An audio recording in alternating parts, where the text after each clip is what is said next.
Up. We should be live on TikTok and YouTube and Facebook. So we should be ready to rock and roll on those platforms. Let me open up the TikTok guest box. There we go. Guest box is open.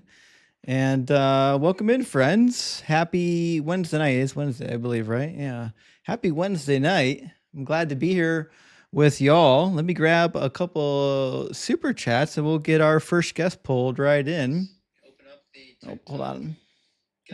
Turn my phone off.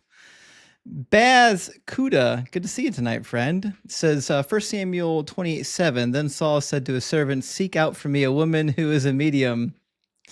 Yeah, actually, I think in a lot of translations it says a woman who can speak to the dead, which is a really fun translation. But it says a solid 5 to 7-ish. Definitely no 4s or below. No in Doug's googly eyes are all fair. Praise Doug and Sharon. Big W Baz, I appreciate that interpretation of that famous story when Saul was seeking out the witch of Endor. Solid advice. And Minutemen, welcome in. Thank you so much for the $10 super chat. Says celebrating my Wednesday with the 3 S's. Senzimilia, Smashing Theus, and Senzimilia. Sorry, I'm stoned for Doug. All hail thee. Well, big W for being stoned and rock hard for Doug. Doug definitely approves. And thank you so much for being here and watching and supporting the channel. And Stoned Ape, thank you for sharing out the live stream. Big W, Stoned Ape. I really appreciate that. Looks like we got everybody filing in now. And J-Mule with the announcement. Big W, J-Mule says, passed the CISSP exam today. Praise Doug. Praise Doug. Definitely big hail Doug for that one. I forget what the CISS was now. CISSP exam. Oh, that's for information. Yeah, okay. So the Certified Information Systems Security Professional. Okay, so you're basically your information security professional now, which means you're ready to get your top secret clearance and work for the NSA. Well, big W, J Mule. Congratulations on that.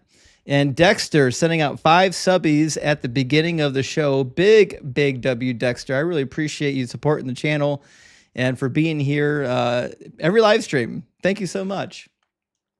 And I am Alfarius. Thank you so much for the $5 super chat. It says, "Oh, zealot of Doug, take this tithe. In return, I only ask to remain rock hard in the face of flaccid Christianity." Doug will never be flaccid for you, so always be rock hard for Doug. Don't ever be persuaded by these false gods of Christianity that they fail every time because they're flaccid and not rock hard.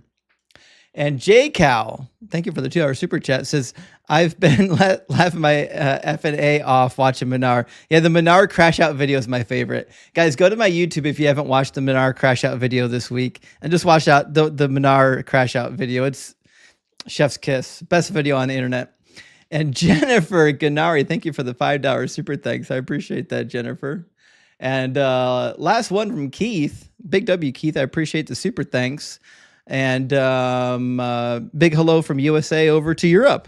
All right. And with that, guys, I think we've got an announcement before we get our first guest in the box.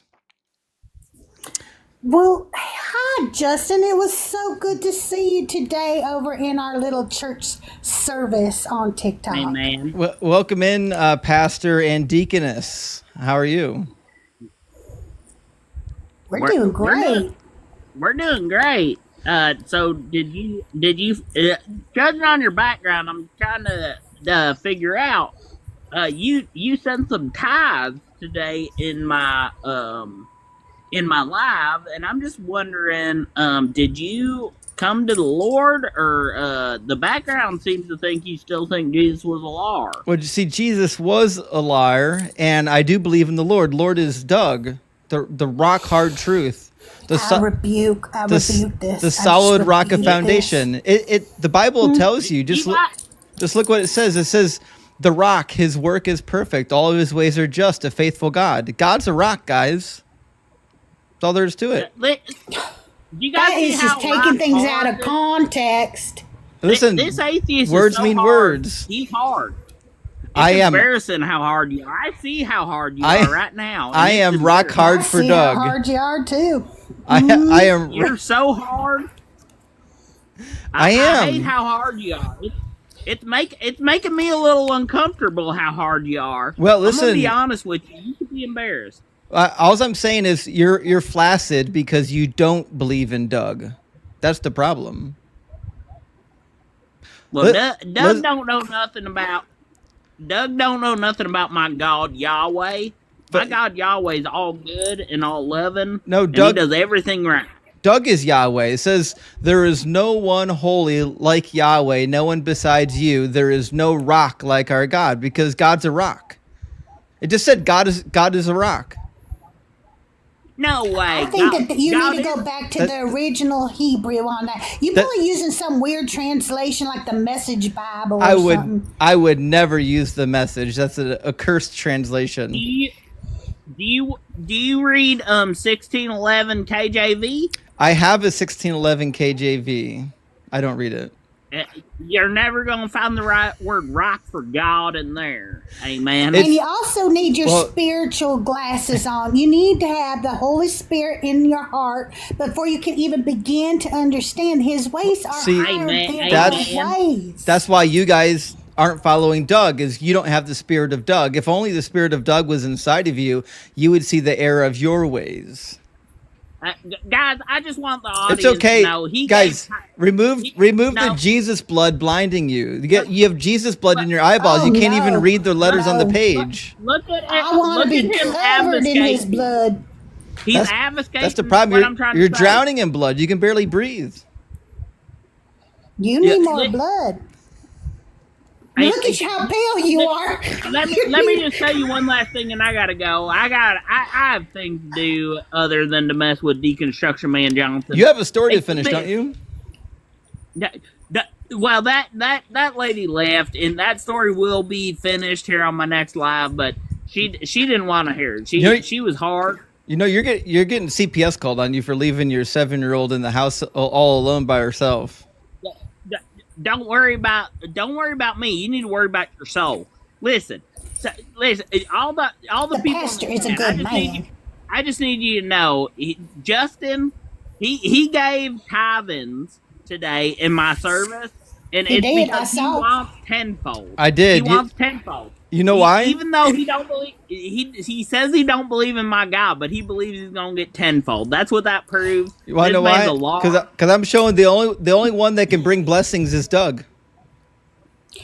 Pastor, you know that he believes in God, or he wouldn't be up here talking about him all the time, because you're not going to talk about something you His don't whole life believe is in. talking- I do believe in His whole God. life. His name is Doug. You His believe whole in life is Jesus talking Christ, about your God. Lord I and gotta get out Savior. of here, but Justin, I'll pray for you tonight, and you know that my prayers are powerful because you've seen the miracles. You've heard my stories. You've seen the miracles that have been done. Pastor, I've not heard you finish a single story. All I know is you left your grandchild alone in the house by herself. Yeah, well, we'll But get he'll to that get story to here the soon. end of it. It's a good story. We'll get there. It's a good story about redemption. We'll get there. We'll get there. It's about redemption and the healing and the properties of Amen. God. All right. Amen. Well, I can't wait to hear All the right. end of it, and then I'll tell you the story about when I got stoned for Doug and saw God. Well, I'm going to pray for you, Justin, and all you heathens in the chat, because Jesus loves y'all. Have a good day. They're flaccid for Doug, but they will be rock hard. We just have to give them a little bit of time. All right, we had someone come in on our YouTube queue. Let me get the first guest, and then I'll bring in the guest from the TikTok queue. And Deep Burrito, thank you so much for the $10 super chat, says, strawberry banana time again. Rock on, Doug. Listen, I don't know if it's strawberry banana time, but that is a combination that is always good. Always good, strawberry and banana, and also peanut butter and banana. And Cheryl, PhD even, Cheryl Lyle, PhD. I'd love to know what your PhD is in, by the way. But it says, just found your channel today. I like what I see. I'd love to see you debate Wesley Huff. Well, listen, I'd love to debate Wes Huff, but he has openly said he's not really doing debates, which is fine. That's not what he wants to do. I don't know why everyone thinks that he's going to be a debate bro, because he's not. But listen, if Wes ever wants to debate, I'm definitely up for it. All right, we're going to get Caleb in here from our YouTube queue. How you doing, Caleb? Good. How you doing, Doug? Doing good. Well. My name's Justin. Oh, so my friend Remington sent me in here, and I don't know very much about your channel. He just watches it. Is he a good and friend I of asked yours? him. Yeah, he is. He's an atheist, and so he sent me in here. Sounds So. about right. Okay. So you probably believe, I assume, in the Bible God. It says you're Eastern Orthodox. That's correct. Yeah. Okay. Is it Far East, like Russian Orthodox, or just Eastern Orthodox? I was baptized into the Greek Orthodox Church. Gotcha. Okay, fantastic. Now, my claim tonight is that Jesus was a liar and a fraud. So do you want to start on the liar part or the fraud part? So I would actually take a different approach when doing apologetics and look at that as a claim of knowledge and ask Right, a yeah, question you about don't the want to categories of intelligibility. you don't want to address the actual claim. You want to address something that you think you can actually defend, because you can't defend the claim on the screen. No, that proposition that Jesus was a liar and a fraud, Right, I know you don't. that proposition itself right, is a knowledge claim. That's the and proposition that you don't entails- want to have a discussion about. I know, because you're terrified of it. You want to have a discussion about the actual prompt, or do you want to do a presuppositional argument that's going to fail? Do you believe that that is a proposition? I asked you a question. Questions are by nature not propositions. So my question is, would you No, want to that talk is a about the proposition. actual topic? Jesus or do was a you liar want to and do... a fraud is a Oh yeah, proposition. this is a proposition. I agree. Yeah. Do Yes, you want... that's a proposition. Yeah, do you wanna so see do those- propositions depend on universal claims? Propositions depend on providing evidence to demonstrate whether or not they're true. Would you like to see the evidence? Propositions require He's on his that script. knowledge He is can't go possible. off. He can't go off script. This is sad. All right, let's sing Caleb. We hear the presup nonsensical arguments every single night we're live. This is the only argument you guys actually have. It's not a good argument. So if you want to be taken seriously here, you should engage in the actual discussion being had. That's it. If you're trying to do this dumb nonsense Philbro stuff where you want to avoid the actual topic by doing a presup argument, we'll just move on to like someone who does want to actually engage in the topic. So do you want to engage in the topic? Yes or no? No, I do not. Thank you.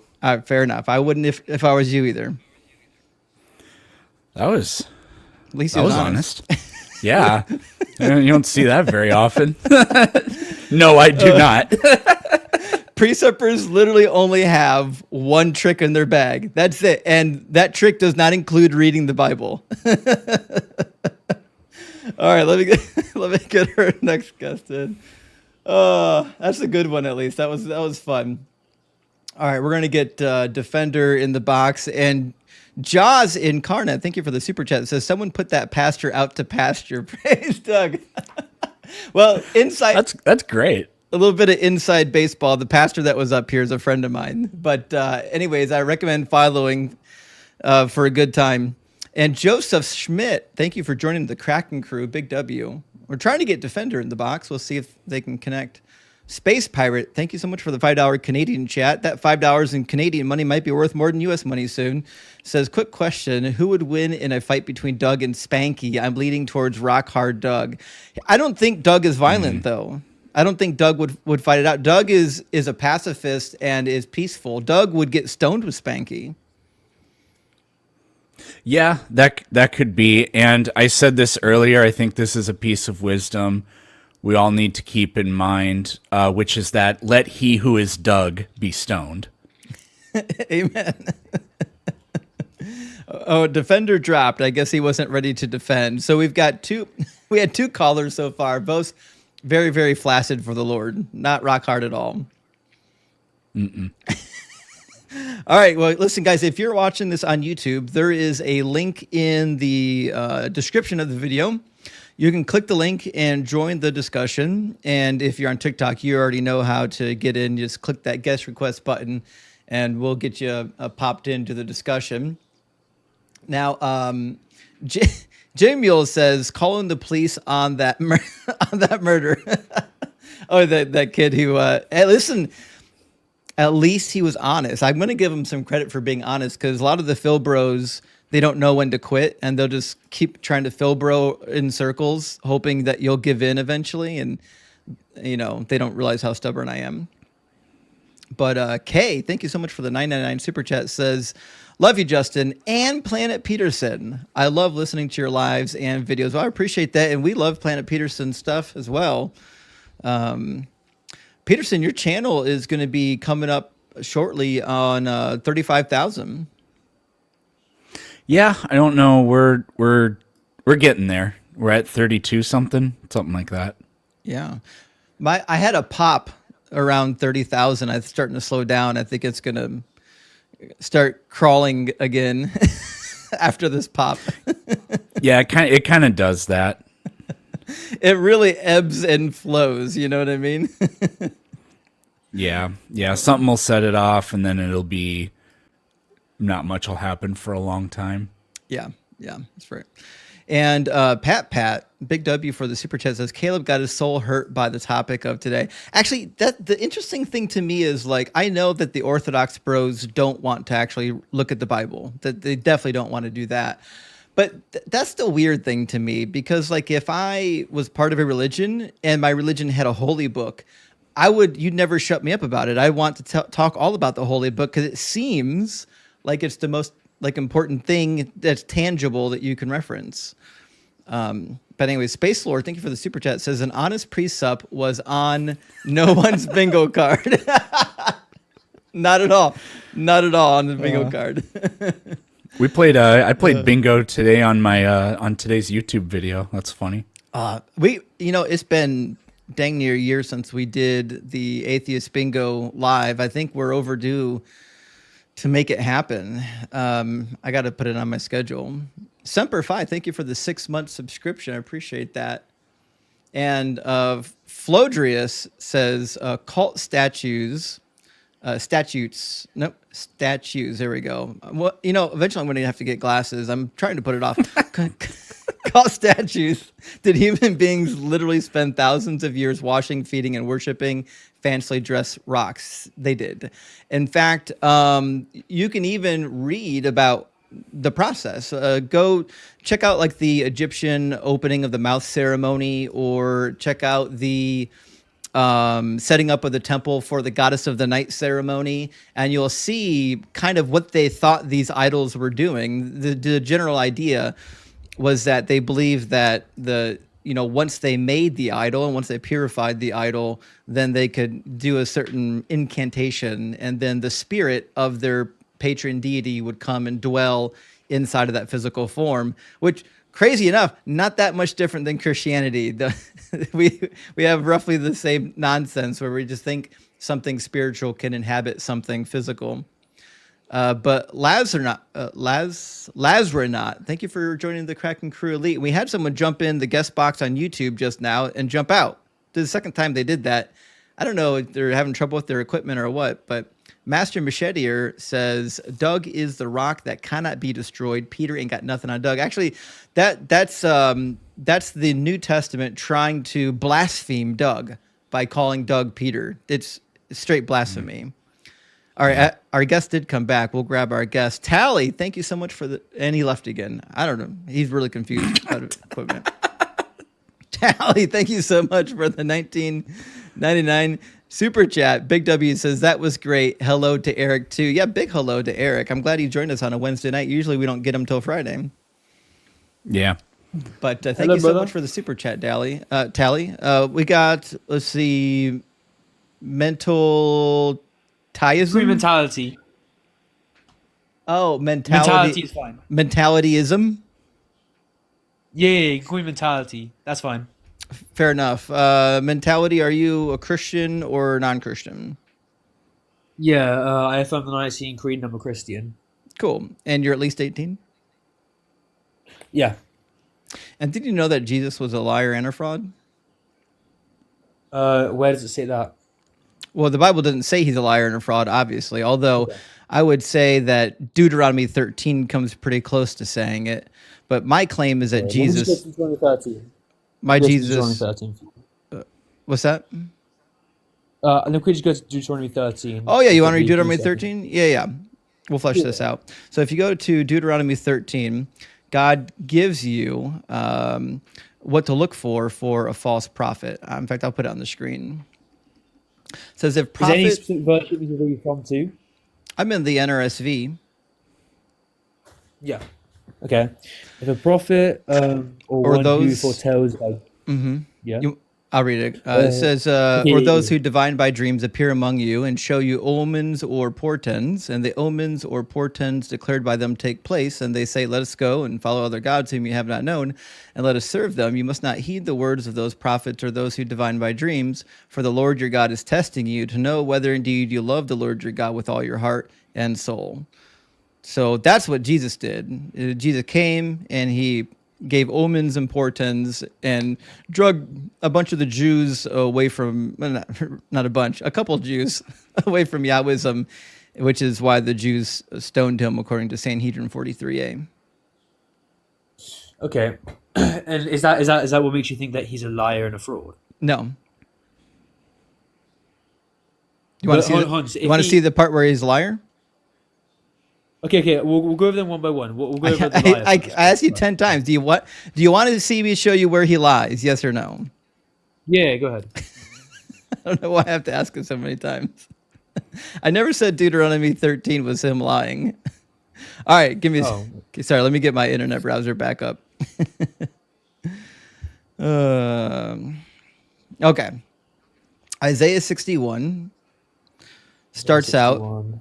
the Spirit of the Lord God is upon me, because the Lord has anointed me. He has sent me to bring good news to the oppressed, to bind up the brokenhearted, to proclaim liberty to the captives and release to the prisoners, to proclaim the year of the Lord's favor and the day of vengeance of our God, to comfort all who mourn, to provide for those who mourn in Zion, to give them garland instead of ashes and oil of gladness instead of mourning. It's starting to get good here when I get to verse 4. The mantle of praise instead of faint spirit. They shall be called oaks of righteousness, the planting of the Lord to display his glory. They shall build up the ancient ruins and shall raise up the former devastations. They shall repair the ruined cities and the devastations of many generations. Strangers shall stand and feed your flocks, so on and so forth. What's actually being foretold in this prophecy? Is this Isaiah 61? Yeah. I can't find this in Isaiah 61. For me, it says they will rebuild the ancient ruins and restore the places long devastated. Yep. They renew the ruined cities. They have been devastated for generations. Yep, verse 4. Strangers will shepherd your flocks. Yeah, foreigners will work. Yeah, we just read it.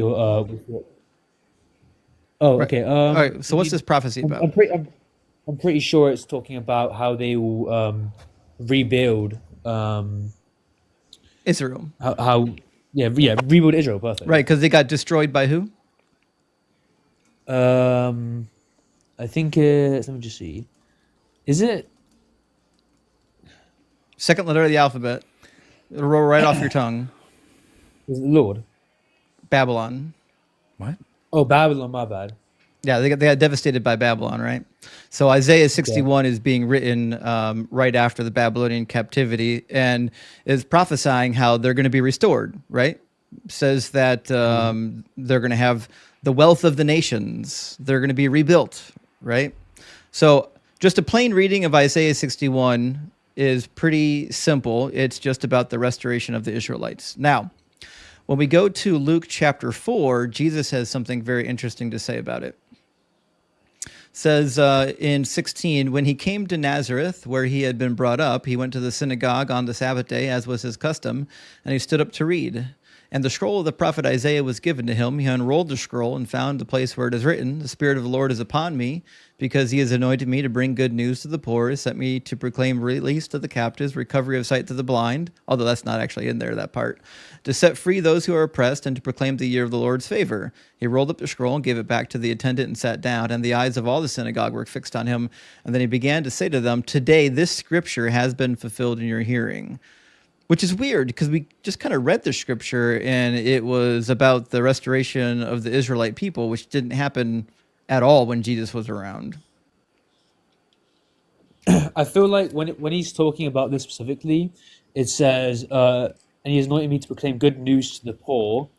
Um, and I feel like when it says here, in verse 1 to 2, I'm reading from a specific point. Because the Lord has appointed me to proclaim good news to the poor, He has sent me to bind up the brokenhearted, to proclaim freedom to the captives and release from darkness to for the prisoners, to proclaim the year of the Lord's favor and the day of vengeance of our Lord. And I feel like we're in this verse talking about specifically the signs that Jesus had performed, such as healing the lame, giving sight to the blind, and making those who can't hear. Right, but Making those who are Isaiah deaf, 61 didn't say anything about those things. But I feel like it's more of like in Isaiah 61, what it's talking about specifically is basically just helping those. I mean, we can see to proclaim good news for the poor. Isaiah 61 is about the restoration of Israel, specifically those who are mourning in Jerusalem. Didn't say anything about sight for the blind. They added that in to make it sound more like Jesus. It says those who are oppressed, those who are captive and prisoners, because the Babylonians took them captive, which is why it says that they're going to be oaks of righteousness. They're going to build up the ancient ruins and raise up the former devastations. This prophecy has a context, and the context of the prophecy tells you what it's about. This is not even about the Messiah. This is the prophet speaking. The prophet says, the Spirit of the Lord God is upon me because he anointed me and sent me to bring good news. That's what the prophet does. He's the one bringing the good news of the restoration, not even about a Messiah. So Jesus doesn't even know how to read the Old Testament good.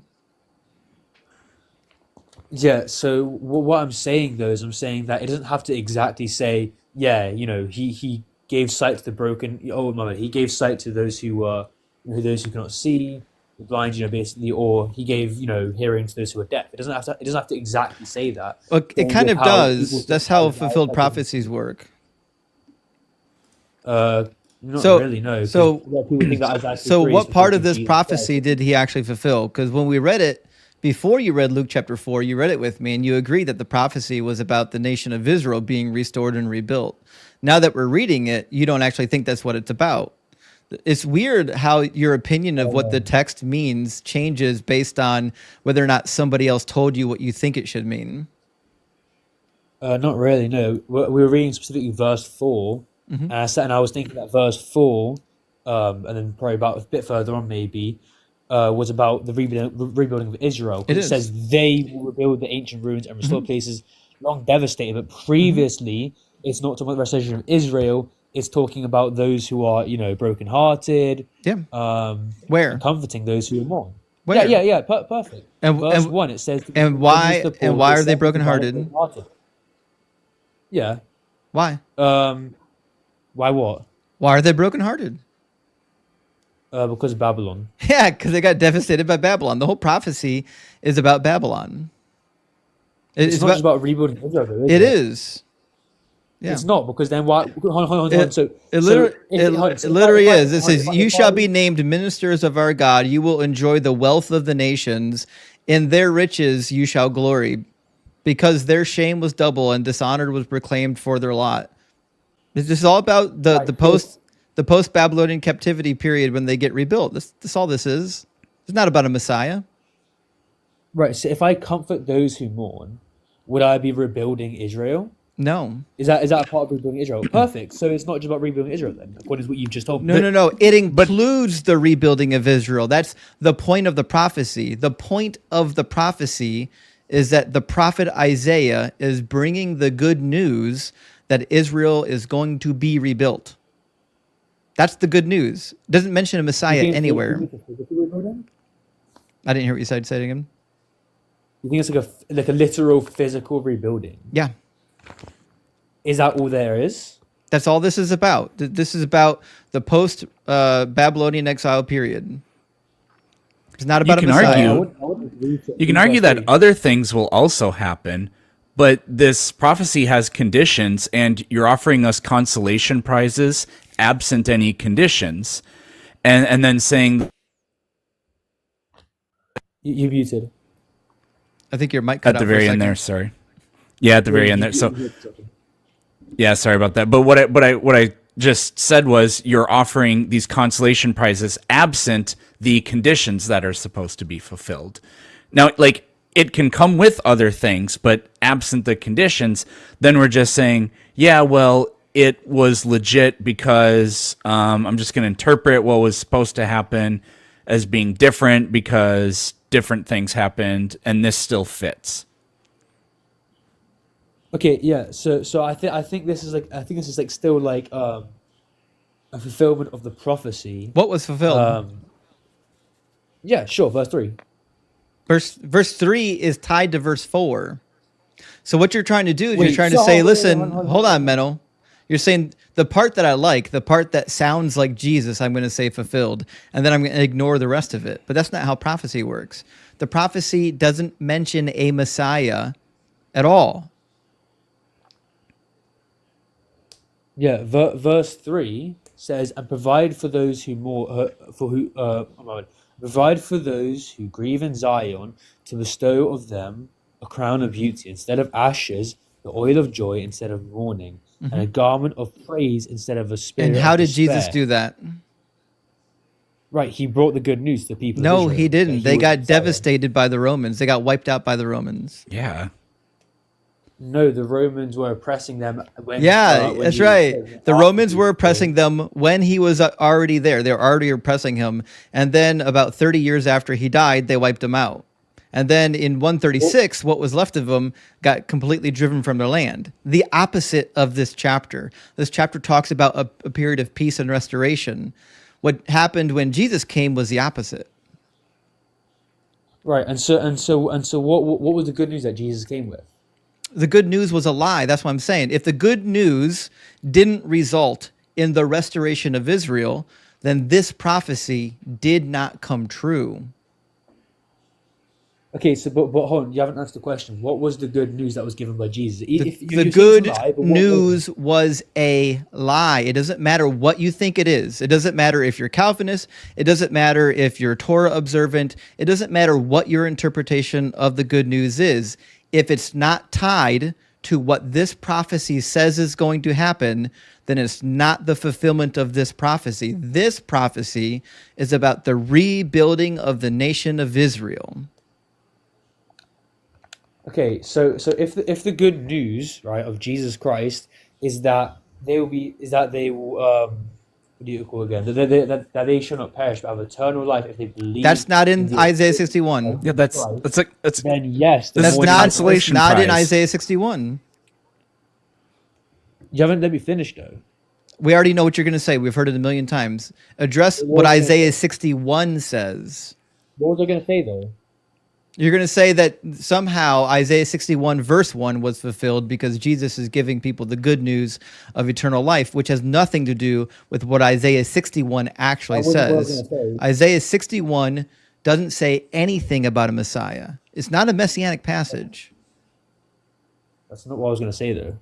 It was literally in your mouth as I stopped you. You were saying it. If you're referencing verse 1, I was going to reference verse 3. But we already talked about verse 3 and it didn't come true. Yeah, but I'm going to reference how it did come true. It didn't come true. It did. It says they will be What called is oaks Matthew of chapter righteousness, 5 say? a mantle of praise. When Jesus came, his people got devastated. They didn't become glad. They didn't become oaks of righteousness. What does Matthew chapter 5 say though? Matthew chapter 5 says a lot of things. You got to be specific. Verse 4. I don't know. You got to open read to me. Yeah, sure. That's It's about that's the the beginning beauty- of the Sermon on the Mount, but I don't know what verse 4 is. What the beauty to eat, right? Blessed are those who mourn, for they will be comforted. Now, what does it say in verse 3? But were they comforted? Were they comforted comforted? when the What way? Romans came By through and wiped them out? Were they comforted in 68 when Titus took over Jerusalem? Were they comforted in 70 when they wiped out the temple and the wall? Were they comforted in 136 when they were driven from their homeland? What does James 1 say? Answer my question, mental. Yeah. Hold on. Once you find out what James 1 says, Mental, you'll I be know what James says. I'm asking you to answer my question. Were they comforted as the Romans were wiping them out?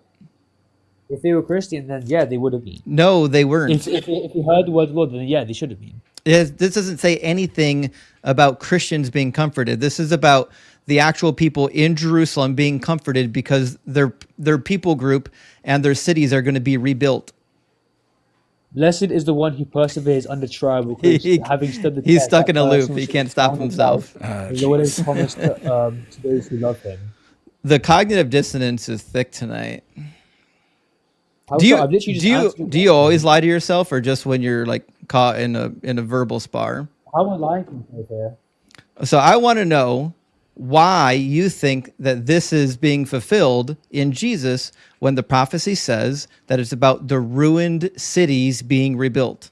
But we've already established that it's not just about the ruined cities. But that's part of the prophecy. So if it didn't come true, then the prophecy didn't come true.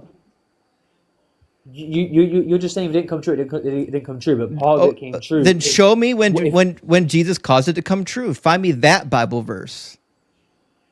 Right. Okay. Perfect. I've already given you both the Bible verses. No. Give Matthew me the chapter Bible 5, verse verse where 4, Jesus rebuilt the James ruined chapter cities 1, of verse Jerusalem.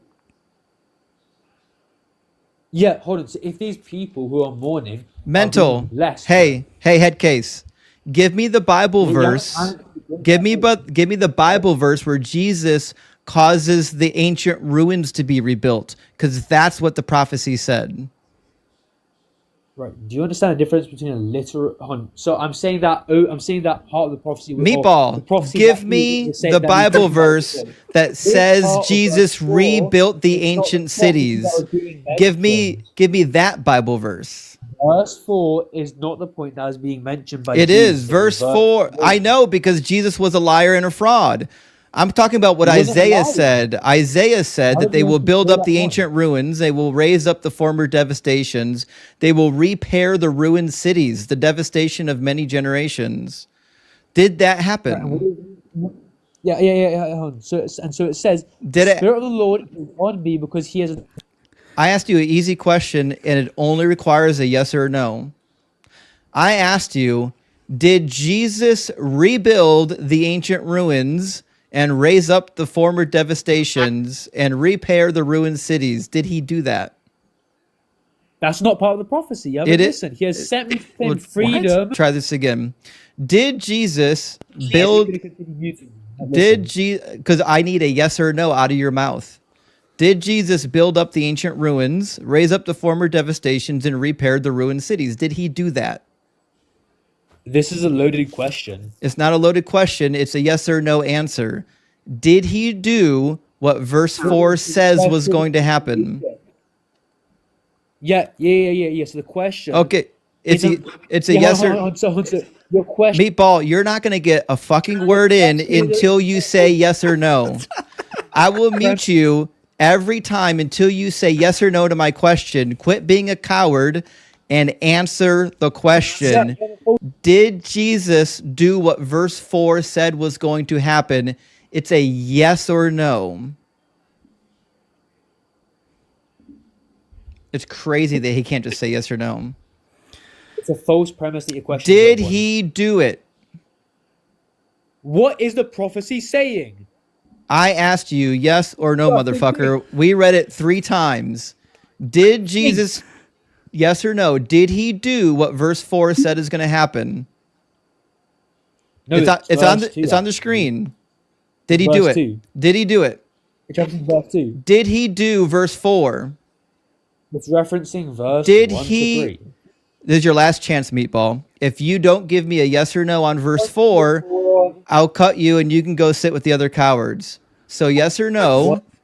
did Jesus complete the requirements of verse 4, yes or no? That isn't part of the prophecy. It's verse 1 to 3. It moron. is. Okay. So So it just stops at verse 3. yeah, it just stops at verse 3, right? You can ignore the parts that you don't like. Just read the parts that you like. The fluffy parts that anybody could do. Like I could bring good news. I can make the oppressed happy. This is bullshit. That's not the prophecy's about. The prophecy's about the ancient cities being rebuilt. What kind of omni god can't rebuild ancient ruins Wouldn't be hard. or do any of these things? Oh man. Unfortunately. Oh no, I was just gonna say I gotta take off. Wednesdays aren't really that great for me, but I always want to come up and support as much as I can. Well, thanks for coming by, Peterson. Good to see you, man. Guys, make sure you're following Planet Peterson. All right. Well, happy roasting and praise Doug. It's gonna be a fun one. Cheers, buddy. It always is. Thanks. Hard work. Thank you for the $5 super chat. So next time, just concede the presup first premise, then move on the topic to show why their view is incoherent. That's fun to do too. It is. Here's the deal. Presups are boring for the audience. There's no point. The audience gets bored, so why bother, right? Santa Bark, thank you for the super chat, says, when the shit hits the fan, pray to Doug. Always, but don't put Doug in a fan. Break the fan. Doug's too rock hard for fans.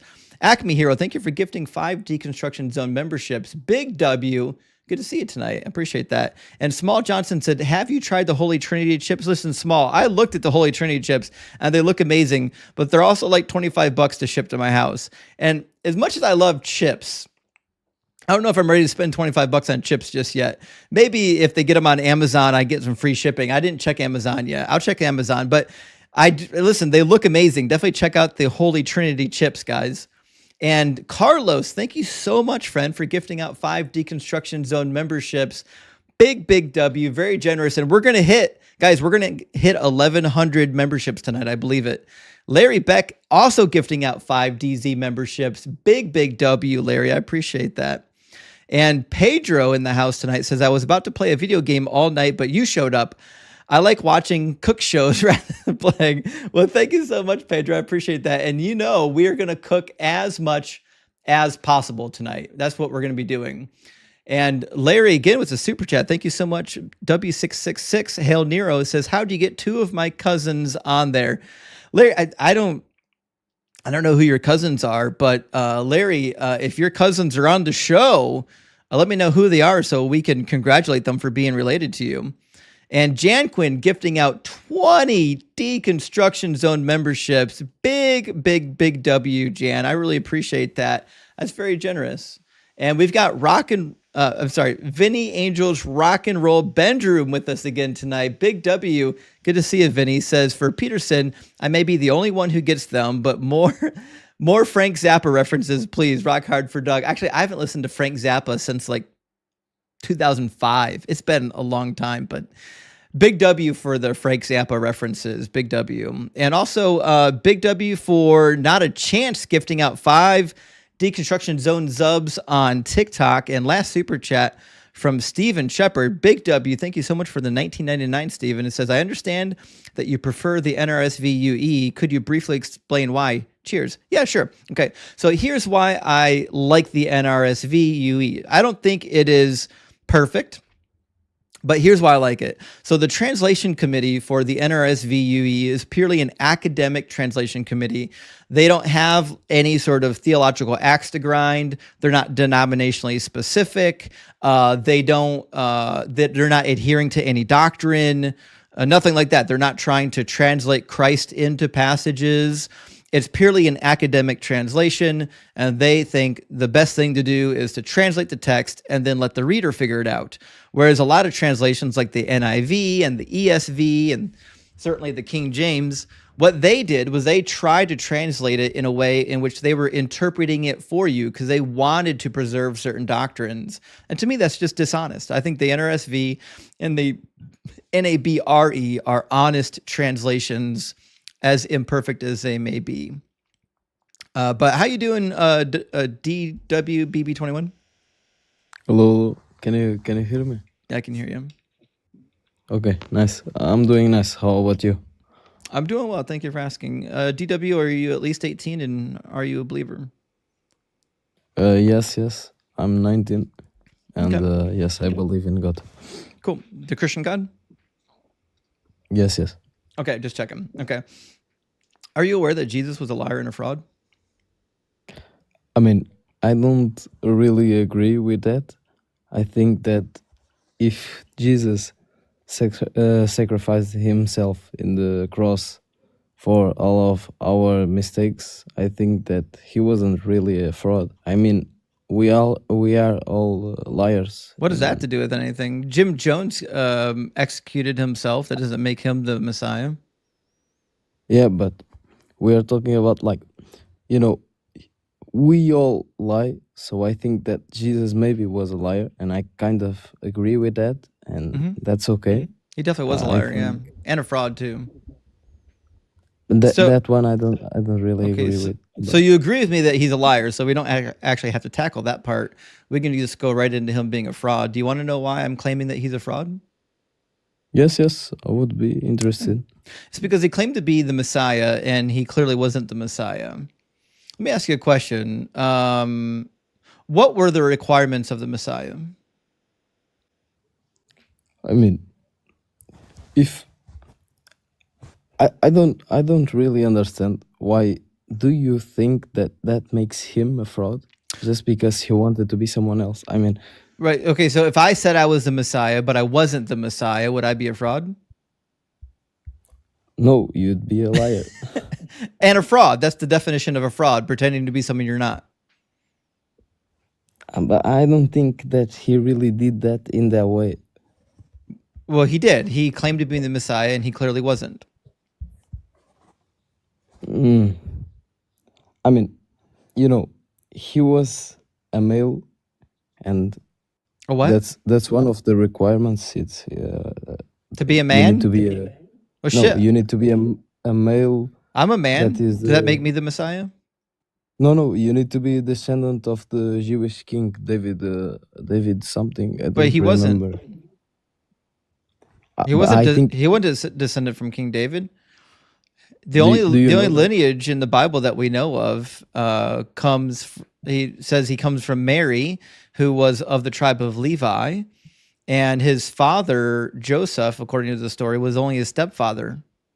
So just because Joseph has a lineage that goes back to David doesn't mean Jesus did. But If I that's the thing. if I get adopted by somebody who's a descendant of King David, does that make me the Messiah? I mean, you are kind of in the relation. You are kind of in the family. If you feel like it, and if you are here to do the good. Right, I mean, but if Jesus I wasn't find that way. a Jewish person today that is from the line of David and I have them adopt me, does that qualify me as a Messiah? No, but you can qualify Why not? yourself. Okay, so you think it works for Jesus but not for anyone else? I mean, because it's a different case. You see, because That's most called of special people, pleading. Do you know what special pleading is? yes, I understand what you're saying, but I mean, most of people will, like, how can I say, use that type of characteristics to get something from it. But I think Jesus did it in a good purpose, to kind of battle. I think he was a liar and a fraud, no matter how you want to frame it. He also wasn't descended from King David, so that's another problem. He also wasn't a king, and according to even the prophecies listed in the Gospels, he was supposed to be a king. So if we go to Zechariah chapter 9, according to Matthew 21, this was actually fulfilled by Jesus. It says, "Rejoice greatly, O daughter Zion. Shout aloud, O daughter Jerusalem. See, your king comes to you. Triumphant and victorious is he, humble and riding on a donkey, on a colt, the foal of a donkey. He will cut off the chariot from Ephraim and the war horse from Jerusalem, and the battle bow shall be cut off, and he will command peace to the nations. His dominion will be from sea to sea, from the river to the ends of the earth." Did Jesus ever do any of that? But that's the thing. Did anyone did all of that? Do you think that nobody there did was it? Nobody ever will do it because the God of the Bible doesn't exist. So why are you searching for it if it can be real? I mean, I'm not searching. I know it's fake. no, but you have Jesus, like, he's a perfect teacher of God's law. No, he's not. He teaches. He contradicts Yes, God's law. but he spreads the word So he all spreads around the a world. false word. I don't think so. Yeah. Prove it, please. We just demonstrated that he claims to be a fraudulent king. The Messiah is supposed to be a king. Any guy comes along claiming to be the Messiah, but isn't even a king, is a liar. He's a fraud.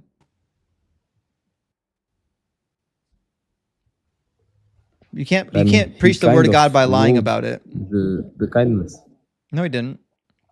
Yeah, but he spread kindness all over the world. So did John the Baptist. Who gives a fuck? I mean, he kind of was the guy that probably took too much attention of people to get into the Listen, if I gotta pick somebody to be the Messiah, I'm not going with Jesus. I'm going with Simon Bar Kokhba. He at least ruled over the people. If you think so. Well, he did. I know he did for a period of 3.5 years. We've got coins with his name on it. Yeah, but did he spread the word of Jesus? God, sorry. He was Jewish. Rule with kindness? I'm sure he did. He did all of that. Well, there's no prophecy about ruling with kindness. In fact, it says the opposite. It says in Isaiah chapter 11 that he's going to kill all the wicked with his breath. Isaiah 11 says that.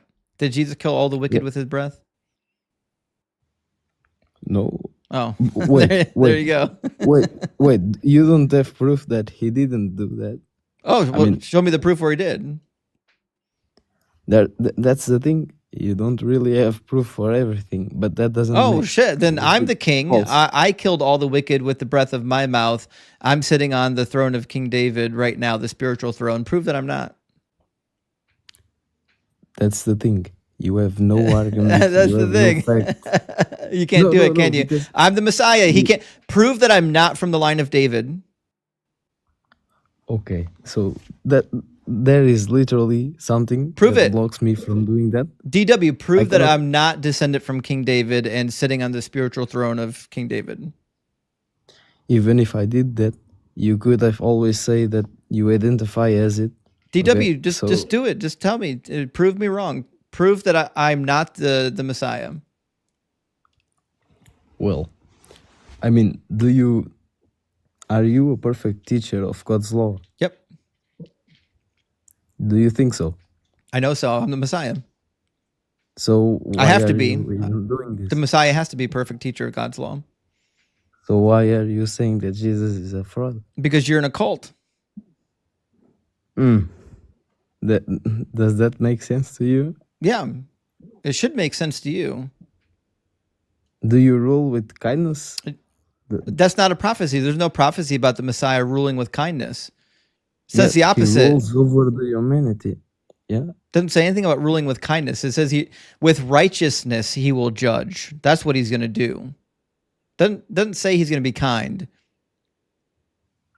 Depends on what you interpret from it. I mean, I kind of see it of ruling over the humanity with kindness. But can you show me where it says the Messiah is going to do that in the Bible? I mean, I cannot tell you exactly where you can. Because the Bible says he's going to recover the remnant of Israel. All the people of Israel that are in Assyria, Egypt, Pathro, Cush, Elam, Shinar, Hamath, all the coastlands, he's going to assemble all of them and bring them back to Israel. Did Jesus do that? Did he have time to do that?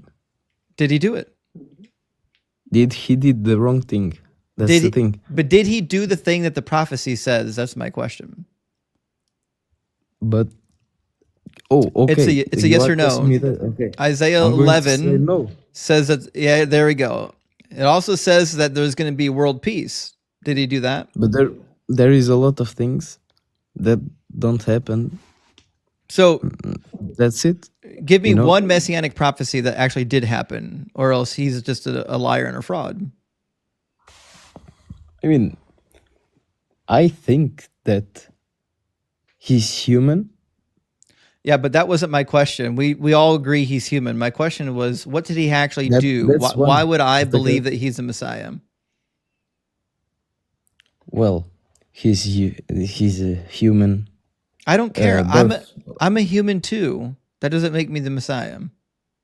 I mean, he tried to rule over humanity and spread. No, he literally didn't. They tried to make him king in John chapter 6 and he ran away. Because he didn't want the rule Yeah, of because the king. He wanted because just he to wasn't spray. because he No, wasn't the king. I know he was never a king. But the prophecy about the Messiah is that he's going to be a king. Zechariah 9:9. We just read it. he was humble. You But know, was he a king? I cannot tell you that I wasn't He alive. he wasn't. I know. Oh, listen, DW, it was great talking to you, but I need to get someone moving through the guest queue, and maybe doesn't have No problem. as much of a language barrier. But thank you so much for coming up. Thank you so much. Cheers. All right, we're gonna grab our next guest, and I think we got Joyful here joining us as well. Big W. And Bar in the house tonight. Thank you for the 666. He says, praise the Lord. Rather than taking trash out atheists, you should call into the show with all of that evidence you claim to have. That's what I want. I want that evidence, Bar. You're right. Bring me the evidence. That's what I want. I'll join your cult tonight. Dr. Joe, Big W, thank you for the super chat. Guys, make sure you're following Dr. Joe. She's a great friend of the channel. She's also active in our Discord. But she says, I'm going to spiritually pay my taxes this year according to my eisegesis of the tax code. Big W. Yeah, I love the spiritual fulfillments. That's crazy to me that somebody can read a prophecy and then when it didn't come true, say, well, it spiritually came true because he did something that's sounds vaguely familiar to it. That's bullshit.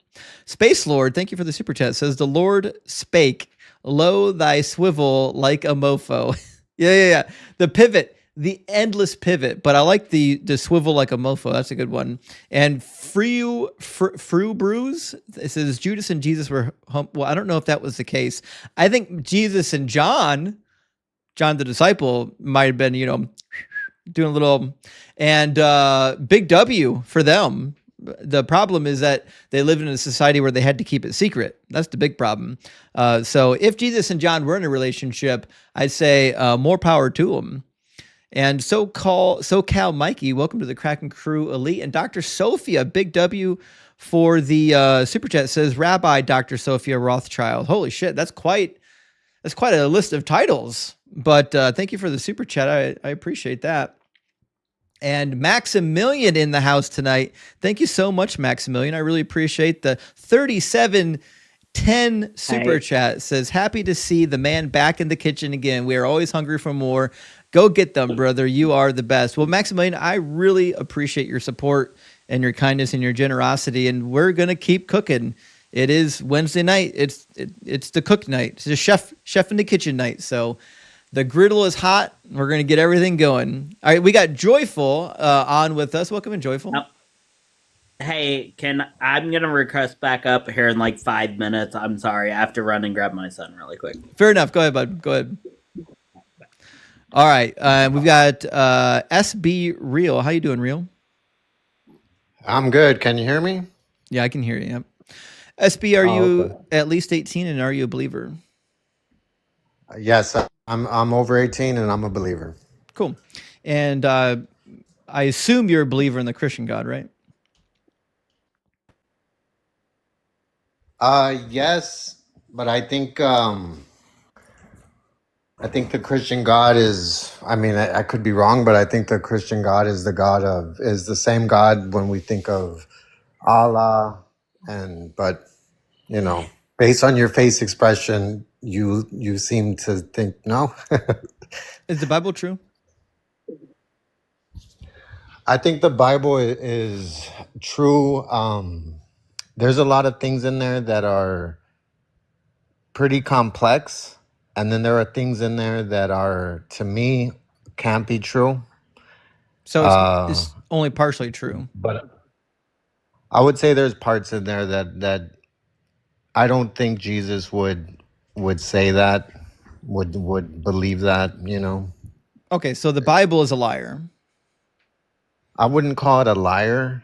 The Bible itself, I would say that parts of the certain books within the Bible, especially ones like saying owning slaves and women and this, about women and stuff, I don't think that contradicts the message that Jesus has. Yeah, I think it does, because Jesus says in Matthew chapter 5 that you should follow the law of Moses, and he does elsewhere. In fact, he even says to the rich young ruler that comes to him that in order to inherit eternal life, you should follow the commandments. So you can't get away from the commandments of Moses. You know, there's a part where I can't remember, and so I know you have the resources at your fingertips, but there's a part in there I know when they ask him which commandment is the most important, right? Of the 10 commandments. I think it's Matthew 23, right? Okay. I could be wrong, And but I think it's so where it's at.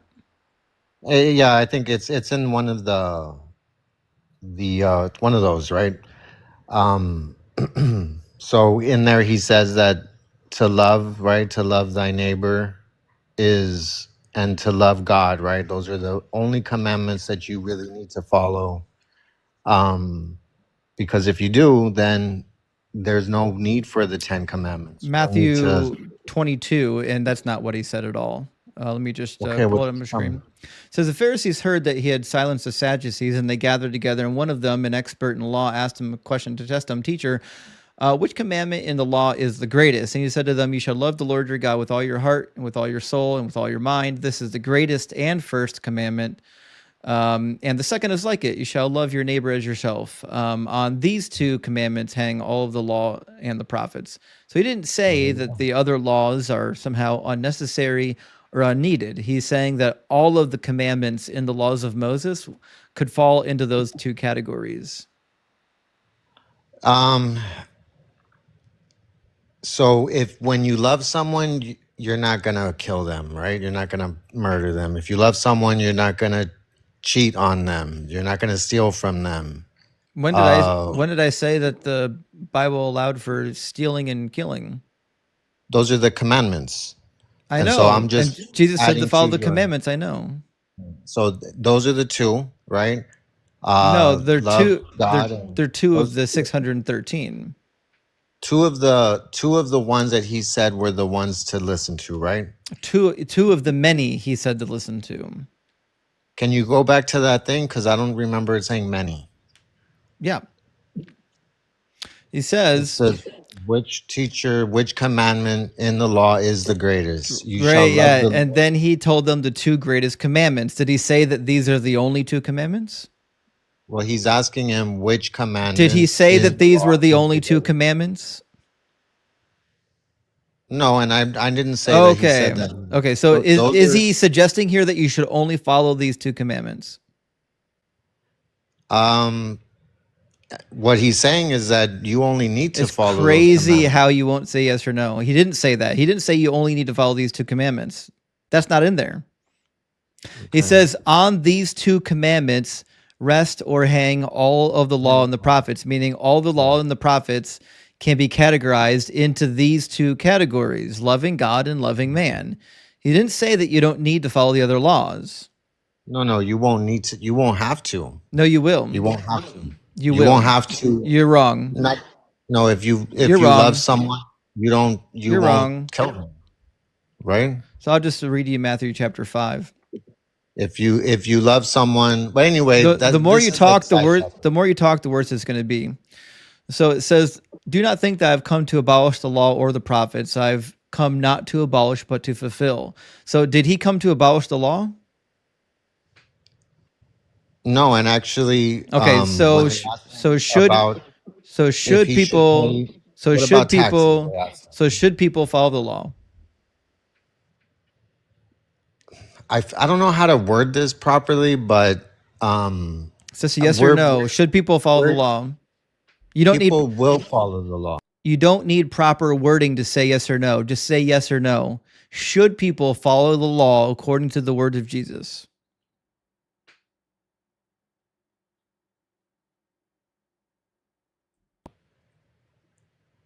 Okay, and what are the laws according to Jesus? It's a yes or no. Should people follow the laws according to the words of Jesus? I don't know if I cut off there for a second, but I don't think that question It's just is a yes. a yes or no. According to the words of Jesus, should people follow the law? According to the word of Jesus, right? So if we were to follow, let's say, the law in America, right? Bro, it's a yes or no. Say yes No, or no, no. no. Summon the courage of the Holy Spirit and just say yes or no.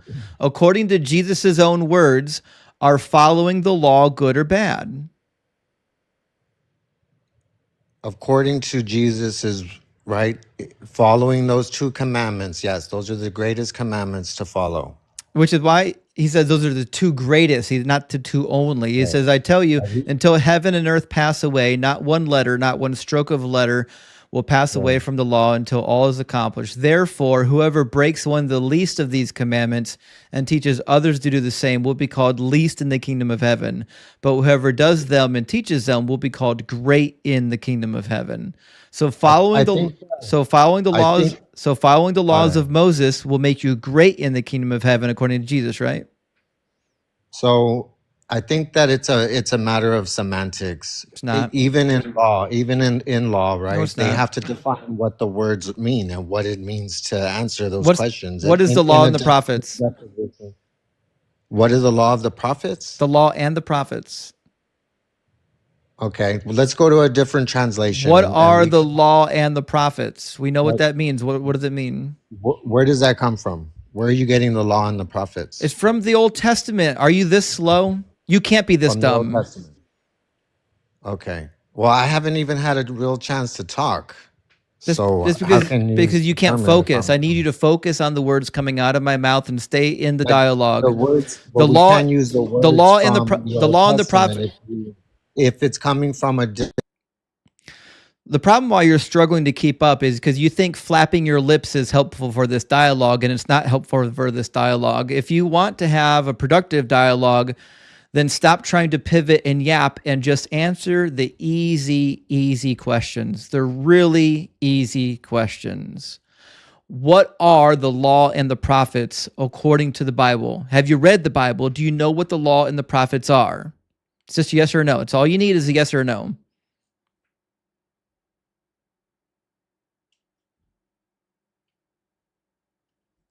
It's crazy that they can't answer the easiest questions.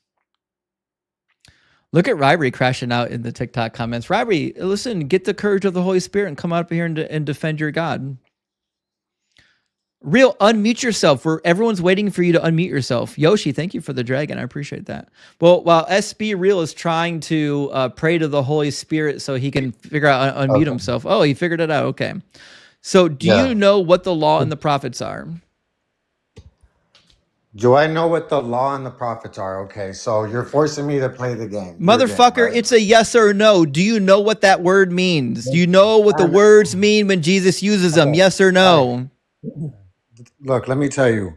You're not going to tell me anything. What I need out of your mouth is a yes or a no. Those are the only words that need to leave your mouth. Do you know what the phrase law and prophets mean when Jesus says the law or the prophets? Do you know what that phrase means? It is a yes or a no.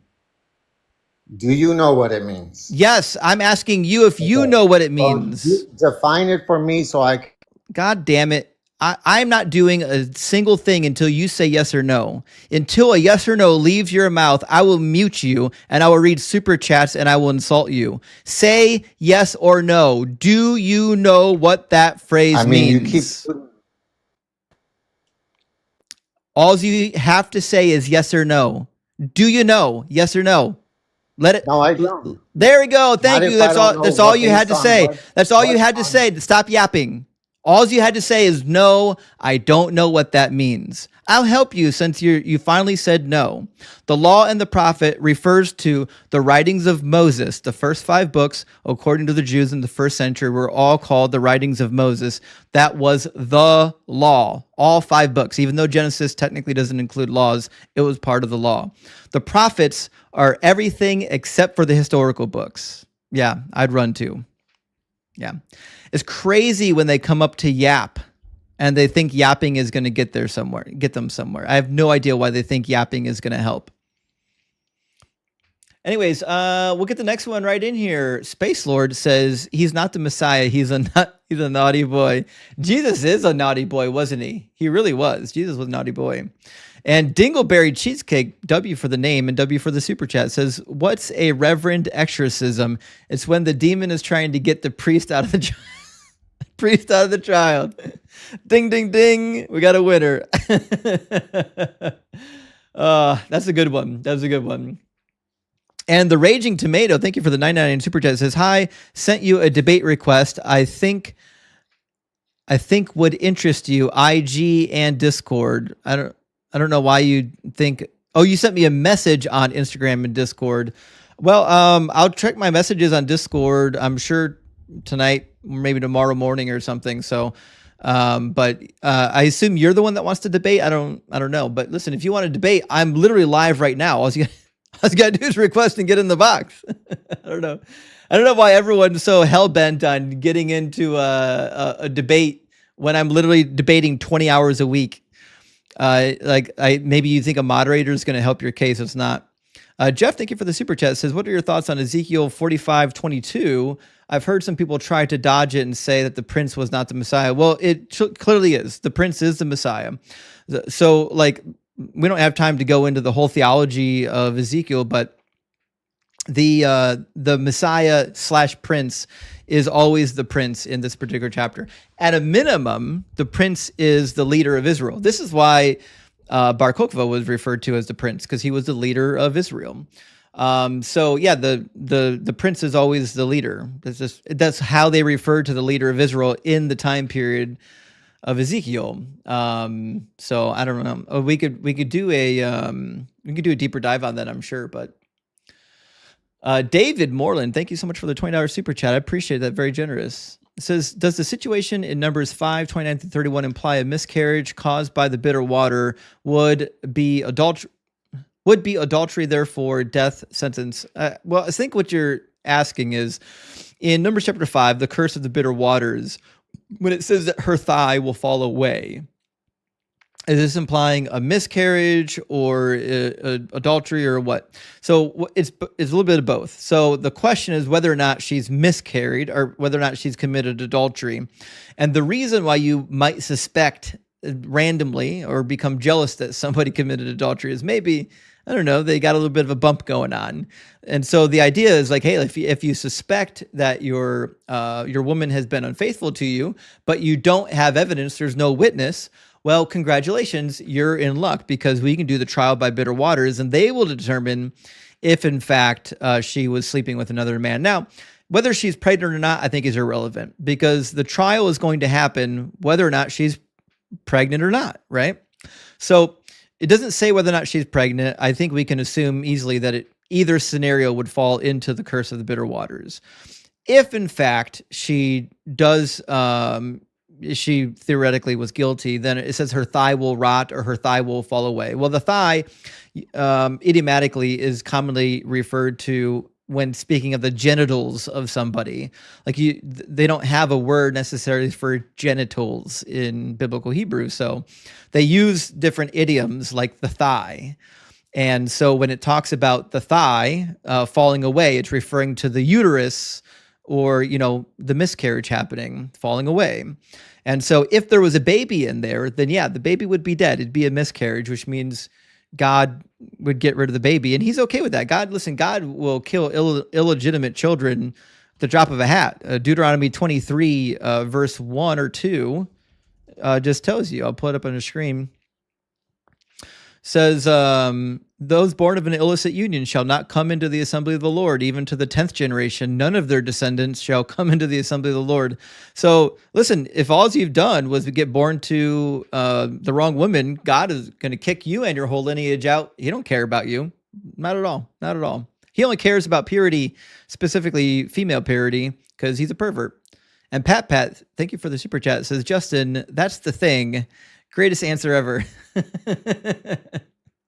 I appreciate that, Pat. We're having a spicy session tonight. And LS, thank you for the super chat, says, I don't know about this Jesus guy, but I do know the Yankees' new bats are obviously inspired by Doug. Rock hard dingers all season. I agree, actually.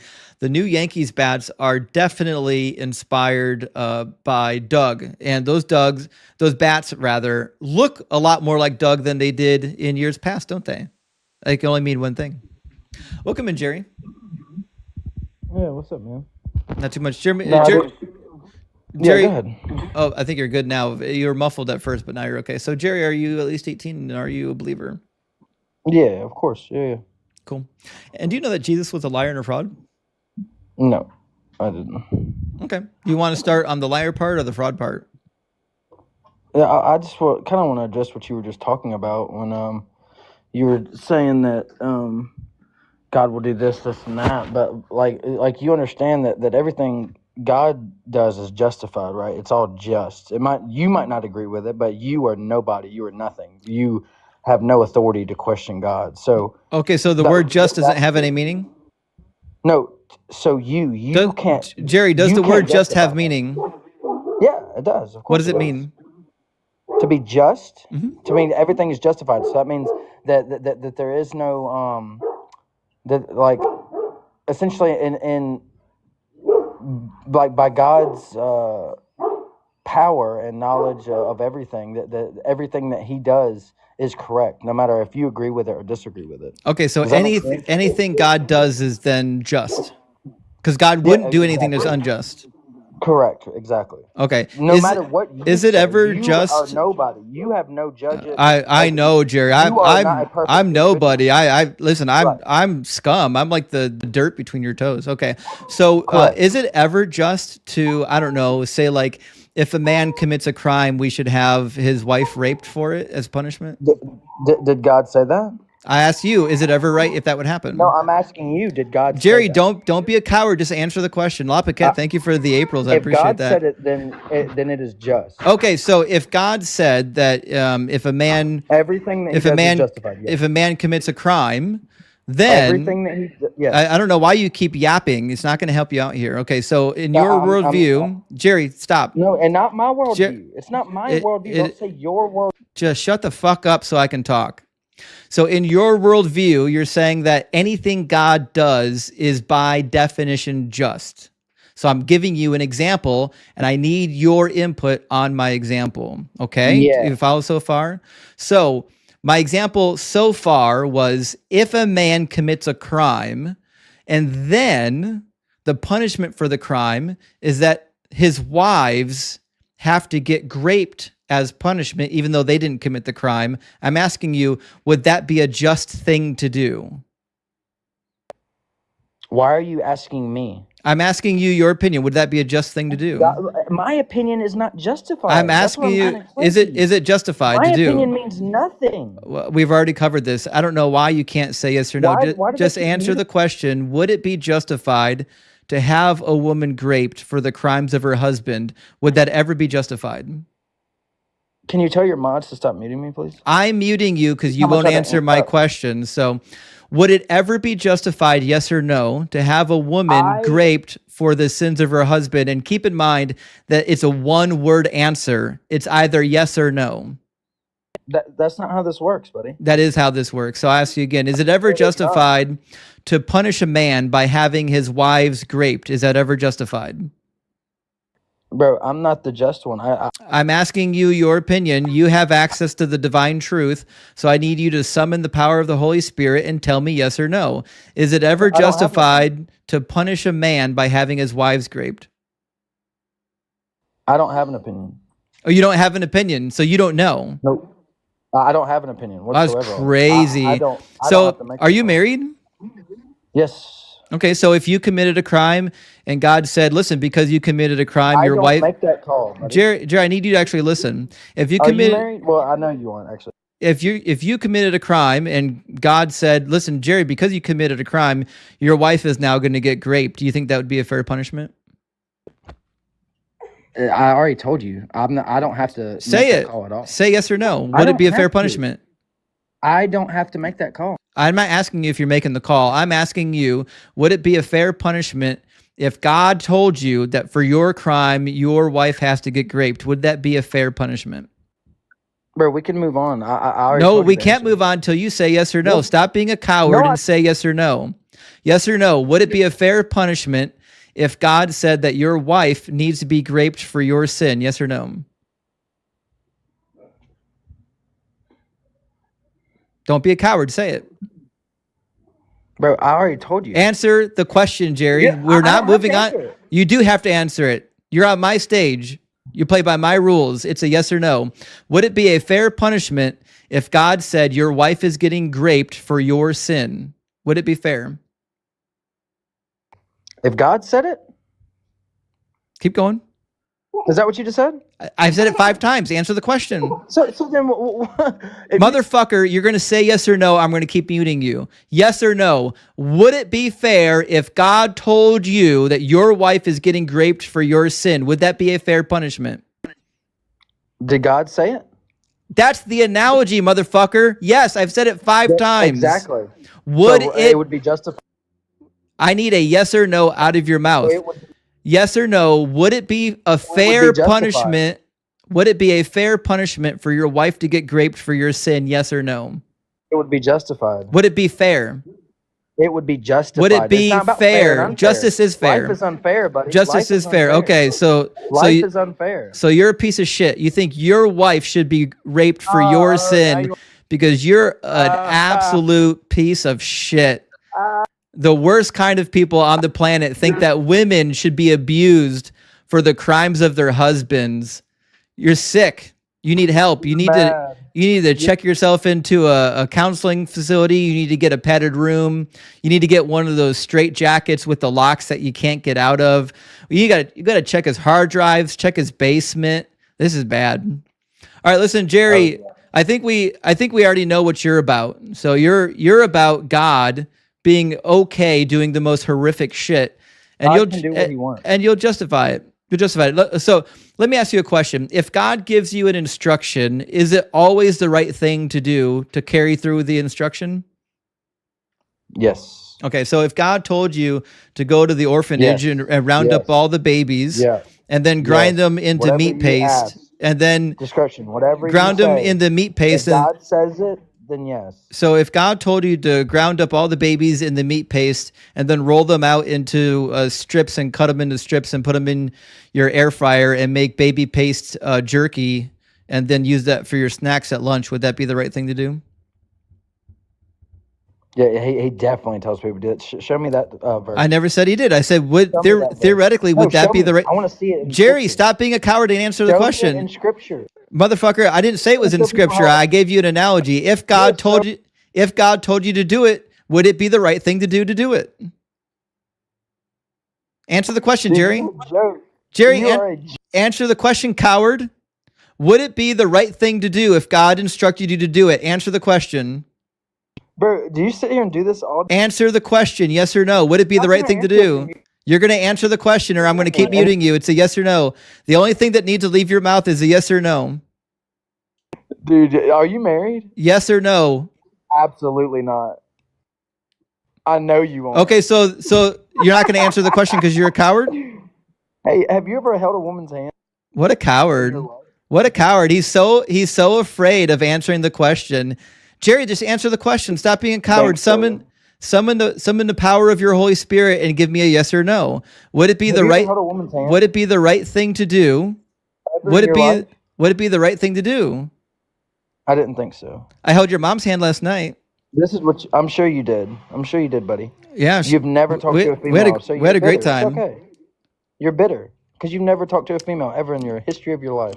And Jerry- I understand that. Jerry, you're So you're what as I would wide as you advise are you- tall. I don't think you should Listen. be talking about touching females.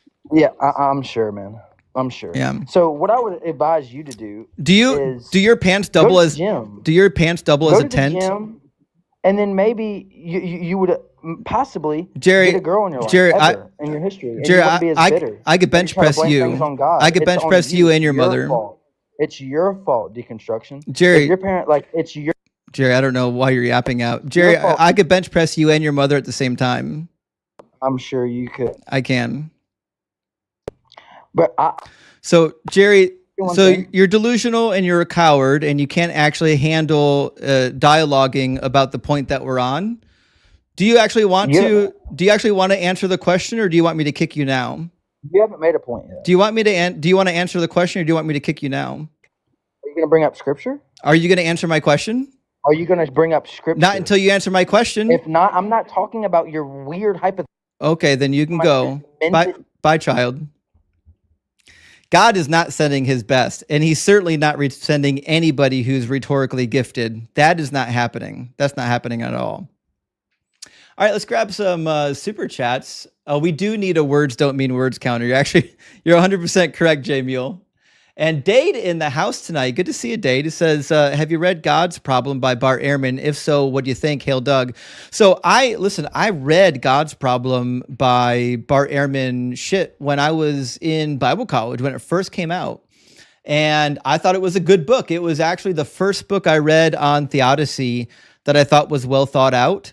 And it made me think a lot about theodicy. In fact, I think he could have gone a little harder in the book than he actually did go, but I think he did a good job. In fact, I think the reason why he did such a good job, though, is because that was the issue that deconverted him from Christianity and from theism altogether, was the theodicy issue.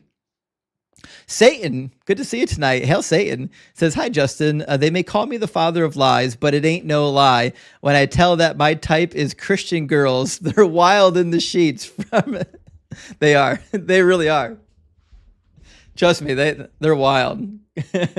Christian girls know how to get down. They really do. And Dade, thank you for becoming a member for the third month now in a row. Big W. And Riley, thank you for the $10 super chat. Says, hail Satan, would it be possible to get a big W for the flying jester? I say we do. Let's get some W's in the chat for the flying jester, guys. And Joy Junkie, welcome to the Kraken Crew Elite. I appreciate that. And we got Texas Panhandler in the house tonight as well. Thank you for the $10 super chat that says, why can't you just accept that Jesus took off for a long weekend for our sins? Stop denying the trees. Happy Wednesday, bud.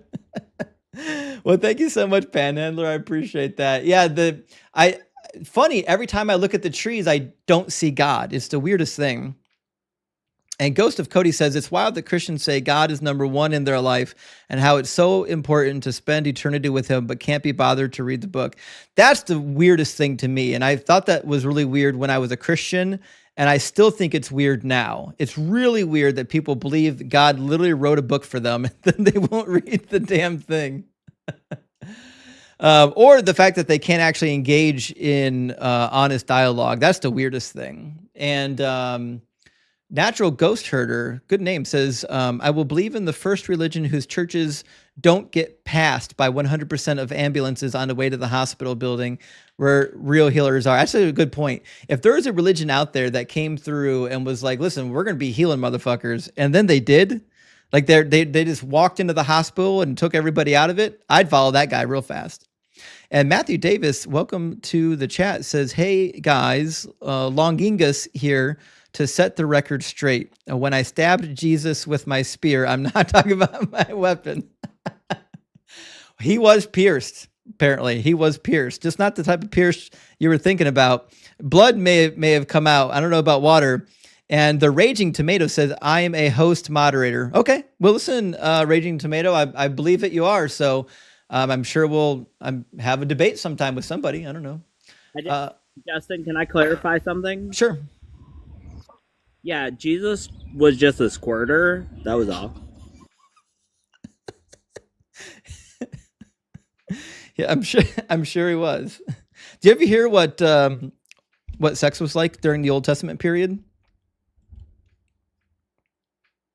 Nope. It was intense. Good. That was a good one. Whoop, whoop. All right. So we've got the Protestant in the guest box. How you doing, Protestant? Well, and you? Doing well. Preston, are you at least 18 and are you a believer in Jesus? Yes to both. And are you capable of answering yes or no questions? It's a rhetorical question. It's a yes or no. Then yes. Cool. All right. And my claim is that Jesus was a liar and a fraud. Which one of those things do you disagree with, or do you disagree with both? Both. Sure. And which one would you like me to address first? Your pick. Okay, let's we already did the liar and the fraud once, but I feel like we could touch on the liar part. We didn't really get to do a whole lot of that just yet. Do you consider saying things that are untrue as a lie, or is that just, say, like a mishap? I mean, if they said it wrongly, then yeah, I'd consider it a lie. I mean, unless if it's in a joking manner, that'd be different. Fair enough. Okay. In the book of John, or the Gospel of John, chapter 3, Jesus says, "No one has ascended into heaven except for the one who descended from heaven, the Son of Man." Is that true? Well, what's 12 say? Then what's 14 say? Well, it's a standalone statement. Actually, no, it's not. You got It to read is. it in context. You went to Bible school, so you should know It hermeneutics. is. Then you should know hermeneutics if you went to Bible school. I do. So which one of these words requires context? Well, again, you know what hermeneutic standards are, so therefore you should know what 12 and 14 should say. So there again, the context of it is you have to read the pretext as well as the context. Okay. So no one. Do we need context to know what no one means? Again, I would ask again. Go It's to a 12. yes or no. So I started the conversation by asking if you could answer yes or no questions. This is a yes or no question. Do we need context to know what the words "no one" means? Sure, I'll look it up myself to get the full context of it. It's a yes or no. Do we need context to know what the words "no one" means? I knew he wasn't going to be able to answer yes or no questions. Well, hold on. What is the passage again, so I can look it up for myself? It's John chapter 3. Okay. The quotation is from verse 13. No one has its own definition, so we do not need context. Yeah, actually, I'm sorry. Does the word "no one" have many meanings? That's a rhetorical question, Justin. Does the word "no one" have many meanings? No, actually, it doesn't. Oh, okay. What does it mean? You know what it means. Don't play stupid, my guy. Okay, so the answer is that you know what it means, and the context doesn't change the meaning of it, does it? Well, again, so I have spoken. Does to the you. context change the meaning of this phrase? Yes or no? Actually, yes, it does, because you're only looking at two words. Okay, okay. Well, you said that it only means one thing. Now you're saying it has multiple meanings based on context. So what does it mean here? What I'm referring to is what does it two mean words. here? What does it mean here? It means no one. Literally, Okay. no one. Zero. Okay. Zero. Okay. Is that different from the way I was using it? Well, I mean, if you're going to, It's a yes or no question. Was that different from the way I was using the phrase? if you're going to give me a chance to respond, Try it again. It's yes or no. Was that different from the way I was using it? You debate like a child. It's a yes or no. Was that different from the way I was using it? Well, I don't know which way you were using it. I said It's no funny. one. No one means no one. Okay. So did the context help you to understand that phrase? Again, you know hermeneutics. Did the context help you to understand that phrase? Yes or no? It doesn't work like that, Justin. You know It that. does. It's a yes or no question. Did the context help you to understand that phrase? It's a yes or no question. Did the context help you to understand that phrase? Crashing out, my dude. You're crashing out. It's a yes or no. Did the context help you to understand that phrase? Yes or no? I'm waiting for a yes or no to leave your mouth. That's all I need is a yes or no, and we can move on. Does it change the context? No, it doesn't. There you go. The context doesn't change the meaning of the words. Great. It says, no one has ascended into heaven except for the one who descended from heaven. What does that mean? So you're just going to base it off that one verse, right? Just give me the meaning of the passage. Answer the question, yes or no. You're on my stage. Answer my question. I already asked you a question. I'm not going to let you dodge it because you're a coward. What does it mean when it says that no one has ascended into heaven? This is not your live stream. You're not going to dodge. You're not going to pivot. You're not going to take over the stream. So the question is, what does Jesus mean when he says that no one has ascended into heaven? What do those words mean? Obviously, no one's descended to heaven. Okay, that means no one has ascended into heaven except for the one who descended from heaven, which was who? Obviously, Christ. What's it? Oh, okay. So the meaning of this passage, of this verse, is that only Jesus has ascended into heaven, right? Jesus hasn't been crucified yet. So then he's lying on himself. Actually, no, he's telling that what's about to happen. Okay, but he didn't say anything about the future. He says no one has ascended into heaven except for the one who descended from heaven. So can we take that to mean that nobody other than Jesus has ascended into heaven? I mean, outside of Elijah, then no. Oh, so now there's a qualifier. I thought no one meant no one. Well, I mean, again, Oh, that's just, there. Oh, again, words don't mean words. Oh, darn it. Ah, shucks. Those pesky words with those pesky meanings. yeah, those darn words. Yeah. So the point is like, again, he's telling of himself. We don't truly know what happened to Elijah. I mean, it just tells us. It tells you he ascended into heaven. But again, you're avoiding the issue here. Okay, so Jesus. The issue is that Jesus says that nobody ascended into heaven other than himself. Then you should know that.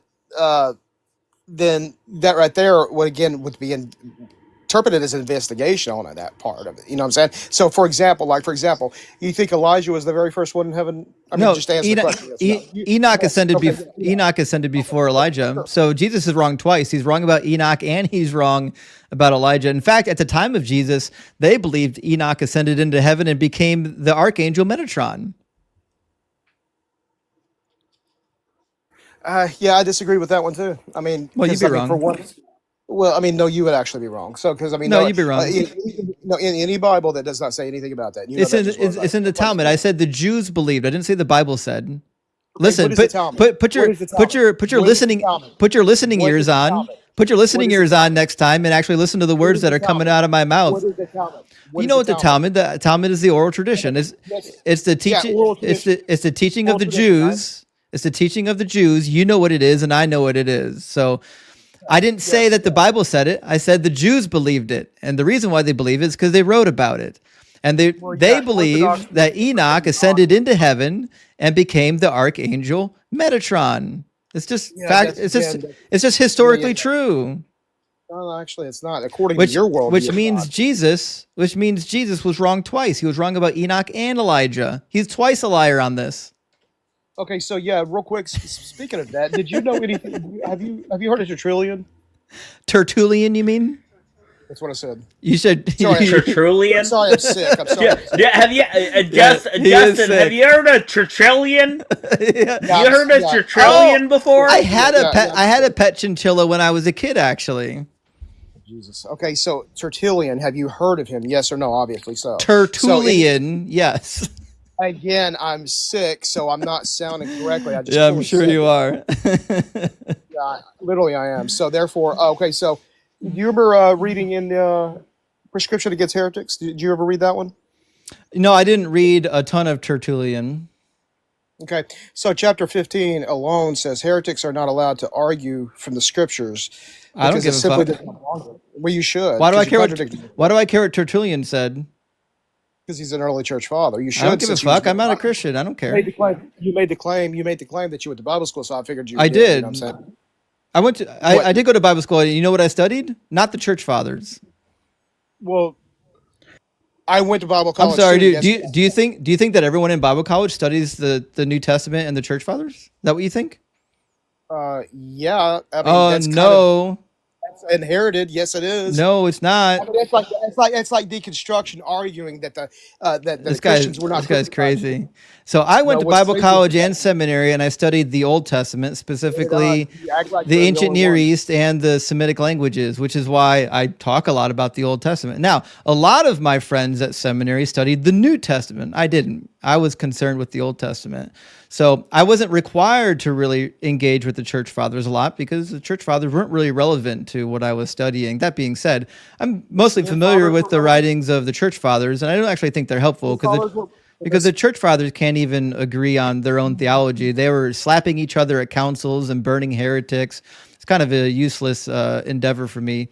That being said, we're talking about Jesus in the Bible right now. So you want to talk about Jesus in the Bible? I'm waiting for something else. Okay. Have you read Matthew 22 when Jesus quotes the supposed King David from Psalm 110?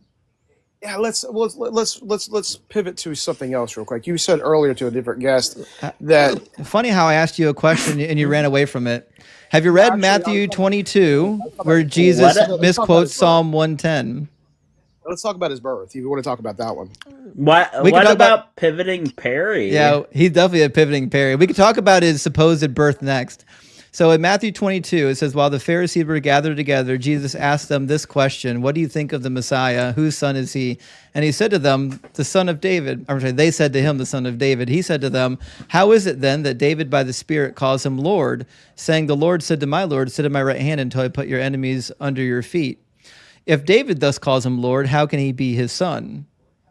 What's Jesus saying here?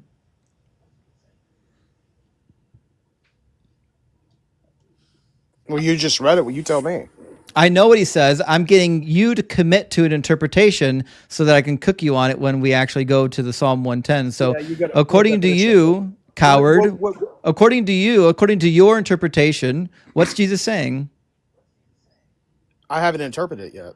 So Go how can do it now. Pray to the Holy Spirit who's leading you in all truth right now. Speak in tongues, roll on the floor, do whatever you got to do. Make it happen. Play with your snake. That would work too. Yeah. Drink the poison, play with your snake, whatever you got to do. Give me the interpretation. What's Jesus saying? Well, obviously he's quoting from. Well, I mean, I don't know why you're laughing. So yeah, the point is he's quoting from obviously Psalms, right? You understand? We're all aware of that. We started that conversation by stating that fact. I'm asking your interpretation. Yeah. Answer the question. So you know what Psalms is, right? We know exactly what the Psalms are. I'm asking you to give me your interpretation. Are you going to keep crying, or are you going to answer the question? The Psalms are Psalms. That's like asking what is a poem, motherfucker. We know what a poem is. Well, not exactly. Yeah, exactly. We do. A psalm is a psalm. A song is a song. A poem is a poem. A haiku is a haiku. These are basic words in the English language. We don't need a definition contest. All I need for you is to give me your interpretation of Matthew 22, verses 44 and 45. I'm literally trying to do that. So here's the issue. So, okay, like throughout the day, you probably hum a tune, speak, sing a tune. That's basically what Jesus was doing. So just because it doesn't quote all of it doesn't mean it doesn't not give the reference to what he's actually doing. You have no idea you don't even know what my talking point is, do you? No, because you haven't said your talking point. You're trying so hard to get ahead of my talking point that you're talking about stuff that's not even relevant to the text. Well, the relevancy of the text is what? It's a psalm. Why is Jesus quoting the psalm? Well, I mean, hell, I don't know. I have no clue. It doesn't even give the description of what's going on. Get on the phone and dial up. Get on the phone and dial the Holy Spirit and ask him, why is Jesus quoting Psalm 110? He's using Psalm 110 to answer a question. Why is he using Psalm 110 to answer a question? Shit. I'll give you a hint. There's Christians in the comment right now that say they know. How come you don't know? Well, the same reason why you don't know. I mean, that's just pretty. Also, I mean, you're asking a question. Vor, welcome to the cult of Doug, Vor. I'm glad you're part of the crew now. Yeah, I mean, you're asking a question, then it's a rhetorical question. If you already know, then why are you asking? It's not a rhetorical question. I'm getting you to commit to an actual interpretation of the prophecy, and you're not going to pivot or cry. Just give me your interpretation of the passage, or I'll move on to an adult that will. I literally just did. You didn't. Okay, so why is Jesus quoting from Psalm 110 to answer the question? Okay. Throughout the entire New Testament, Jesus never claimed to be the Messiah, first and foremost. That's the reason why he was asking, who do you say I am? So therefore, when it says in verse 42, it says, what do you think about the Messiah? These Christians are embarrassing. No, what's embarrassing is you and your retarded fucking son, dude. I'm sorry, what do you say? I said, what's embarrassing is you're not hearing what we're trying to say. No, Protestant, Protestant, stop talking for 1 second. What did you say about my son? No, I said what I said was... Protestant, what the fuck did you just say about my son? You heard what I said about your son. You just called my son a retard? No, I didn't say anything about your son. You piece of shit motherfucker. Everyone heard you say it. Everybody heard you call my son a retard. Everybody fucking heard you say it right now. Get the fuck off my stage, you piece of fucking shit. Yeah. Kiss my ass and never come back. Mods, block that piece of shit. Yep. He's a piece of shit. Hey, I have a daughter that's autistic. Don't do that shit. Yeah. Be better. God damn it. What a piece of shit. calling people's kids retarded for Christ. Could you imagine doing that? Yeah, he clearly has seen your lives a lot. Yeah.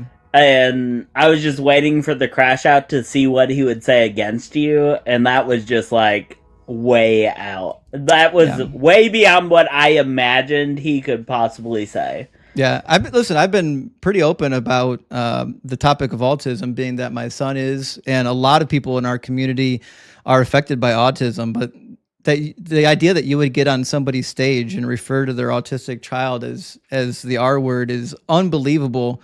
Not only that, but being a Christian while you're doing it and thinking you're doing the Lord's work. That's crazy. All right, let me grab a couple of super chats. We'll get right on to the next guest.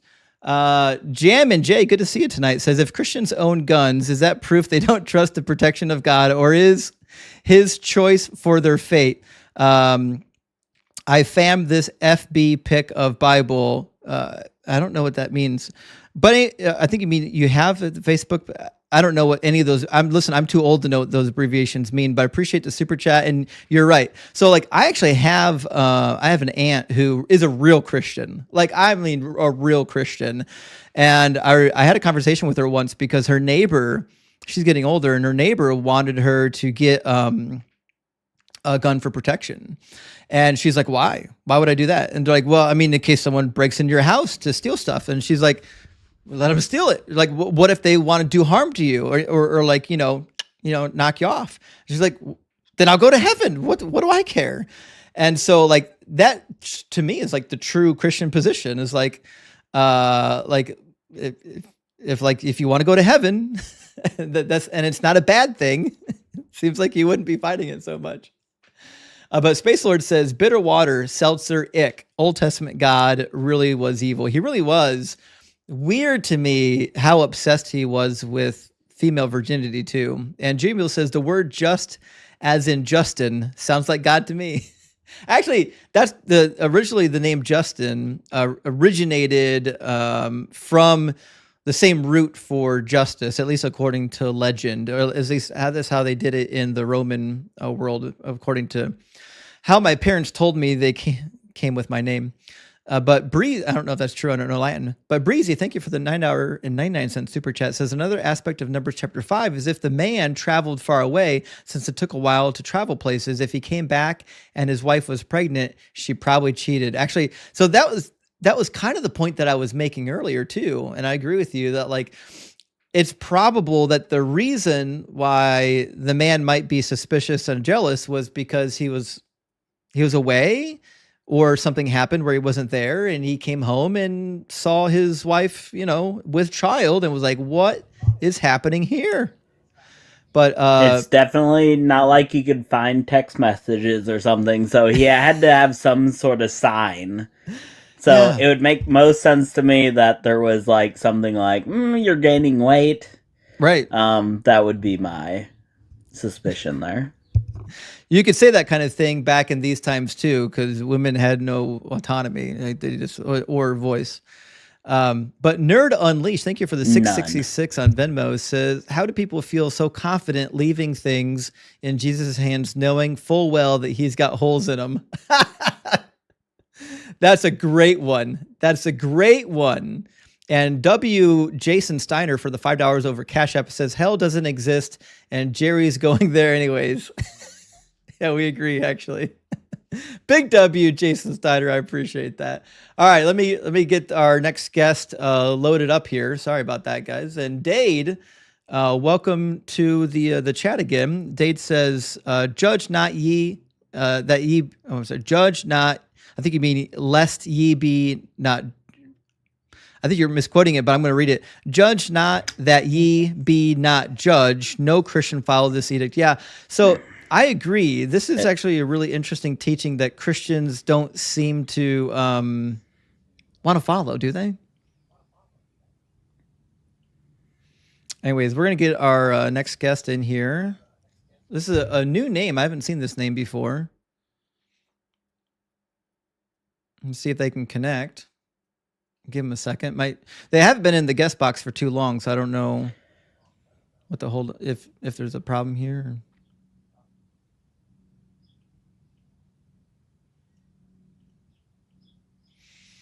Still connecting. Nothing. All right, we'll get the next one in. Sorry, Turismo. All right. Devin came back to talk to us. That should be fun.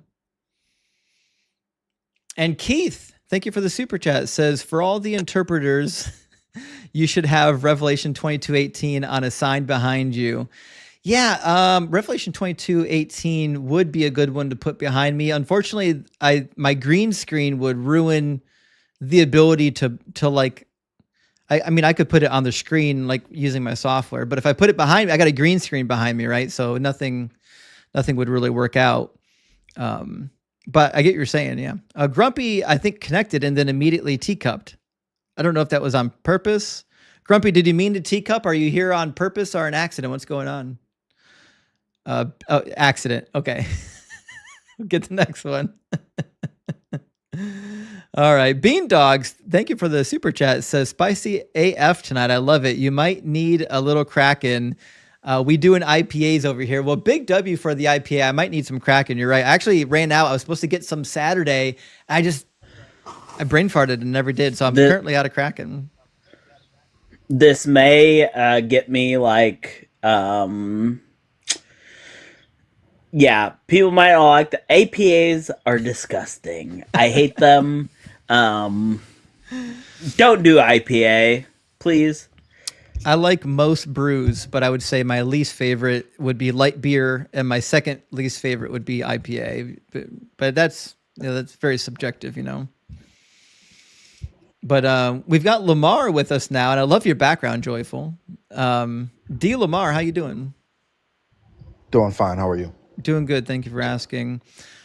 D, are you at least 18 and are you a believer?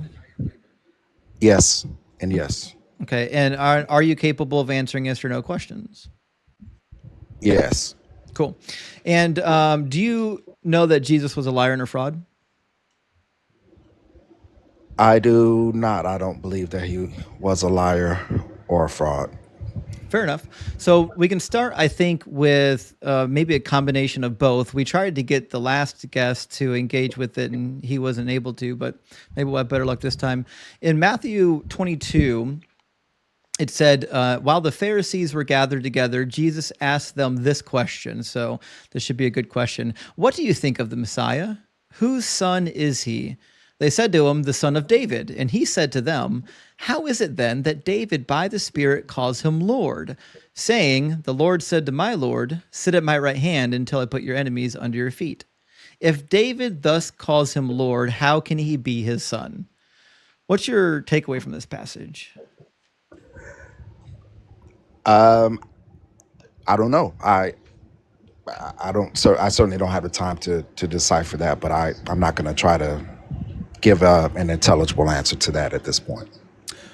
Well, he seems to be suggesting that the Messiah is not just the son of David, but he's also the God of David, right? He's saying that David said, the Lord said to my Lord, sit at my right hand, meaning there are two gods, right?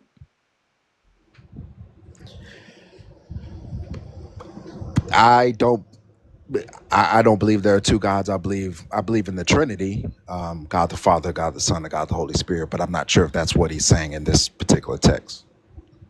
So my answer is I don't know. Interesting. Well, that's the interpretation of the passage, by the way. I don't believe that there are two gods. Wait, do you think Jesus is God? Yes, I do. Okay. So that would be him being God and Yahweh being God, right? But perhaps Jesus and Yahweh are referring to the same person. Maybe he's referring to himself. Are they both Lord? Yes. Okay. Is it possible for the Lord to say to the other Lord something? If he's referencing himself, and maybe I'm mistaken, but it's similar to us.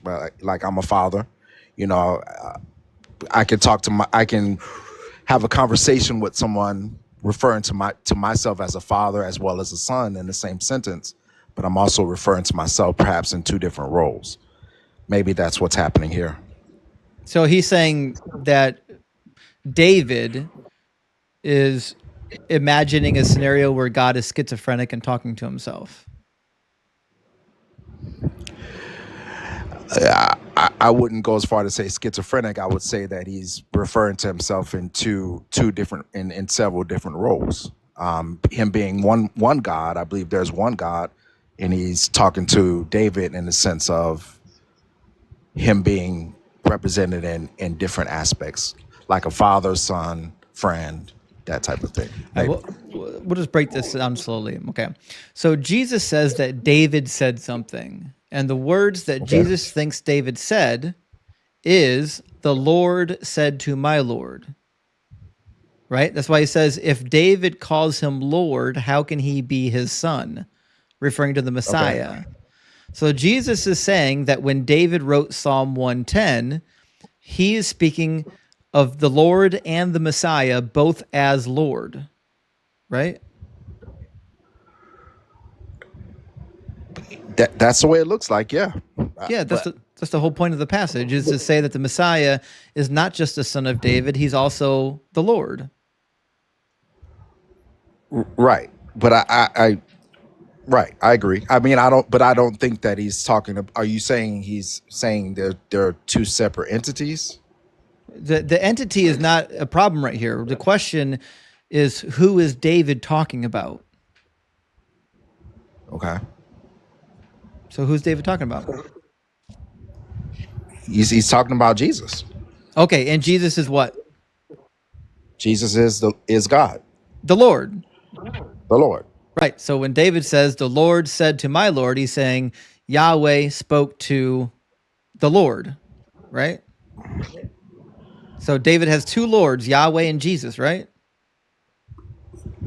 Yeah, that's the way it looks like.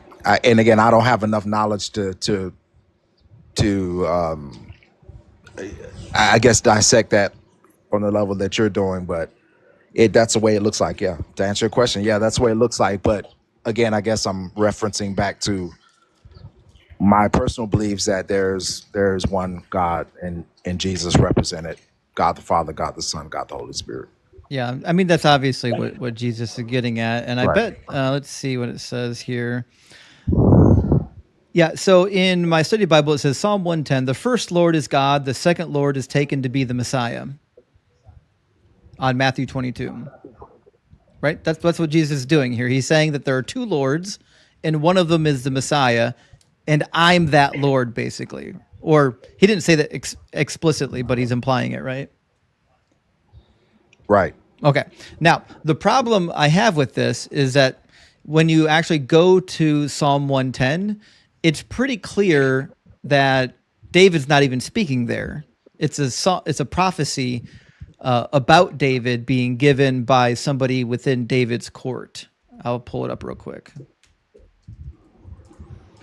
So the psalm starts out, it says, Le David Mizmor in Hebrew, which means to David a psalm. It says Naum Yahweh, which means an oracle of Yahweh, right?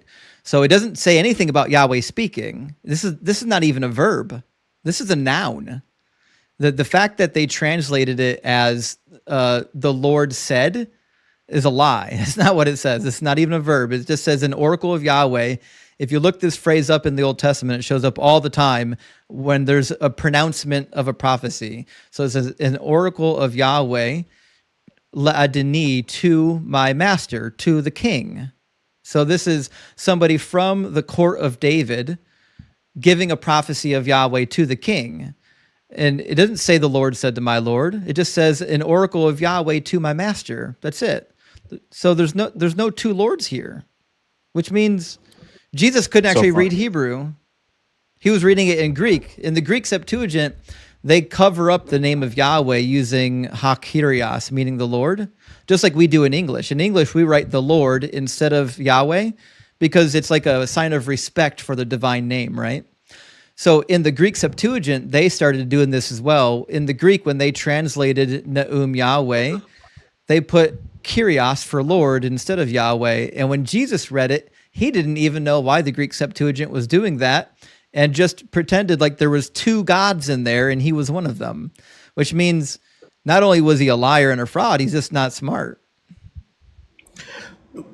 And that's what I was going to ask you. I mean, do you feel, are you taking from those verses the fact that it seems to be clear? And again, I preface what I'm saying. I don't have the knowledge of having studied the Bible to the extent that you have. So, and I guess in some of that ways, I'm speaking ignorantly in that way. So you've got me on the knowledge piece, but do you feel just from that he's trying to be, that Jesus is a liar and a fraud? Because that may not be his intent, to lie or to defraud someone.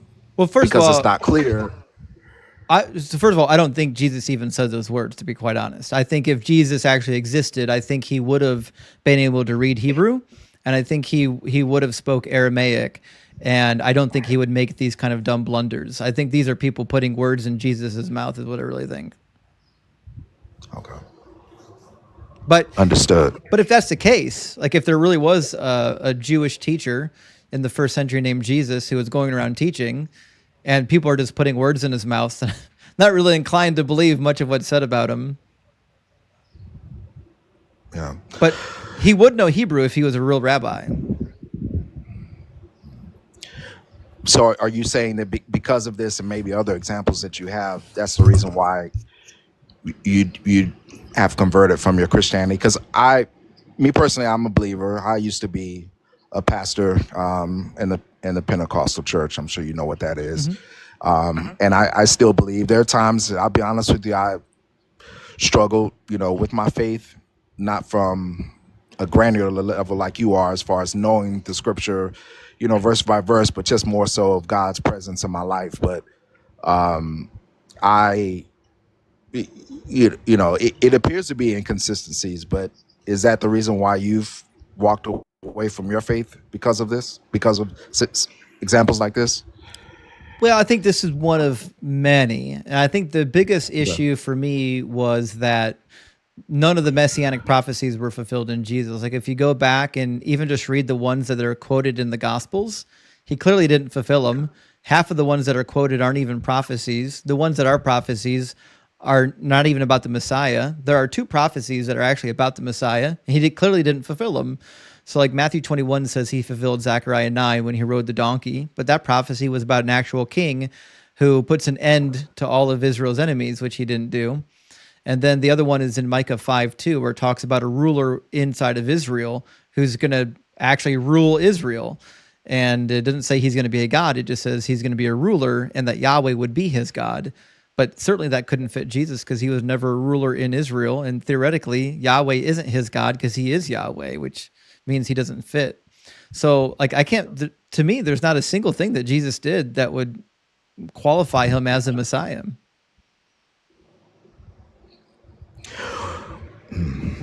Interesting.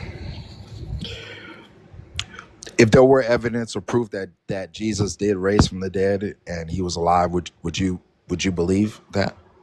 If he was still alive, I'd have to talk to him to make an opinion. But listen, that to me is the most interesting thing, is that if you're God and you know the future and you raise from the dead, what's the most convincing way to prove to people that you raised from the dead? Would it be to come walk around for 40 days and disappear for the rest of eternity?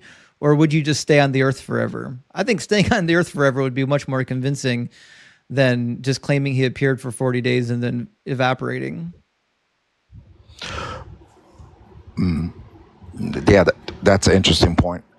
And I don't want to take too much of your time, but do you think that it's possible that the word of God is true and that perhaps, and I know you don't believe in God or the devil and all of that, but maybe, I forget the quote of the president, that's a politician or president, that says that sometimes the truth is masqueraded by a bunch of lies, and you throw a lot of different things in to actually mask what is really true. And I think, and this is just my own personal belief, I don't have any evidence or anything to back this up concretely. It's just in my experience and my relationship with God and the church, is that sometimes the truth can be, the truth is real, but it's hidden because of what appears to be inconsistencies in the text, things that we experience in our own lives, and it can cause people to not believe that the Bible is true and what it is. And it might be really it might be really true, but it's just masqueraded by a bunch of inconsistencies. Perhaps what you're bringing up tonight. Right, And but I don't know if I have. Right. if the Bible is full of things that are not true, why would I trust it on the other stuff? Well, I wouldn't say that it's not true. It's just maybe we don't have the ability to disprove what seems to be untrue, if that No, makes sense. But we can. The Bible tells you what the Messiah is going to do, and he just didn't do it. Right? so let me ask you this: what will be difficult in you? And I've heard, and I follow what's the name as well. Your friend that comes on, living without faith. I forget her name, and I actually Leaving Faith, Sarah?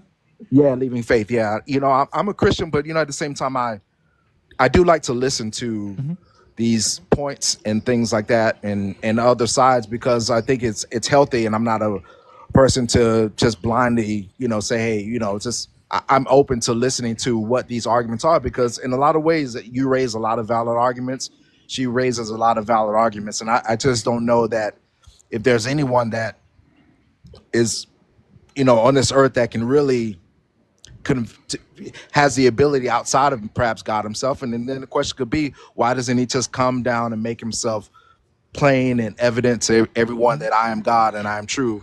And maybe it's an insurance plan. Like I've heard her say that, it's like, well, I'm just going to believe because, what if it is true? And then, I'll be dodging hell. And you know what? I'll be honest with you. Maybe there's a part of me that says, you know what? I just want to believe because the fact of hell being real, and that I don't want to risk it. Maybe that's part, and I'm not saying it's right. I'm not saying it's fair. Maybe it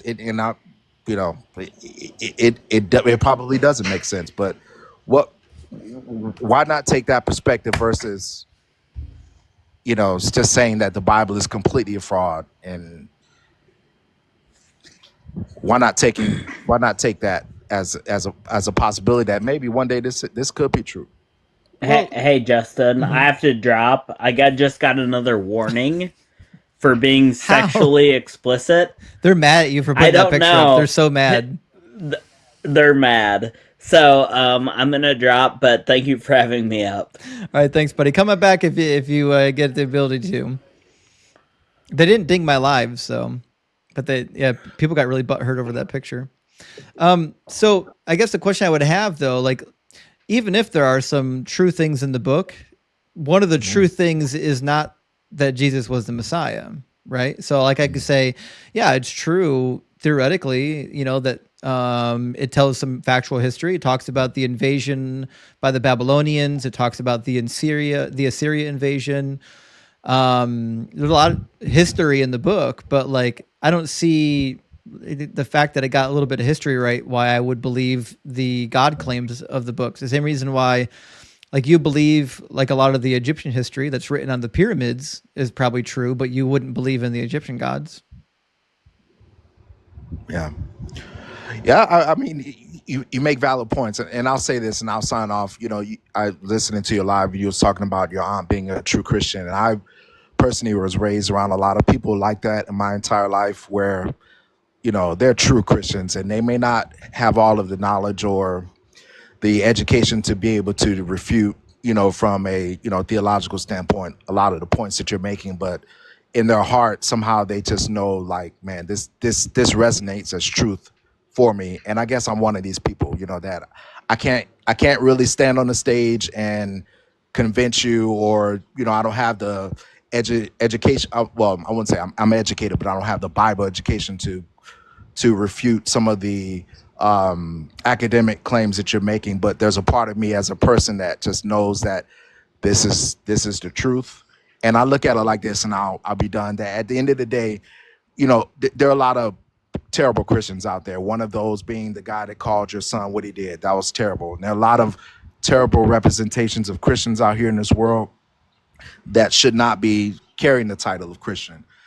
I look at it like this: at the end of the day, if I try to live my life from all of the good things that the Bible talks about, being kind, not murdering, not stealing, and being, all of the good things about the Bible. If I try to live my life being a family man and honor my marriage and all of that, being a good father, being a good dad, if I try to do all of those things at the end of my life and it's not true, I don't think I would have, I don't think I would lose anything, because I would have lived my life in the best way that I know possible. And if there isn't a heaven, hey, that's fine. And if there isn't a hell, I would have lived my life the best way I could, and I probably wouldn't deserve hell either. So,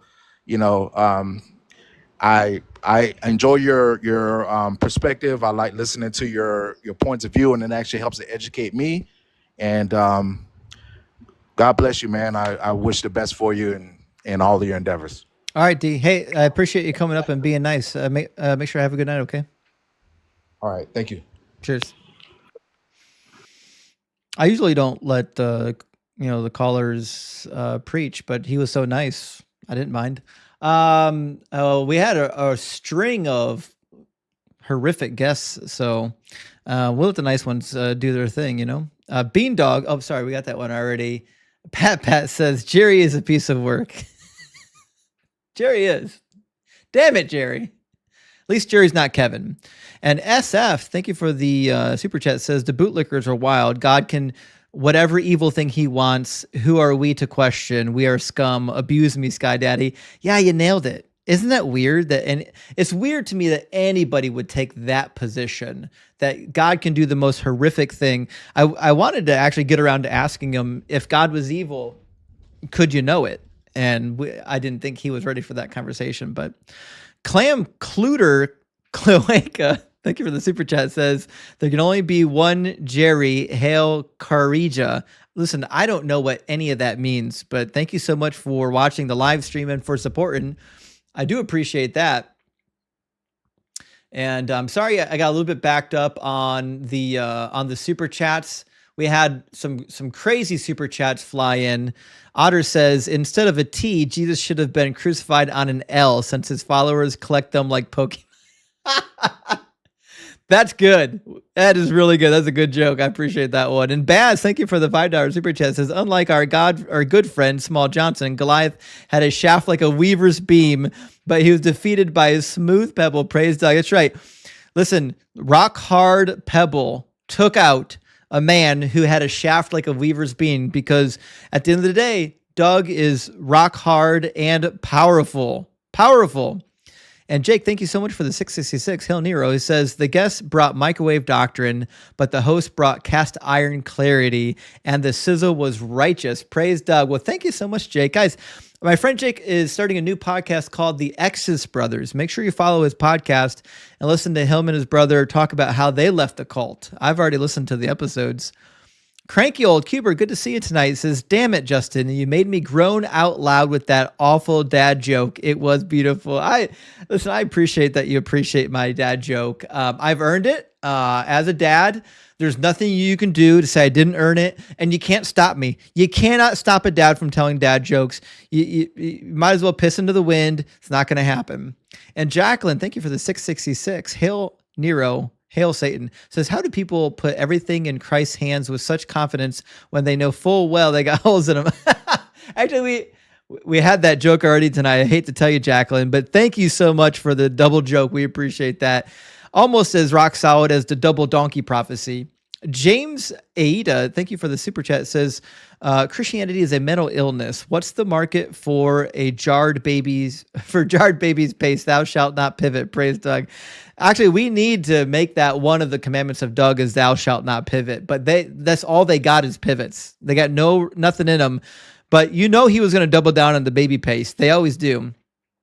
Acme says, I don't think that words mean what you think it means. Yeah, Inigo Montoya. I actually had to go and watch that clip to figure out what that was. Thank you so much for that. I appreciate that. And LA Silver Surfer in the house. Thank you so much for the super thanks. Game over. We're gonna keep playing. We're gonna keep playing. But thank you for the super thanks. And politically active 18-year-old, hell yeah! Thank you for the $10 super chat. Says Planet Peterson looking like Jake Gyllenhaal. I agree. Post side quest, beard no sigma. It could soft launch a breakup. Main character aura speaks in playlist and disappears after icon. Big W, actually, I agree. Planet Peterson is ready for a main role. He could be a heartthrob character. I agree with you there.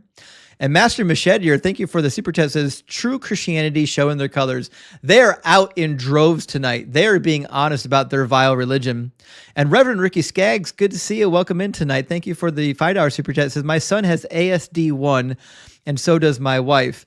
I want to say cinch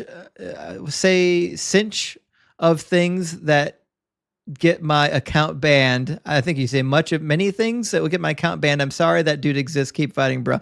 Reverend, thank you so much for the kind words. And yeah, it's crazy to me that anybody would bring that up in the middle of a discussion. It's unbelievable. But listen, when they can't defend their God, they have to switch to personal attacks because they got no Holy Spirit. And Cranky, again, thank you for the $5. He says, I'm autistic as fuck, and I guarantee I'm smarter than that piece of human refuse. Here, have some money. Thank you so much, Cranky. Listen, my 6-year-old autistic son was smarter than him. It doesn't take much. The guy is not bright, but that's the Lord's best. That's all God's got. And Tyler Murphy, thank you for the 666. And what an absolute trash bag that last guest was. I want to call him much worse, but Super Chat won't let me. No hate like Christian love. Disgusting.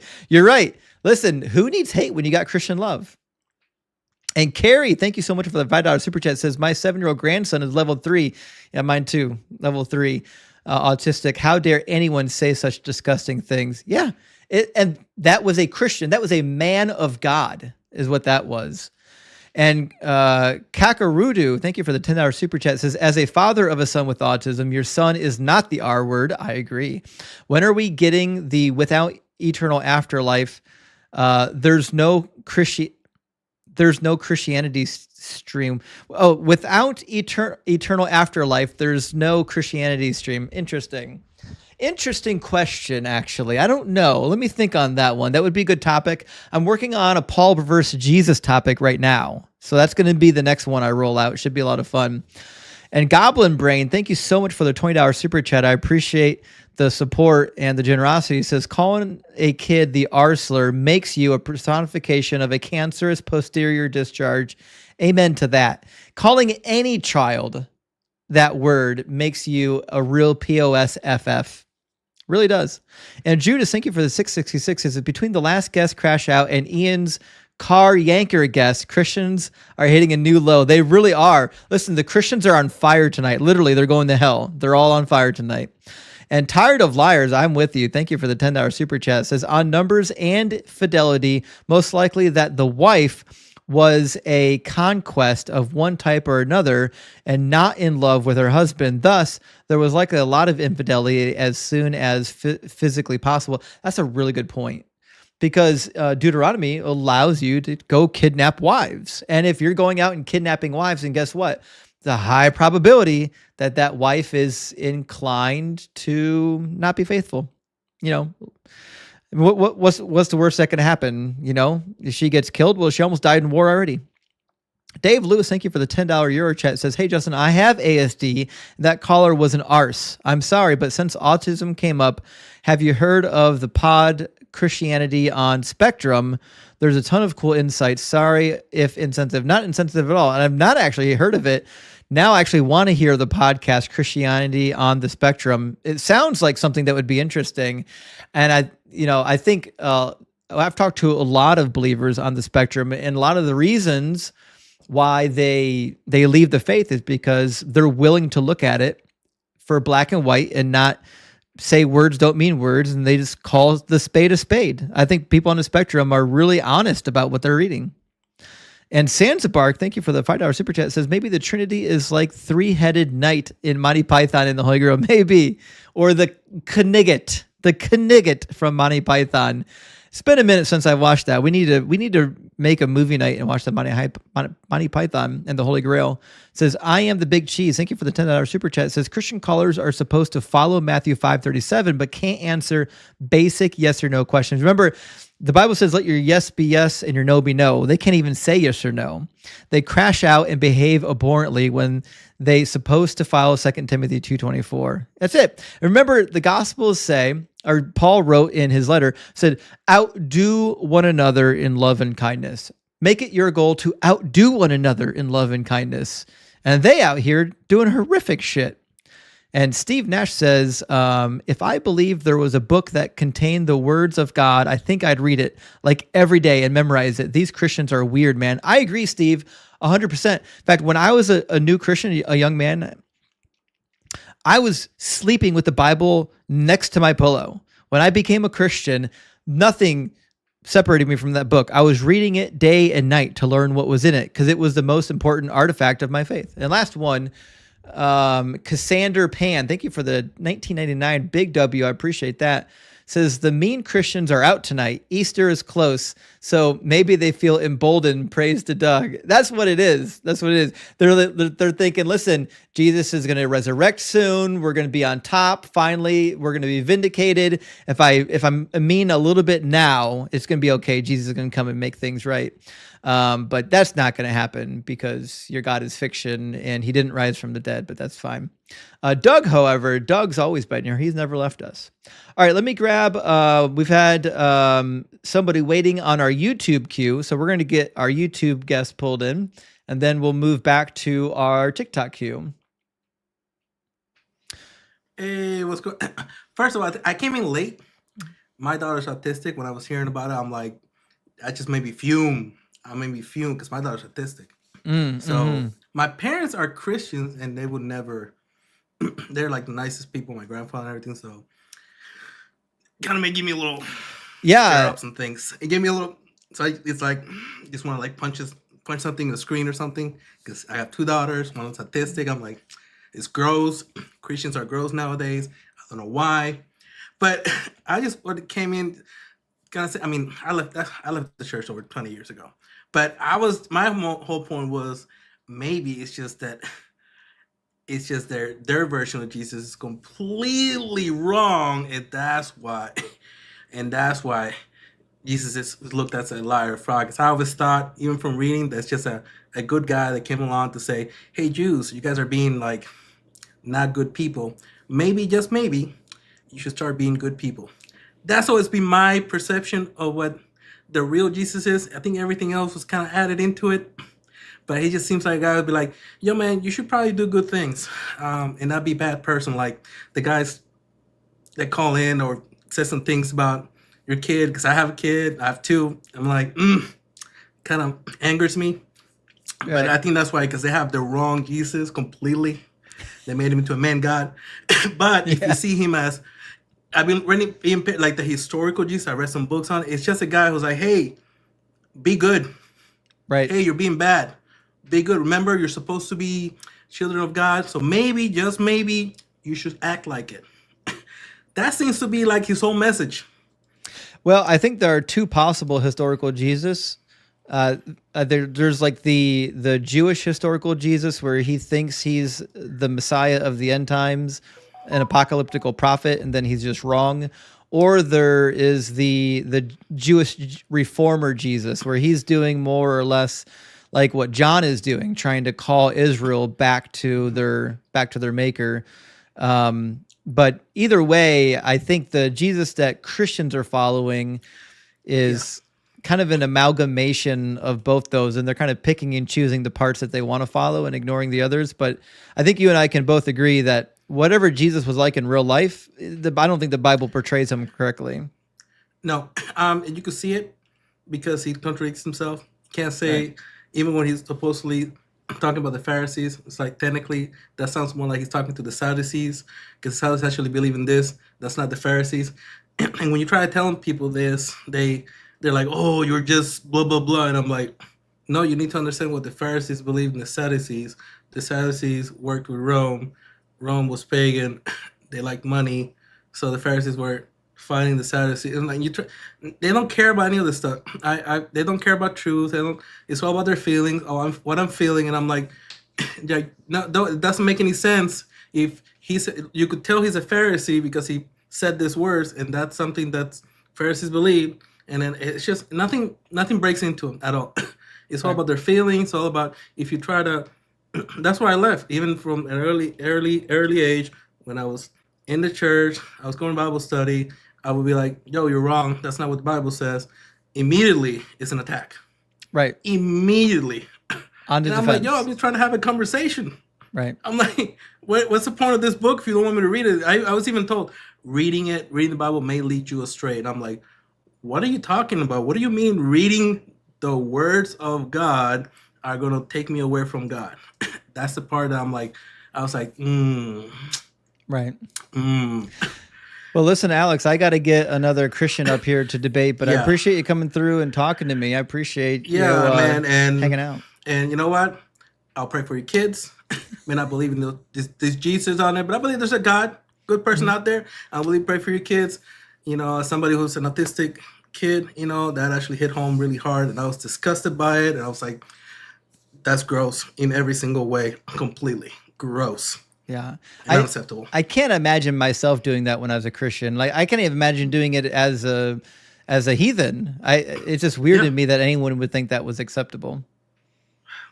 That's just, I'm sorry you had to go through that. As a parent, you know. The fighting words. Yeah, the internet makes people be brave, but they wouldn't be brave in front of me when I'm my kids. No, at all.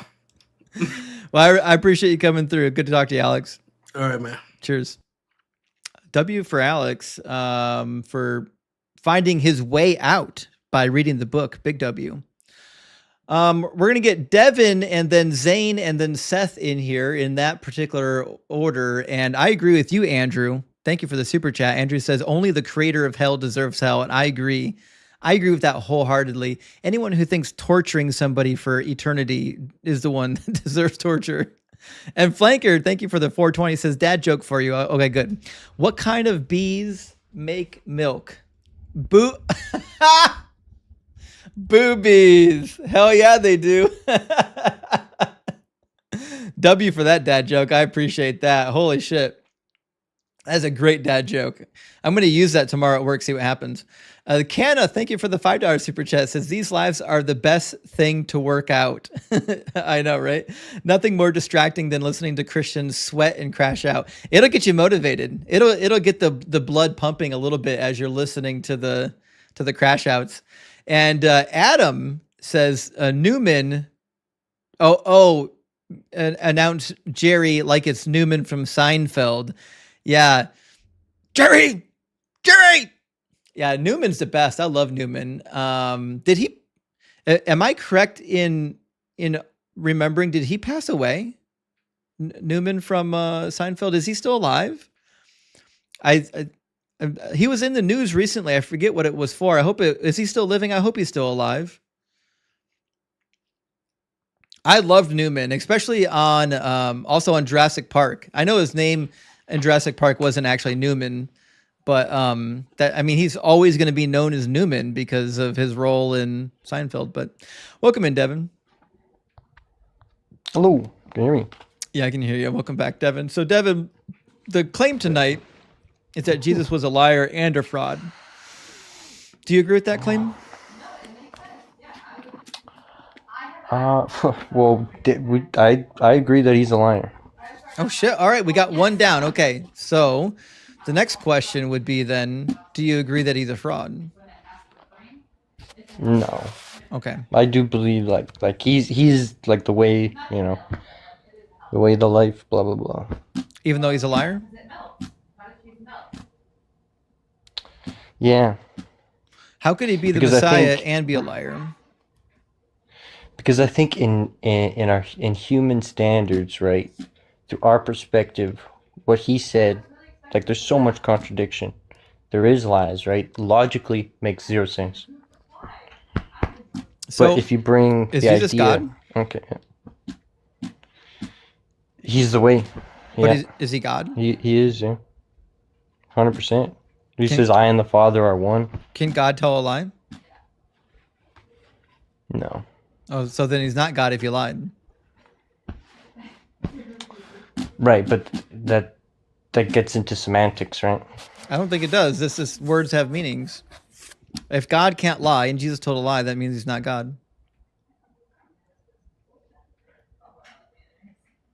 Right, he's the Son of God. Okay, so he's not God then. Just the Son of God. No, but he's I and the Father are one, so like they're one. That's where like the faith comes in, right? Oh, why is there like the three? I don't think faith has anything to do with this. Well, I think faith and belief is 100% everything to do with it, right? Okay. So if I have faith that Muhammad is the last prophet of God, is it true? It is your truth, right? No, is it true in reality? Not in my head. Whoa. So true for everybody else? Absolutely not. Only Okay, true for that's you. what I'm asking. Yeah, something that's true in reality is true for everybody. Right. Okay. So faith isn't useful because I could have faith in anything that's untrue. That's not a meaningful measure for determining what is true. So let me ask you a question. You think Jesus is the Messiah. I think Jesus is not the Messiah. Would you like to see why I think he's not the Messiah? 100%. Okay. So we can go to a prophecy that appears to be messianic and just ask ourselves, hey, did this get fulfilled? In Micah 5 says, but you, O Bethlehem of Ephrathah, who are of the little clans of Judah, from you shall come forth for me one who is the rule in Israel, whose origin is from old, from ancient days. So this says that there's going to be a ruler in Israel from Bethlehem. Was Jesus a ruler in Israel?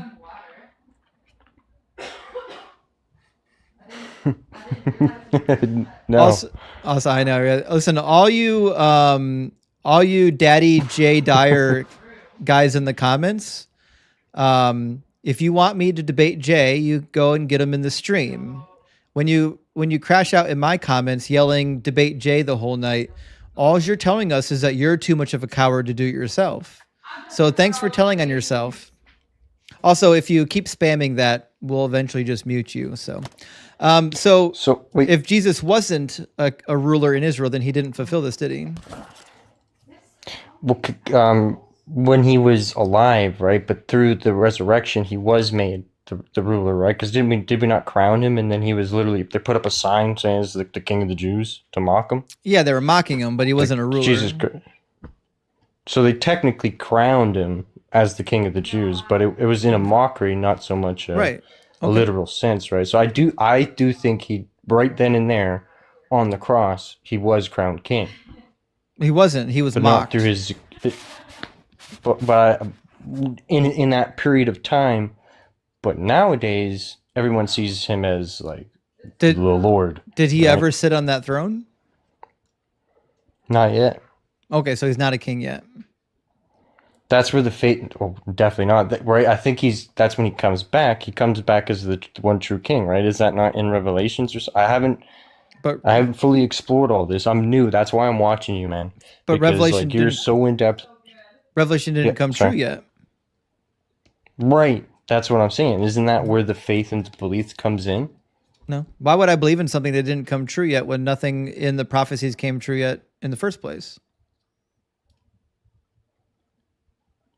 But didn't they already happen? Was Jesus not a real man? He was a real man, but he didn't fulfill any prophecies.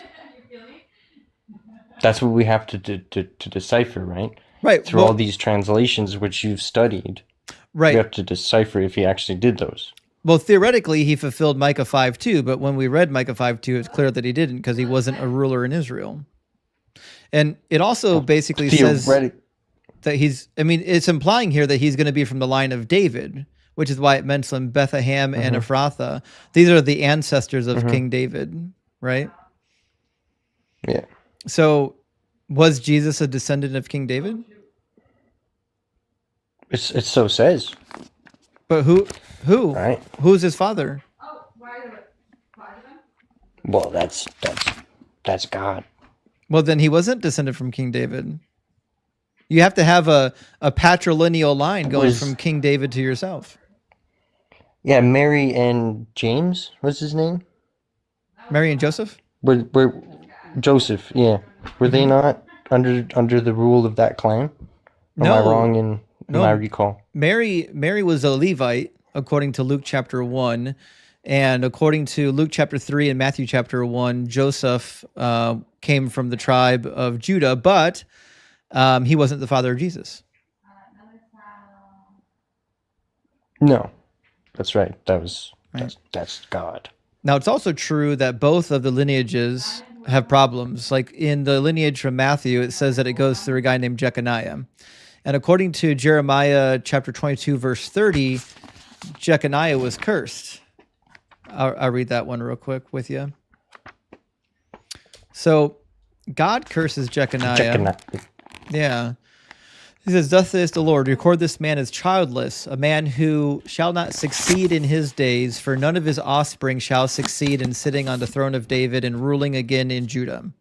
So none of the offspring of Jeconiah should be king, which means this counts Jesus out.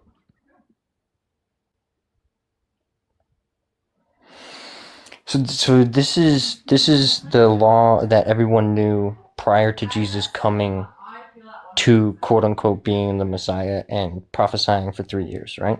All right, say that again. So this like King of David and all this knowledge, like this is like the law of Moses we're talking about, right? So Jesus came and denied all of this stuff, right? No, this is just the lineage in Jeremiah, or the cursing of the lineage in Jeremiah. So after Jesus' death or pre-Jesus? Before Jesus. So before Jesus, there was a guy named Jeconiah who was theoretically the last king before the deportation into Babylon. And he was removed, and then his uncle was put on the throne, and God cursed Jeconiah, said that none of his descendants would ever be on the throne again.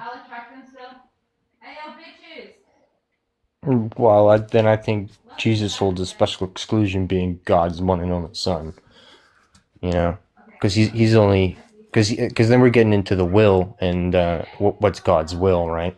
I don't think we can fathom that of why. So clearly that had to happen for Jesus to say something, for the Pharisees and the rulers to be like, well, no, dude, you're obviously not him, because the people of David cannot be king anymore. You can't be the king of the Jews because you're from David. Well, yeah, Jesus couldn't be king because he came from the line of Jeconiah, Right. and his other lineage in Luke chapter 3 says that it went through Nathan, the son of David. But according to the book of Chronicles and the book of Samuel, the throne was promised through Solomon, not through Nathan.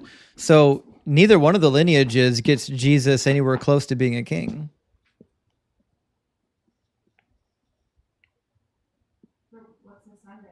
See, I don't think he's the literal king yet. That's in Revelation when he comes back.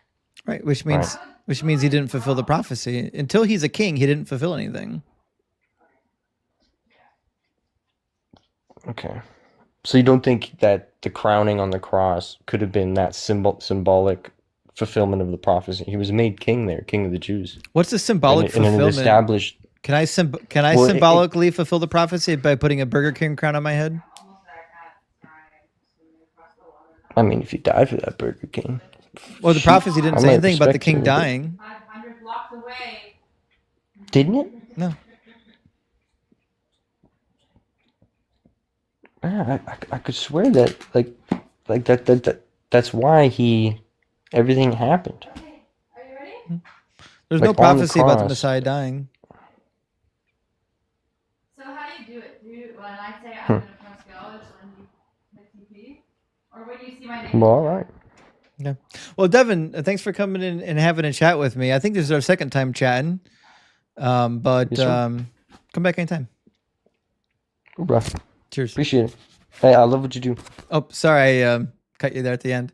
Yeah, Devin and I chatted a couple days ago. I think I posted his that clip. I still don't know if he's a troll or not. He might be on our side. I don't know. I don't know. Anyways, thank you so much for chatting with us. All right, let me grab our next guest. And oh, this is good. This is good. Okay.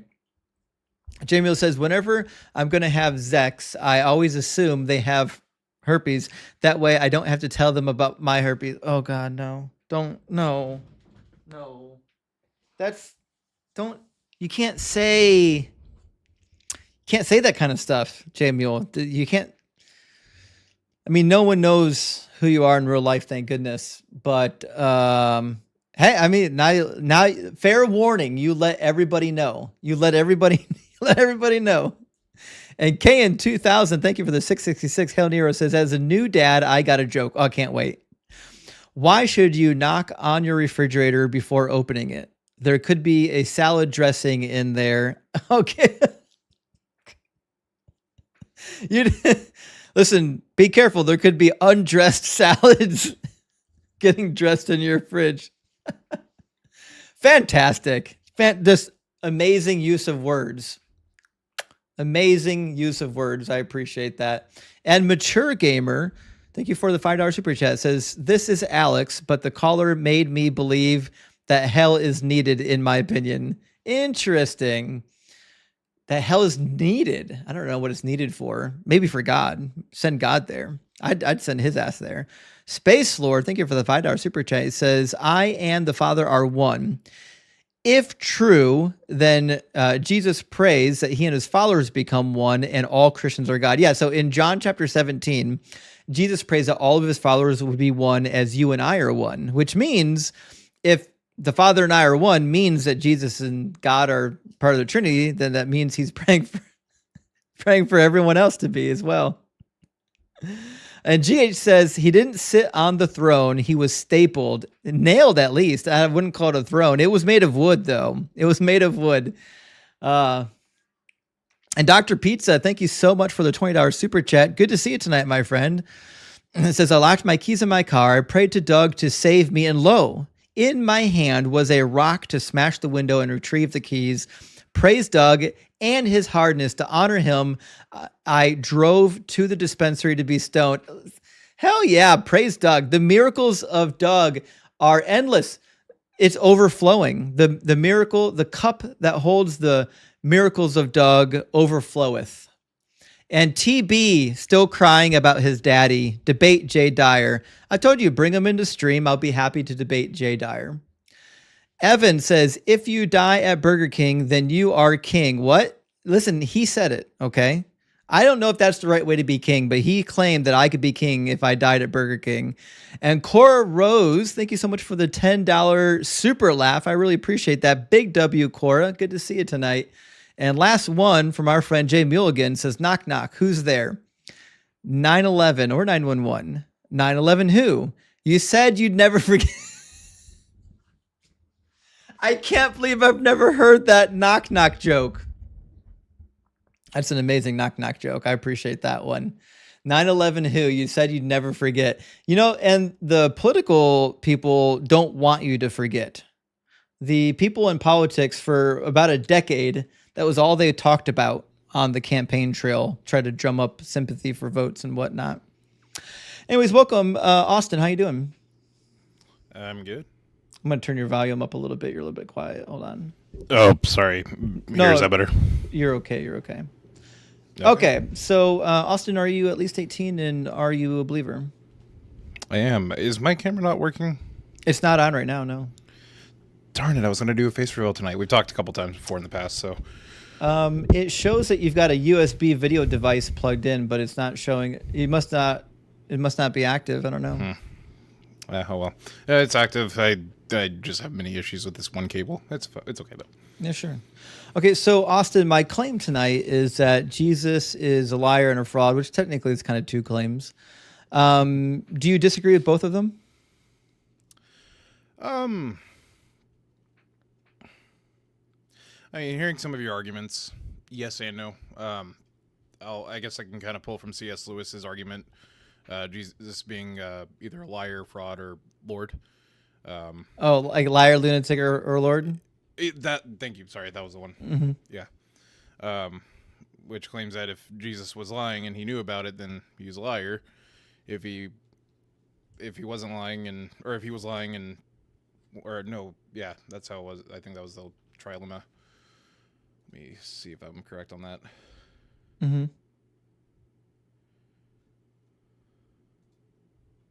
Sorry, I had like 3 cups of whiskey tonight, so. W whiskey. What kind you having? Scotch. It's a monkey shoulder. Nice. I heard y'all talking about Kraken. Then I heard IPA, so I didn't know if Kraken IPA was. No. Y'all were talking about, or if y'all were talking about the rum. It's a rum. Yeah, the Kraken's a rum, but big W on the monkey shoulder. That's a good one. So, do you disagree with Jesus being a liar? You know, I'm honestly not sure. Okay. And you've like from our past conversations, it's kind of the same thing. I'm not sure. I mean, I'm coming into this as a skeptic, but at the same time, I'm just skeptic of y'all's belief as atheists. Not seeing my faith be shaken. Hopefully, Well, let me. I think this one kind of. I don't know if this qualifies as a lie or just him saying things that are untrue or what. But I'm going to read a passage with you real quick. This is John 13:18 through 19. When he's about to speak to the disciples before the Last Supper about his betrayal, he says, "I'm not speaking of all of you. I know whom I have chosen, but it is to fulfill the scripture. The one who ate my bread has lifted his heel against me. I tell you this now before it occurs, so that when it does occur, you may believe that I am he." So my understanding, and tell me if yours is the same, from John 13, is he's suggesting that there is a prophecy that needs to be fulfilled, talking about the one who eats bread with me has betrayed me and lifted his heel against me. Is that what he's saying? Speaking of you all, I know who I'm chosen, is that the scripture may be fulfilled. He who ate my bread has lifted his heel against me. I tell you this now before it takes place, and when it does take place, you may believe that I am he.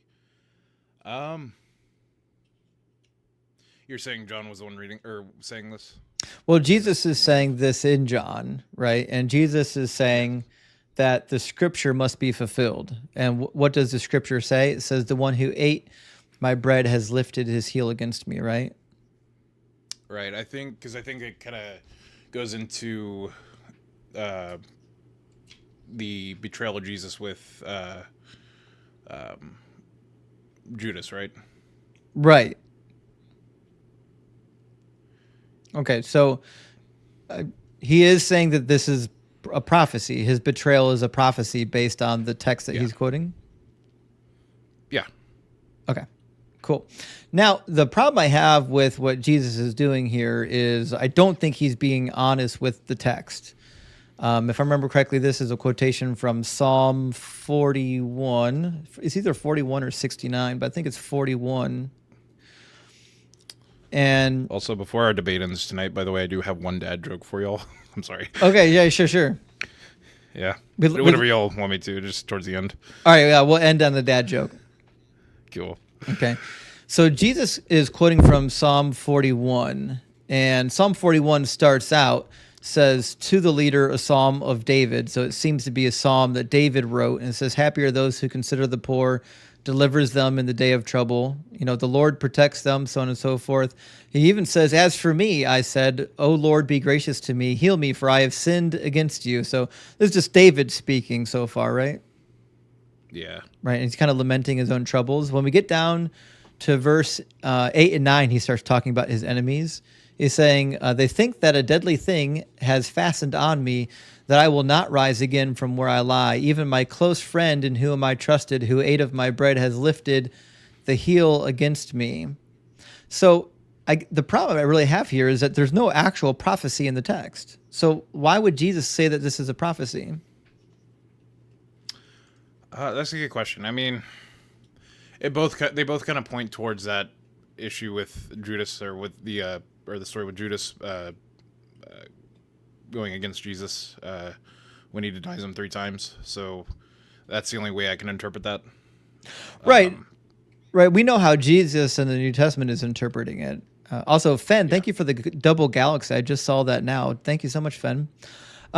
We know how Jesus is interpreting it, right? The question is that an appropriate way to interpret the text? Like, if there's a text that's clearly just a psalm of lament from King David, and somebody comes by later and says, oh, there's one sentence in here that I like, I'm just going to call it a prophecy. Is that an honest way of dealing with the text?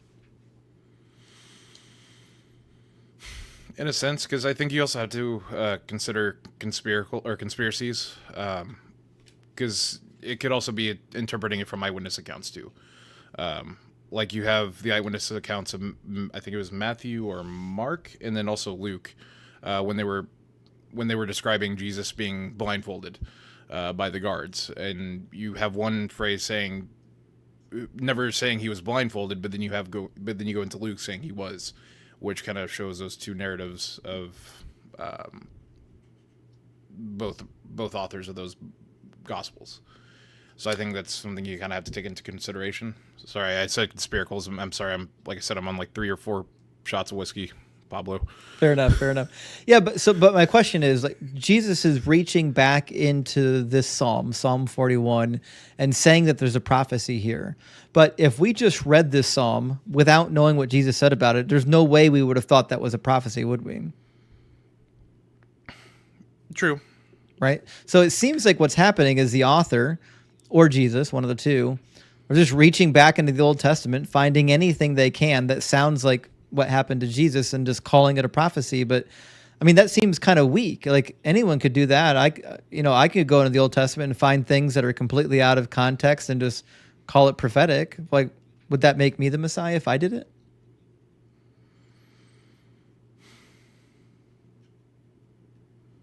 No. I mean, kind of goes back to the argument: is Jesus a liar, lunatic, or Lord? I think you can claim all three to an extent. Lord being if he was.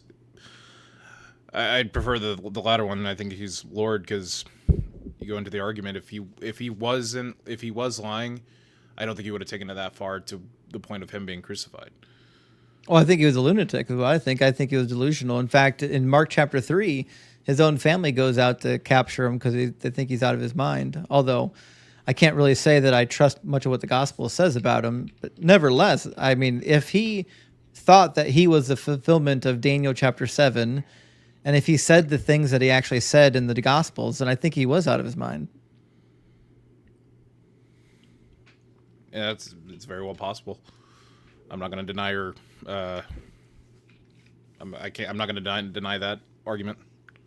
Right. All right. Well, listen. I want to hear the dad joke, and I've got some other guests waiting to get in. First of all, are you kidding me? Right me out with all these dad jokes. Sorry. Super Trooper reference. I appreciate that. And then, ironically, so being Catholic, Easter Sunday is on 4/20. We're going to be blazing and praising. I would. If I was still a Christian, I would blaze and praise for sure. No doubt. No doubt. Listen, they were. Cool. So if you look at the temple that was uncovered at Tel Arad in Judea, there's a temple from we're going to call it the early Iron Age, late Bronze Age. And in the temple, they've got the incense burners, just like you find in the Law of Moses. And on the incense burners, there was actually resin, old resin from the late Bronze Age, and they tested it. And the burnt resin tested positive for cannabinoids, which means they were blazing and praising way back at the temple at Arad. Hey, I mean, if it says it happened, it happened. Right. Also, if you don't mind me asking really quick, sorry, I kind of had this question before I came into the stream, and I wanted to ask. I kind of noticed, like, with chat and everything, and I'm not trying to make enemies out of anyone or trying to be disrespectful by it. So I noticed, like, the deconstruction zone, like this whole new thing coming up. At least it's something new I haven't heard of before yet. Is it more of a? I've always kind of been wondering, is it more of a bash towards like Christians themselves, or just like the entire like are you trying to steer us away from our faith? Like, I've always just been kind of curious by that. So, not like an argument standpoint. I think my goal is to move people towards true. I think that society in general is best when people believe as many true things as possible and as few false things. And I also think, over the course of history, religions, not all religions, but the Abrahamic ones, have been pretty bad for humanity. I don't think they've really done a whole lot of good. Not that they haven't done any good. Certainly they have. But all that being said, if you think the best thing to do is for people to believe true things, then, that's, we have a common goal. Also, it does also affect the way people vote. So, like, there are people that are going to vote away certain demographics' right to get married, vote away people's ability to decide what to do with their bodies and reproduce. And for a long time, like, you got to remember, the religious right in this country for a long time wouldn't even allow women to get divorces or open a bank account. So, like, yeah, I think what people believe affects the people in the country that I live in. I definitely get that, and because I consider myself a conservative, financially conservative, in the middle, socially. Like, as long as nobody's pushing a big agenda on me, do whatever you want. That's all I'm. At least that's my view on things. Right. But no, I've just always been kind of curious because I also want to like try to get the message out there. I know that one guy who talked about your son. I'm definitely sorry about that. That definitely wasn't cool. But it's. I forgot. I lost my point. That's right. You're 3 whiskeys in. Listen, enjoy your next pour, and thanks for coming up and chatting. Likewise. Cheers, guys. Cheers.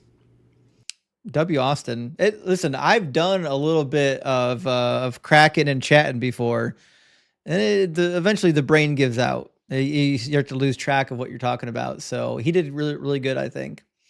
Ben DeHova, thank you for the $5 New Zealand chat. It says 2 elephants fell off a cliff. Boom. Boom, boom. Fantastic joke. We got some good jokes coming in, actually. I appreciate that. And Cyphus Ignitus, thank you for the $5 super chat. It says Ugaritic text being older than mostly all of it. Talmud, Torah, original Bible, Orthodoxy, vampire, Coven, New Testament, scam. I agree. So my favorite thing from the ancient world was the discovery of the tablets at Ugarit. It helped us to understand what was happening in the Bible, and it helped us light years linguistically. There are phrases from the Hebrew Bible that were very obscure until we discovered those tablets. So we figured out who Asherah was. We figured out who the sons of God were.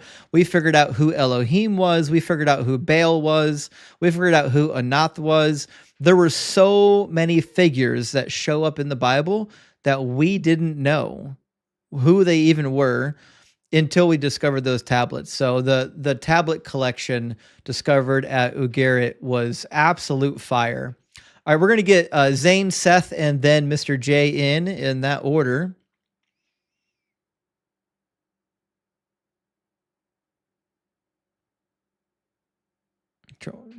Zane's been waiting for a while, but we said we'd get him in, so hopefully he's still connected. Oh, did Robert come to crash out in the comments? It's been probably a year since I cooked Robert. He's still bitter over it. He'll never get over it.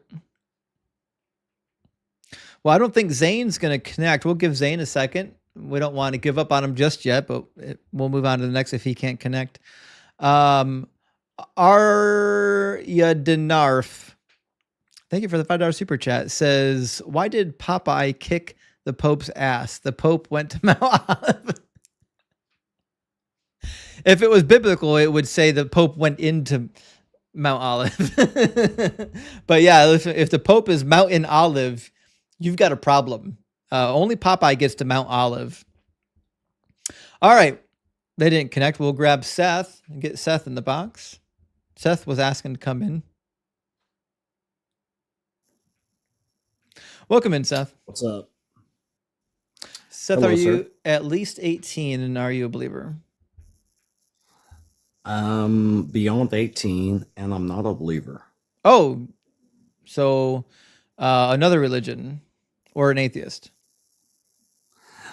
Well, I have a question. Mm-hmm. Isn't like, I don't believe in Christianity. I don't believe in any of the religions on earth because they're way out of pocket. But isn't, at the end of the day, wouldn't like Christians, like Hindus or Muslims, stuff like that, just be atheist by default in a way, and they just don't even know it? I'm sorry, what? Wouldn't people that believe in religions, wouldn't they just be atheists and they just don't even know it? No, definitionally speaking, an atheist is someone who doesn't believe in a God. So even if you believe in a fake God, that wouldn't make you an atheist. Okay, but then they're just ignorant of not even realizing there's really truly not a God out there. No, Because if you want to, atheism's on. a mental state, right? So if you're an Okay. atheist, that means you lack a belief in a God. Meaning, if you believe in a God, then you're just not an atheist. Okay, well, that's fine. But it's like, if you really think about it, if you really break it down through all of the religions and stuff that we know of, Greek, everything, even like way before us, centuries before us, that in those timelines, you would have believed like Greek gods and stuff like that, or whatever the case, whatever the region you're from. But, however, they're not true. It's just like Christianity and believing in Islam and all that. That's just not true either. Yeah, it's man-made. None of it's true. I know. Yeah, it's just yeah.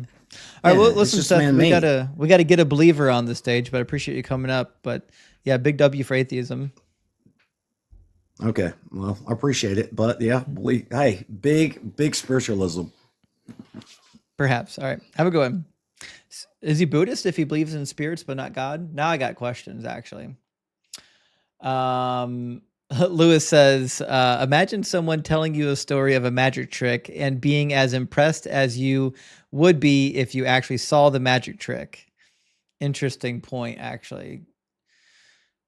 Yeah, if somebody told you a story of a magic trick, you would never be as impressed of the magic trick as you would of the trick itself, which is why I'm not impressed by the magic of the Bible, because all I heard was the story. I didn't see the actual magic. God should be doing the magic still, and he's not. Isn't it weird that whenever God does something, it's always way in the past and you can't actually detect, you can't investigate to see if it was real? Seems like all religions do that. It can't be a religion until it's completely untestable. Then it's a religion. Mark, thank you for the $2 super chat, says, can you say who exactly Asherah was and her pole?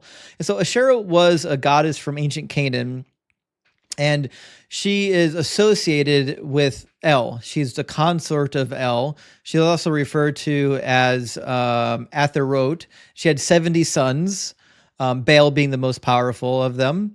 And she was typically worshipped by having a graven image carved from wood, and they had rituals that involved the Asherah pole. Which is different actually than a lot of other deities, which would be represented by like a standing stone. So it's possible that the Asherah pole was because she was a fertility goddess, and not to get into graphic detail, but fertility goddesses often would have small wooden poles carved with their likeness on it that they would be used to open the young woman's member in a ritual. So there was a ritual in the ancient world where a fertility idol would be used to prepare a woman for birth by entering into the birth canal. So it was common to have female fertility deities to be represented by these small wooden idols, and thus most likely is how Asherah got associated with it. But also the root word for Asherah in the Semitic languages is roughly equivalent to that as wood, as trees. So it's possible that it was just a cognitive linguistic connection that got turned into a mythological connection. So hope that helps. Techman, thank you for the super chat, says, my dad was a Methodist minister and later agnostic atheist. He talked about Mary Magdalene being Jesus's lover. Your thoughts? Well, I don't buy into the Holy Grail, Holy Blood, I think was the name of the book. I forget the name of it now, that talked about this. I don't think Mary Magdalene was a lover of Jesus. I think that there were women that kind of supported the ministry, both when Jesus was alive and then afterward. And I don't think that they were lovers. It wouldn't be expected of the time period either. It seemed like it would have been frowned upon pretty greatly. So I just find it to be maybe not a realistic claim. Robert still crashing out in the comments. Robert, you're welcome to get into the guest box and get cooked again. Robert, come on up, buddy. Space Lord says Popeye might be a god. I am what I am. That is a good play on words. That is a good play on words. I appreciate that. And the Canoff, thank you for the $5 super chat, says fiscal conservative does not align with conservative GOP politics or policies. History doesn't bear it out. I actually agree. I used to be a right winger when I was young, and then I studied finance, and I realized that the right wing has no idea what to do with money. You should not give them any money. They have no idea what to do with it.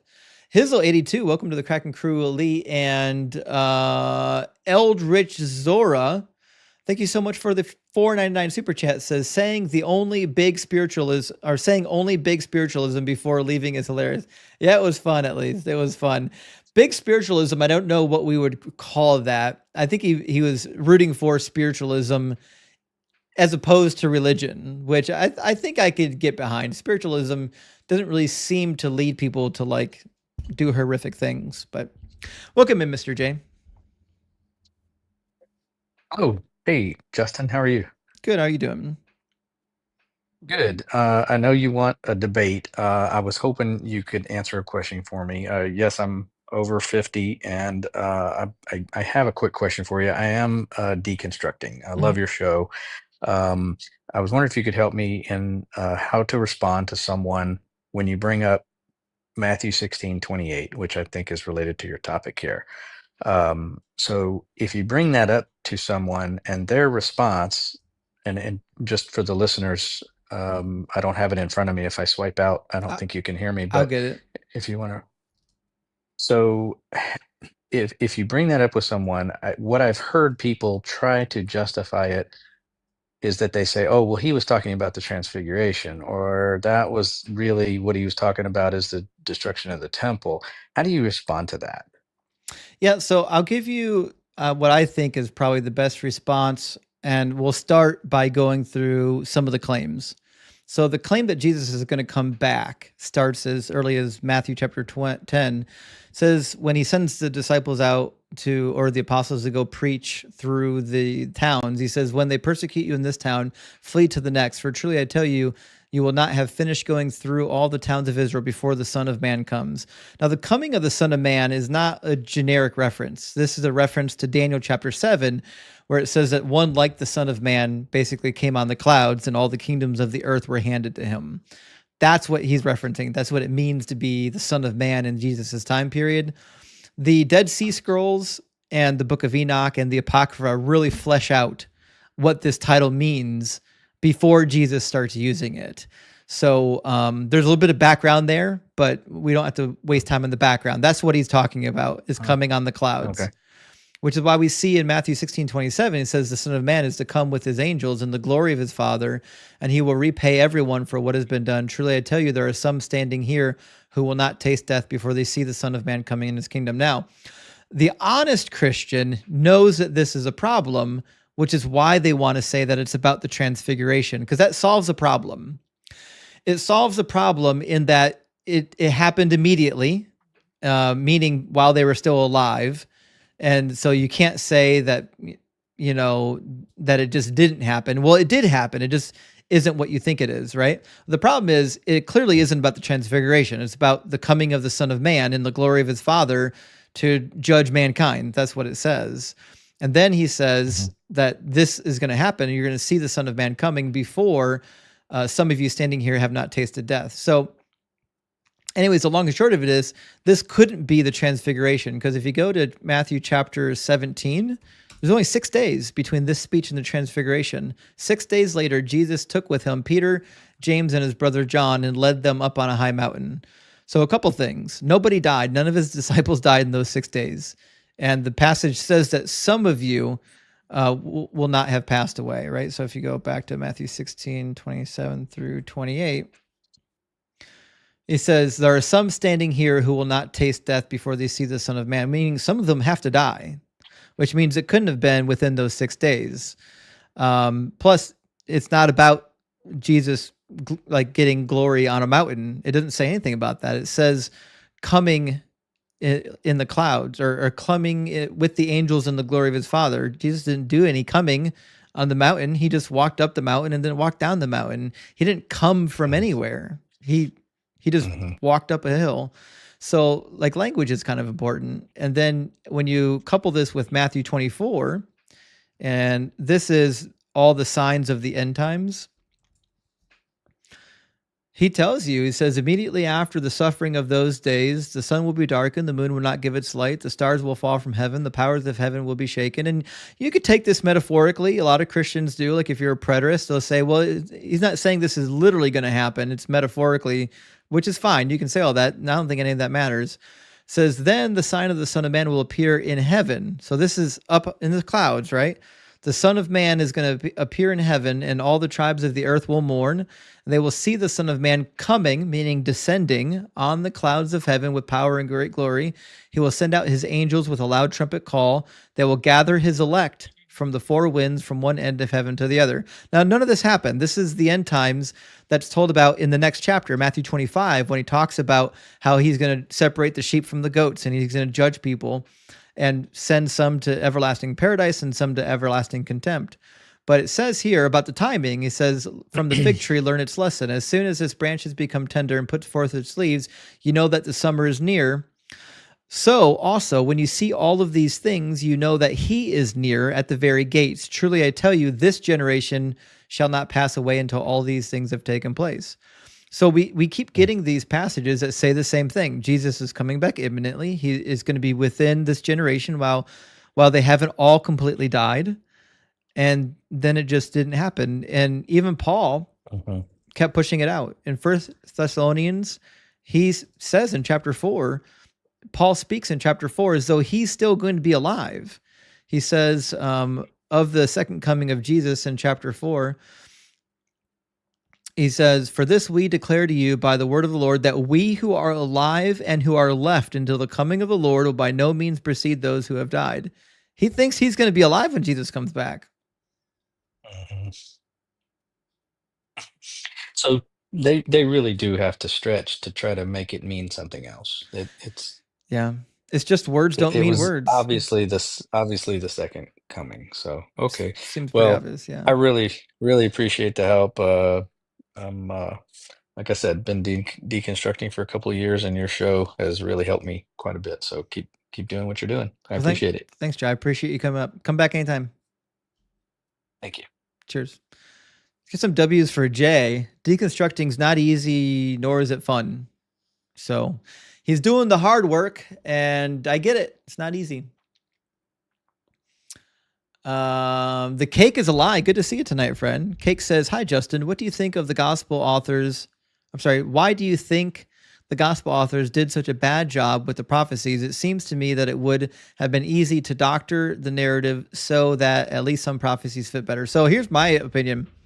So I think the ancient world, it was very difficult to get a hold of a text. Like what we do, like we can look at the text and be like, okay, here's what it says. So did it get fulfilled, right? You know, a lot of these people at this time period, a lot of them were just going off memory, or they were going off what they learned in their uprising. You know, in their upbringing, they probably had to memorize verses, right? And so they're probably going off memory. Now, it's possible too that the prophecies they were working from, they probably had multiple variants floating around. So who knows which one they actually grabbed when they had something in mind. It's possible that it read differently. And we know that this is something that happened because they quote the Greek a lot, and the Greek treats the Hebrew translation pretty poorly. So either way, I just think it was one of those situations where people were going off of memory and out of partial quotations that they already knew, or maybe they had like some of the Torah there, but not all the prophets. It's hard to tell. Could be that one synagogue didn't have a complete set of prophets and another synagogue did, so they quoted one here and then paraphrased another one there. Or it's just all made up by Greeks who didn't really know how to read the Old Testament in Hebrew. Marin, thank you for the super chat, says, what's Jesus' favorite type of math? Algebros. Sure enough, he had bros, that's for sure. I want to go with algebros, though. I like that one. Jesus' favorite type of math is algebros. Penelope, good to see you tonight. Thank you for the $5 super chat. It says, religion may provide a moral foundation, but deconstruction should be a rite of passage as with Santa Claus and the Tooth Fairy. Praise Doug. That's actually a really good point. And I would add, say, even shit, I lost my train of thought. The guy who accompanies Santa Claus in Germany. Who's the evil counterpart of Santa Claus from the German backstory? Krampus. There we go. Thank you, Fed. It was Krampus. Yeah, Krampus is like that. He's kind of a deterrent for kids to act appropriately, not to get carried off into the woods. You know what I mean? Be good, or Krampus is gonna get you. You know what I mean? But yeah. So all right, we're gonna grab Dr. Fishpool, and then we'll grab ST Sizzle. I think we talked to Sizzle the other day from his vehicle. I forget what we talked about, but he must wanted to come back for more. How you doing, Dr. Yo, what's up? Fishpool? Yo, what's up? You've come a long way, Justin. I don't know if you remember me. We talked like last year or something like that. It's hard to tell. I talked to a lot of people. I don't know. You've come a long way though. Congrats, man. I'm proud of you. Thanks, I But appreciate anyways, I wanted to ask if you wanted to hear one of the new prophecies that they've been coming up with. Sure. Yeah. Is it based on Revelation or something else? I think so. I'm not too sure what the basis is. You probably heard it, but I heard it earlier today. They're saying the tariffs are now prophecy. Oh no. Tell me more. Tell me more about the Yep. tariff So prophecy. I don't even know. I saw some there was some MAGA pastor online. He was talking about it, and he was just telling his audience that the tariffs are prophecy. I'm gonna Google it. But that's what I wanted to come on to say because I didn't know if you heard about it or not. So I thought that was pretty funny. says Trump tariffs are part of the end time prophecy. Someone's talking about it on Reddit. I'm trying to figure out where it came from. Let me see. I don't see the original post. If you go on Instagram, if you go to Christian Nightmares, Mhm. Christian underscore nightmares, they got a pretty big page, 100K followers or something like that. They posted the video. It's one of their it's up there. Okay, on the Instagram, I see. Okay. And so they're not titled. None of them are titled. Okay. Well, I have to No, go look. I haven't heard this prophecy yet. yeah, I thought it was pretty funny. I only saw like a bit of it, but I was like, oh shoot. And then I was on my For You page and I was like, this guy's live. So I was like, yeah, I wanted to tell him and see if he heard about it. So I'm that's actually something new. And I'm really disappointed that I haven't actually read this yet. Let me see. well, it's pretty new, so I don't know. I don't know. It's pretty funny, in So my opinion. there's a post on Joe My God website. I don't know. I've never seen his website before. Called is quoting a pastor saying Trump tariffs are part of the end times prophecy. Says the order of the present world is being shaken by a man called Donald Trump, the breaker himself. He is changing the world as we know it, but he doesn't quote the Bible anywhere. I don't know where this is. There's no Bible quotations here. All right, I'll look into this in my free time and see what I can come up with. But I appreciate you letting me know because I'll check it out on the Instagram later tonight. Okay, and then one more question: what should I get to eat for dinner? Shit, beef tacos. Beef tacos. So I should go to Taco Bell. No, real tacos, not Taco Bell. Listen, if you're gonna go Taco Bell, that's fine. Man. That's fine. I get it. Okay, well get yourself a chicken quesadilla. Okay, all right, that sounds good. All right, I'll get that, man. All right, cheers. Well, Put some fire sauce on it just for me, okay? all right, bet. I'll put some of your fire. I'll see you later, Justin. All right, thanks, man. W fire sauce. I'm still upset that they got rid of the Diablo sauce. I love the Diablo sauce, but they don't keep it very long. Like they bring it out every couple years and pretend like it's a new sauce, and then 3 months later it's gone. Why? Why are they toying with me like that? I don't understand. Rodney, thank you for the 5 subbies. Thank you for gifting 5 Deconstruction memberships. I really appreciate that. Big W. I think, guys, we're getting pretty close to 1,100 Deconstruction Zone memberships. We're getting really damn close. That's our next goal is 1,100. And Scott Duff, thank you for the 666 on Venmo. Scott says, heard something about you debating Tim Pool. If true, where can I find it? It's on the Tim Pool Culture Wars podcast. And it wasn't really supposed to be a debate against Tim Pool. It was supposed to be like me and Inspiring Philosophy. They basically invited me. I had like 2 days to prepare to debate the dumb talking point. Can the West survive without Christianity? Which of course always devolves into, but Christianity does good things. We need it. And I came with talking points for that, and I pretty much neutered their argument so much so that Tim Pool had to step in and stop me from doing the actual debate against IP because he knew it wasn't going to go too well. Anyways, all the talking points ended up being pretty easily refutable just with a little bit of data and history. But yeah, it's on the Tim Pool Culture Wars podcast. I came in a little bit spicy. I probably could have given Tim a little bit of leeway. I gave him a little bit of a hard time, but I mean, I was having a good time. What do you expect? And Austin, thank you for the $5 super chat. It says, correct me if I'm wrong. Is religion hated because everyone knows what it's against, but not what it's for? I can see why if that's the case. No, Austin, people hate religion because it does horrific shit. And also because like we believe things that are true. So like, cool, congratulations. Even if the religion was like Buddhism, we're typically pretty peaceful.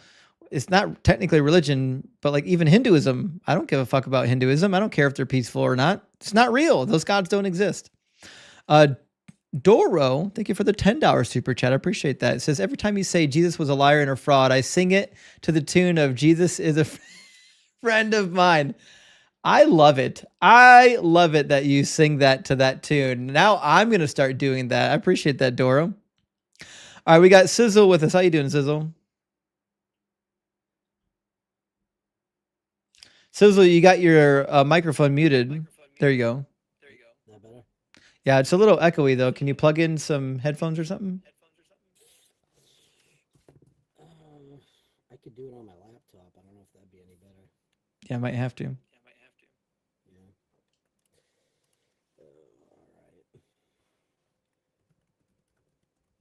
Sorry, I thought the mic on the phone would work.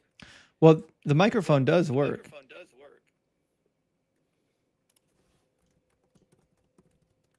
The problem is that when I talk, it comes out of your speaker and feeds back into the microphone. Gotcha. All right, hold on one second. Mm-hmm.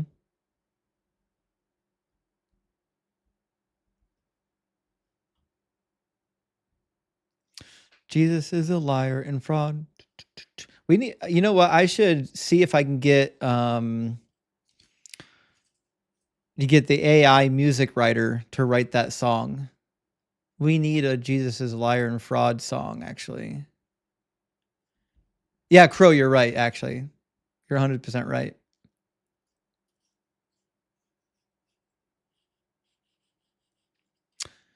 Well, we'll see if he gets his technology worked out. Yeah, you're right. Joel probably could write that song. It'd be a fire song if Joel wrote it. He's amazing. I couldn't do what he does.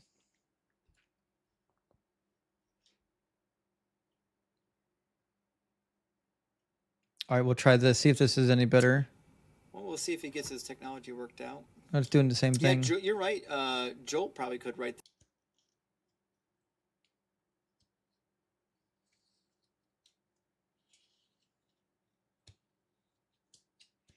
Gotta get some earphones, I guess.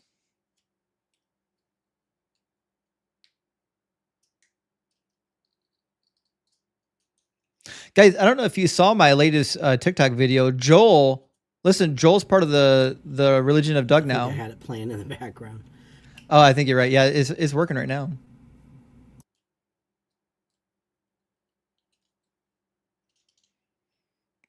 That guy, Joel converted to Dougism. That's all you need to know. Does it work now, Sizzle?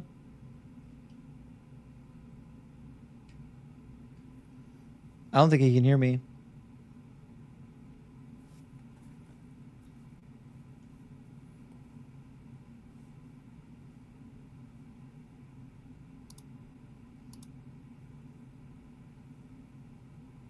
Maybe, maybe not.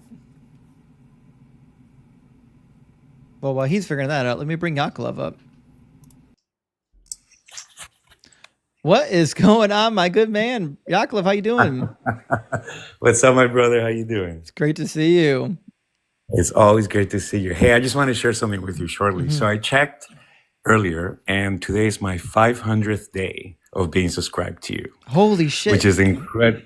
That is incredible. Isn't that crazy? Guys, Yaakov was one of my very first followers, if not the first. I could be wrong. Show some. I remember coming across. Show some I came support. across you before. I came across you when you were. I don't even think you had 1,000 followers to go live. Not And you were just posting videos. And I remember I would fact check the hell out of you. Be like, is this guy for real? Is this guy the real deal? And you checked out every time, man, every time. But listen, I just want to say, I felt like so happy because I can say, having been here this whole time, you are a pillar of this community, man. You have really single-handedly built, not only helped tons of people, but also helped build like the platform of other creators and other atheist creators. And you truly are an inspiration. And I am just so proud and so happy to have been a part of your journey. I really today was just, when I saw the number, I was like, oh my God, it's been such a road. So thank you so much from the bottom of my heart, man, from the bottom of my heart, for real. Yaakov, I couldn't do it without people like you. I can't tell you how many people propped me up and shared my content and were liking and commenting and joining in the conversations. There was already some a lot of people established in the community when I first got on, and they immediately welcomed me in and showed me support. So I want to support everybody else in the community as well. I think the deconstruction community is going to keep growing. I think it's going to get bigger and bigger and bigger. Absolutely. I think it's look, I've seen you do things like help the people that have been in need at certain times and use your platform to do that. I've seen you growing to YouTube, and your YouTube is, by the way, blowing up, which I'm so happy to see as well. I'm just really the whole Discord channel has been amazing. I know Benny has been really involved in leading that effort as well with you, but I just you have really marked, I think, the atheist community here, and you have left an indelible mark for all of us to follow. So thank you so much, really, from the bottom of my heart. And keep up the good work, man. Keep cooking. Thank you. I appreciate the kind words, my friend. All right, man. I'll let you get back to cooking. Take care. Cheers, buddy. Big dubs for Yaakov. Yaakov was actually in my very first live stream. My very first live stream, I was also Beyond Belief and Baldy Bears. Thank you for the subby. I was debunking the prophecies. I had the list of 351 prophecies fulfilled by Jesus, and I was like, well, this should give me something to do. And I just went through and started debunking. I got to the first 100 of them before I kind of ran out of steam. And Yaakov was in there the whole time cheering me on. So he's been here from the very beginning, a pillar of the community. I'm pretty sure he's been one of my earliest mods too. I think he might have been my first mod shit. But guys, if you're not part of the Discord yet, join the Discord. Holy shit. Go to the link tree in my profile and join the Discord. It's an awesome community. I promise you're not going to regret joining the Discord community.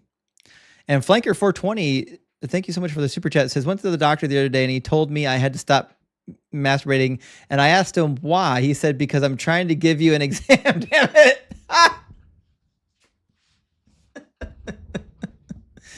That's crazy. That's crazy. Oh God, that's such a good one though. Now I feel like I have to use that sometime. Jam and Jay, thank you for the super chat. Says, sorry, some of my super chats are garbled. Trying to fit messages into the character limit. I know. I'm sorry. I wish there was a way around that. Also, who the hell is Herman Newton? I don't know who Herman Nudix is yet. I think you mean hermeneutics, the process of studying interpretive models. Not quite the same as hermeneutics, but trust me, I get it. Oh shit. We got some good ones tonight, guys. Cranky, again, thank you so much, my friend, for the $9.99. Says Wayne Knight. His name is Wayne Knight. Okay. Not dead, thank gosh. Thank Doug. Rumors of death greatly exaggerated. Okay, that's probably about right. I'm time shifted behind, but wanted to make sure you knew. Cheers, man. This is a great stream. Well, thank you so much, Cranky, for letting me know. I'm glad that he's not that he didn't die as well, because I loved his character. I'd love to see him in a movie again. I don't know if he's still acting, but I'd love to see it. And Dennis, thank you so much for the super chat. Says, Justin, you make your own artwork for the backgrounds. Great chops for an engineer, if so. I do make all these backgrounds and animations myself. I don't love it. I'm not good at it, but nobody else is. I don't really have anywhere else to go, so that's what's happening. I just got to keep making them. I try to make them interesting. And Mike Leitner, thank you so much for gifting out 5 Deconstruction Zone memberships. Big W. Very generous. I appreciate that, Mike. We've got to be getting close to our 1,100 member goal. But we've got Sizzle back with us. How you doing, Sizzle?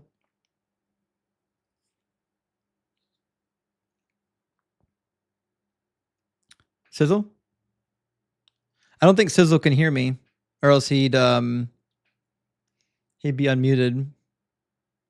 Sizzle. And his stream's probably delayed. Don't even know he's on the screen right now. Sizzle's having some technical difficulties tonight for sure. Hey, sorry about that. How's that? I think we're good, yeah. Should be good to go. Is that better? Yeah, can you hear me? I don't think he can hear me. Well, this has been fun. Sizzle, I don't know what to tell you. You got to get your audio fixed up. All right, we'll grab Jake. Guys, if you're watching on YouTube, there's a link in the description of the video to join the conversation. If you're watching on TikTok, all you got to do is hit that guest request button. Not a lot of TikTok guests tonight. I wonder if when Joyful got that warning for explicit content, if they stop pushing my live out. I may have to restart my TikTok live. Usually it's full of people dying to get in, but it's been dry for a while. So if we don't get one after Jake, I'll just restart the TikTok live and leave the YouTube stream running. Jake, welcome in. Thank you, brother. Appreciate it. Sorry, I've got a little bit of a sore throat right now. That's right. Hey, Jake, is there possible? Can you put headphones in because your speakers are feeding back into your microphone? Yes, I can. Just give me one split second to grab my headphones. All right. Let's see here. Okay. All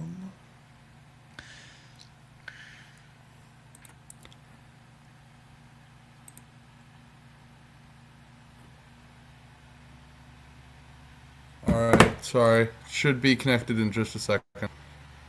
Sounds like it connected. And the echo's gone. All right. Sweet. Yeah. Sweet. So, Jake, are you at least 18 and are you a Christian? Yes and kind of. I'm agnostic. I'm currently exploring. Fair enough. Okay. And my claim tonight is that Jesus was a liar and a fraud. Do you disagree or agree with those claims? I would disagree with those claims. Okay. Would you like to just see... on the information I currently have access to? Fair enough. You want to see the proof for the liar or the fraud claim? All right. Well, let's start with liar since that's the first one that I see on yours. Sure. Yeah, so let's go to the verse we were just reading. I've already got it in my browser. It's going to be Matthew 16, 27, and 28. Jesus says to his disciples, the Son of Man is to come with his angels in the glory of his Father, and then he will repay everybody for what has been done. Truly, I tell you, there are some standing here who will not taste death before they see the Son of Man coming in his kingdom. Did that happen? Sorry, you're cutting out a little bit. Would you mind repeating that really quickly? Yeah. In Matthew 16, 27, 28 says, the Son of Man is to come with his angels in the glory of his Father. Then he will repay everybody for what has been done. Truly, I tell you, there are some standing here who will not taste death before they see the Son of Man coming in his kingdom. Did that prediction come true?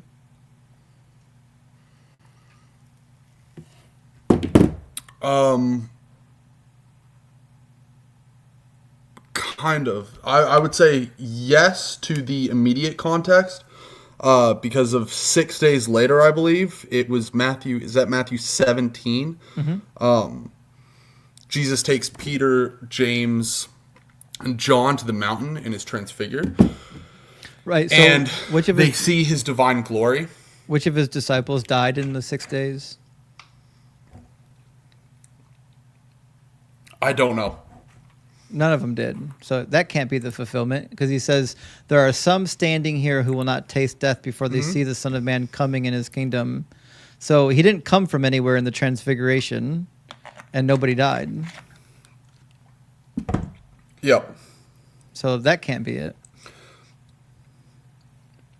Well, so I think this is talking in dual language, or like dual prophecy, which What- was common during that area. So How do you know like I when think something he's is a dual speaking- prophecy or not? That's a good question. It's mostly the criteria of the prophetic language itself. So like we can see this all written throughout the Old Testament. For example, people were constantly expectant of a Messiah. So there was the 300 years of quiet period in which people were expectant of a Messiah. And that was due to a lot of the prophetic language that came before that. Right, yeah, the prophetic languages said So that there's the the- Messiah would be coming and he'd be a king and he'd defeat all of Israel's enemies and he'd reestablish the Levitical priests and all that stuff. But he didn't do any of that. Well, so he was named King of the Jews. That was what was on his cross. No, he was mocked because he wasn't the king. They were making fun of him. It's like if somebody put a Burger King crown on my head and called me King of Burger King, it's a joke. It doesn't make me the King of Burger King. Right, but I'm pretty sure, correct me if I'm wrong, but I'm pretty sure it was, what's his name? Pontius Pilate who put the King of the Jews Well, I'm not on sure. the cross. I'm not sure it matters who put it on the cross. They were mocking him. They put a Well, crown so of it thorns on his matters. head. Sorry, I'll let you finish. They put a crown of thorn on his heads, and they were making fun of him. Yeah, but Pontius Pilate wasn't. So Pontius Yes. Pilate was the one that respected him. No. Yeah, so Pontius Pilate was, in the immediate sense, was against the original sentencing because, well, so according to the Bible, he was originally against the immediate sentencing because he said, what crime has this man committed? So Pontius Pilate was against the crucifixion of Jesus and was for the crucifixion of Barabbas, it would seem, because he was advocating for Barabbas. They were And, they were making wait. fun of Jesus. Yeah. Says Pilate took Jesus and had him flogged, and the soldiers wove a crown of thorns and put it on his head, and they dressed him up in a purple robe, and they kept coming up to, and saying to him, "Hail, King of the Jews," and striking him in the face. They're mocking him. So I 100% agree with you. The part I disagree with is the fact that the one who gave him that title was not mocking him. He didn't give him the title. He was making fun of him. They were making fun of him the whole time.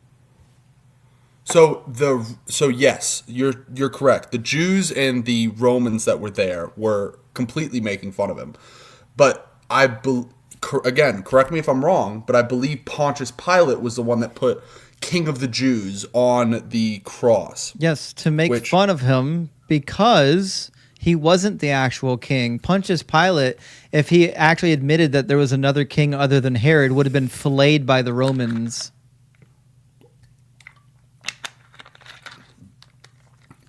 That's true. That's an insurrection. Yeah, but so again, I actually don't think I don't think it would have been an insurrection to claim that you are a ruler of a small group. So usually the thing that would, Okay, so so you're talking about Caesar, right? I'm the king then. I rule the deconstruction community. Yeah, you can totally make that claim. Cool, shit, I'm the Messiah then. So that would not go against. I'll take your tithes and worship now.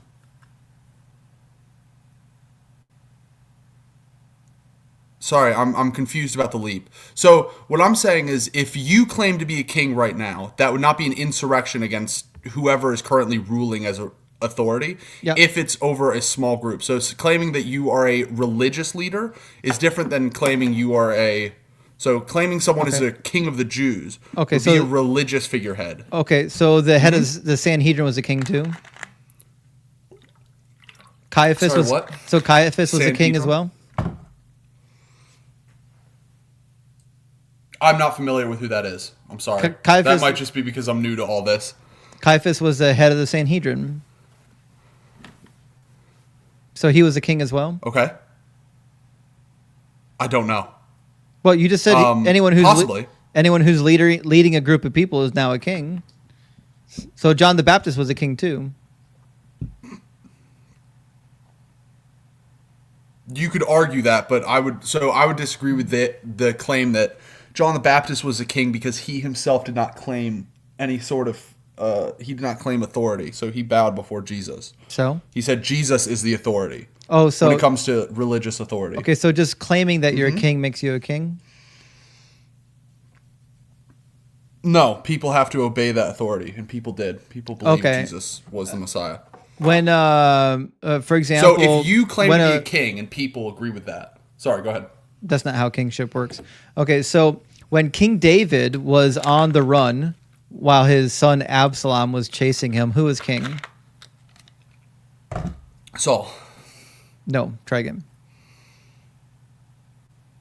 When King David was on the run, when King David was on the run from his son Absalom, who was the king? I don't know. I'm sorry. This is where I kind of lack biblical knowledge. David was. King David so was I'm king. like months into this. Okay, got it. Okay. So, sorry, I'm not sure if you were... I thought you were referring to when he was running from Saul. No. Okay, and I believe it is Saul, right? He did run from Saul. So there's a narrative in Okay. in the books of Samuel. It's in 2 Samuel, chapter 15 and 16. So what happens is his son Absalom tries to take over the throne, and he gets a number of people to defect and follow him and elect him as king. And then he has so many people that he drives his forces into town and then tries to take over the throne. And King David has to flee in safety, and now he's on the run while Absalom takes over the palace. Okay, so during this whole charade where Absalom took over the palace and David is on the run, who was king? David. Yeah, that's right. Okay. So being the king isn't something that happens just because someone claims they're the king or has followers, is it? No, I would still say there's a... So you could argue that both of them are kings. Or not kings, but rulers. I guess rulers would be a more accurate... Well, you could say ruler. Ruler, though, it now becomes a real gray area. Like, if you're just saying... That's true. If you're saying he's a ruler, that's meaningless to me. I care if he's an actual king, because the prophecies about the Messiah says he's going to be a king. And he just wasn't a king, which gets me to the second point, which is that he's a fraud. He's a false Messiah. The Messiah was supposed to be a real, true king who sat on the throne of King David and wielded a scepter.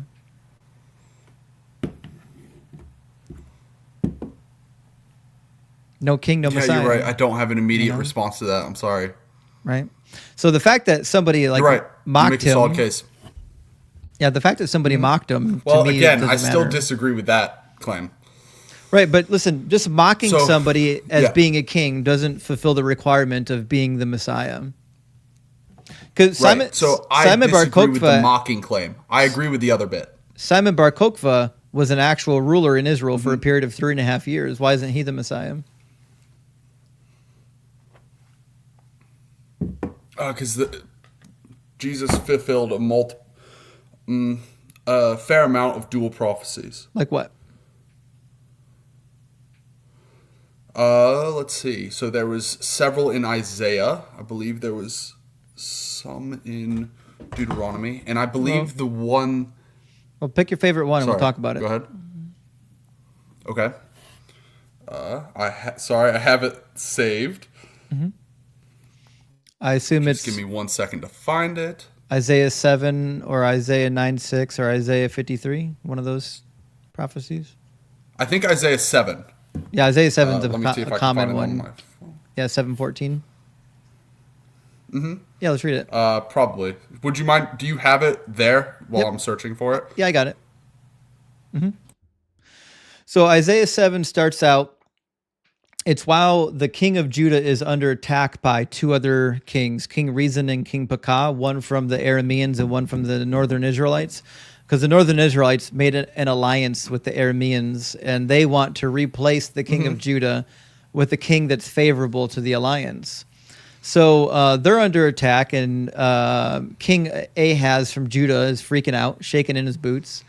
And so God sends the prophet Isaiah to him out to the fuller's field. They meet, and the end of the first prophecy, Isaiah says, if you do not stand firm in faith, you shall not stand at all. That's the end of the first prophecy. The second prophecy is the part about the supposed virgin birth. That starts in verse 10. And it says, again, the Lord spoke to Ahaz, saying, ask a sign of the Lord your God. Let it be as deep as Sheol or as high as heaven. So first things first, who is the prophecy being spoken to?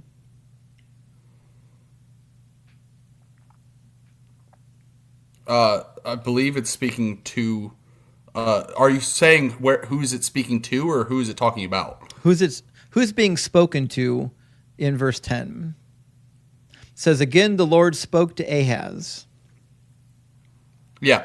Right. So Ahaz. Yep. And the Lord Sorry, said... same thing. I've made a false distinction there. That's okay. So the Lord said, ask a sign of the Lord your God, and let it be as deep as Sheol or as high as heaven. But Ahaz said, I will not ask, and I will not put the Lord to the test. Then Isaiah said, hear then, O house of David, is it too little for you to weary mortals, that you weary my God also? Therefore, the Lord himself will give you a sign. Look, the young woman is with child, and shall bear a son, and shall name him Emmanuel. He shall eat curds and honey by the time he knows how to refuse the evil and choose the good, for, excuse me, before the child knows how to refuse the evil and choose the good, the land before whose two kings you are in dread will be deserted. So the prophecy is to King Ahaz, and what he says was, there's a child already conceived, about to be born, and before that child knows right from wrong, the two kings that you're afraid of, they're going to be wiped out. Did I miss anything? No. Okay. Was there anything in here about a virgin birth? So, yeah, Alma. So the Hebrew word you're referring to young woman. So Alma is the Hebrew word for that, I believe. Mm-hmm. But culturally, it implied virginity. No. Alma just means young woman. Yeah, but I'm saying, so culturally at the time, it implied virginity. So it was typically it was referring to a young woman, a young unmarried woman of childbearing age. No, it's just a young, marriageable or already married woman. Her virginity is not even specified. If you want to talk about a virgin, you would call her a Bethula. That's the specific word for virgin. Young woman just means young woman. She could be a virgin. She could not be a virgin.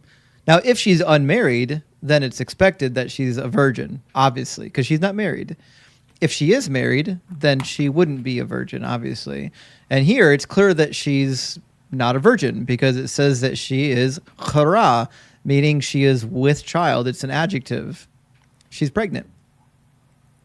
Right. So that's why I'm saying there's the immediate fulfillment of the prophecy, and then there's the eternal fulfillment of the prophecy. Right. So why would I believe that there's two fulfillments it also of this says prophecy? that the Lord himself. Mm-hmm. Because that's what the Jews believed. So? Do you know why So they? Do you know the why Jews they? at the time were expecting? Do you know why they came Sorry, up go with ahead. this nonsense of multiple prophecy fulfillments? Well, so that was pretty common though for prophetic language at the time. No. So like many of the prophecies came with an immediate fulfillment and an eternal fulfillment. No, they didn't. This is something that people made up. I don't really know how to respond to that. That was. I know. This is something that people Sorry, made go up ahead. later as a cope. When the prophecies didn't literally come true, they had to make up different interpretive models rather than just admitting that they didn't come true. They would say, oh, well, it didn't completely come true. It only kind of came true. The rest of it, the fuller picture will come true later. And so they just changed the meaning of the prophecies rather than admitting that they wouldn't come true. And we can see this happening in the Dead Sea.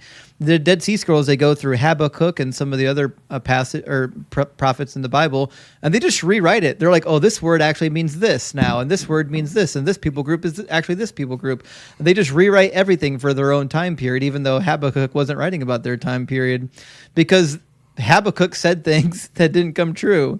Isaiah said things that didn't come true. So they're just going in and saying, well, we can't admit that they didn't come true, so now we have to go in and develop new interpretive models rather than admitting defeat. Well, except for so I agree in partiality. So I agree in the sense that, so there was later added features. So we know in John, for example, there was a couple of things that were later added, and there's some things in Hebrew that were altered, but most of the things that were altered in very minor ways. And the dual prophetic language was pretty common during that era. So there was the expectation that there was a immediate... What? Sorry, what'd you say? I know, yeah. This idea that a prophecy could have multiple meanings or even many meanings was common. I reject it. I think it's silly. I think when Isaiah wrote his prophecies, I don't think he had in mind that it had many fulfillments. I think he had a primary context, a primary fulfillment, and then when it didn't come true, people started to cope. Yeah, except the only thing I find difficult with Isaiah specifically is just the wording. So the wording implies more depth and weight. So the idea of the Lord himself. Yeah. The Lord himself. Yeah, Yahweh is going to give you a sign. Demands a certain level of... Right. Why is that deep? Sorry, could you repeat that? Why is that a deep thing? Why is what a deep thing? I missed what you said.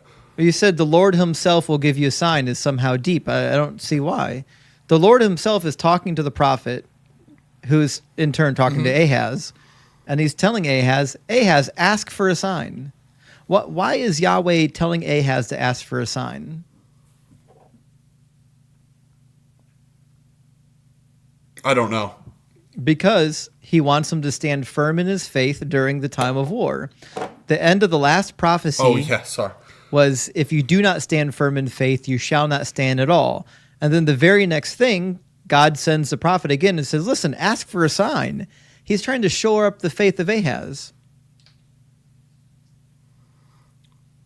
Yeah, so also, sorry, if you wouldn't mind reminding me, is this the prophecy that talks about Emmanuel? Mm-hmm. Which, again, I'm so sorry about my lack of knowledge. Like I'm so new to this, and I am really nervous because it's okay. You seem to be rather in depth about this stuff. I've had a head start. I thought, yeah, I'm hoping I can catch up at some point, but we shall see. We'll find out what I believe later. But so. Correct me if I'm wrong, but I'm pretty sure Emmanuel means God with us, right? Mm-hmm. Which the child that what was Ahaz's wife's name? Well, we don't actually know who the mother of the child is. There's some speculation. I think the mother of the child was the wife of Isaiah, the prophet. Some people think that it's one of the wives of Ahaz and is referring to the birth of Hezekiah. That is possible. It could be referring to the birth of Hezekiah. I think the most likely reading, though, is that it's referring to the birth of the child in chapter 8, or a child that is born just like the child in chapter 8. So in chapter 8, we have a really interesting turn of events. So the ending of the prophecy that we're interested in ends with how it's going to come out, right? It says, before the child knows how to refuse the evil and choose the good, the land before whose two kings you are in dread will be deserted.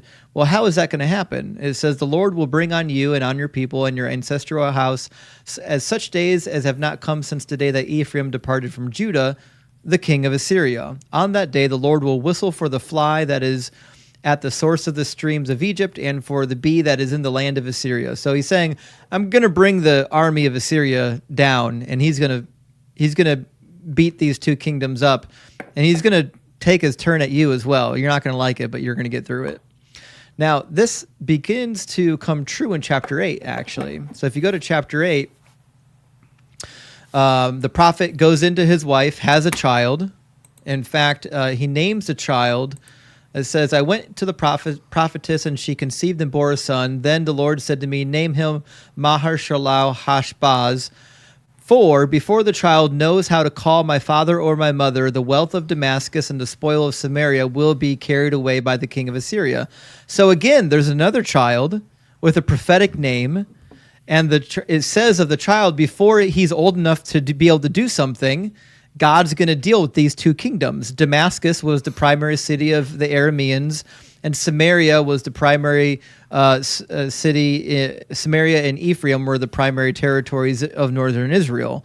So he's saying, just like with the child in chapter 7, here's another child, and before that child is old enough to say mommy or daddy, the king of Assyria is going to come and wipe them out. And then it actually comes true. If you go down to verse 7, therefore the Lord is bringing up against it the mighty flood waters of the river, the king of Assyria, and all of his glory. It will rise above all of its channels and overflow all of its banks. It will sweep on into Judah as a flood, pouring over, will reach up to the neck, and its outspread wings will fill the breadth of your land. Then it's interesting that the English translation says, O Emmanuel, right here. That's not really where it is in the Hebrew text.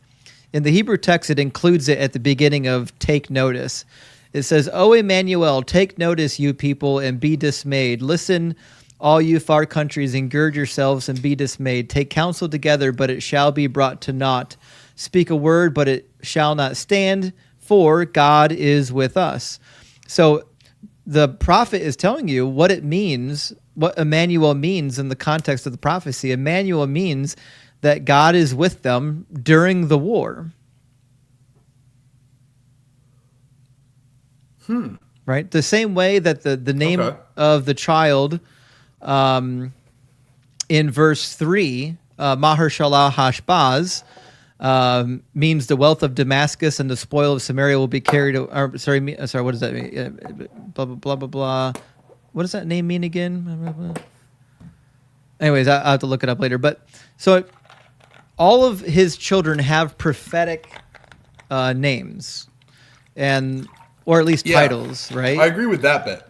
Right. And when the prophecy seems to be coming true, the prophet himself shouts out twice, O Emmanuel, because he seems to be understanding that the prophecy is that God is with us, not that there's a child who literally is God. Yeah, but the other prophetic, so again, correct me if I'm wrong, but I'm pretty sure the other names you're referring to, none of them are the idea that are attributing godlike attributes to the name. So it's not God with us. It's like I actually don't know them off the top of my head. I just had them a second ago, but now I'm like mad stressed. But I'm pretty sure that the names weren't literally fulfilled in the time of Ahaz, correct? Yeah, they were. Because what was prophesied came true. God said that he would be with them while the king of Assyria relieved them of the two other kings, and that he would be with them even as the king of Assyria came down and kind of beat up Judea. He would be with them throughout the whole thing, and he was.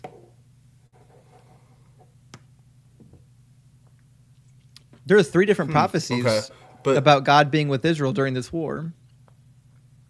So is Emmanuel more than a name then? Is it like could it be used as a statement?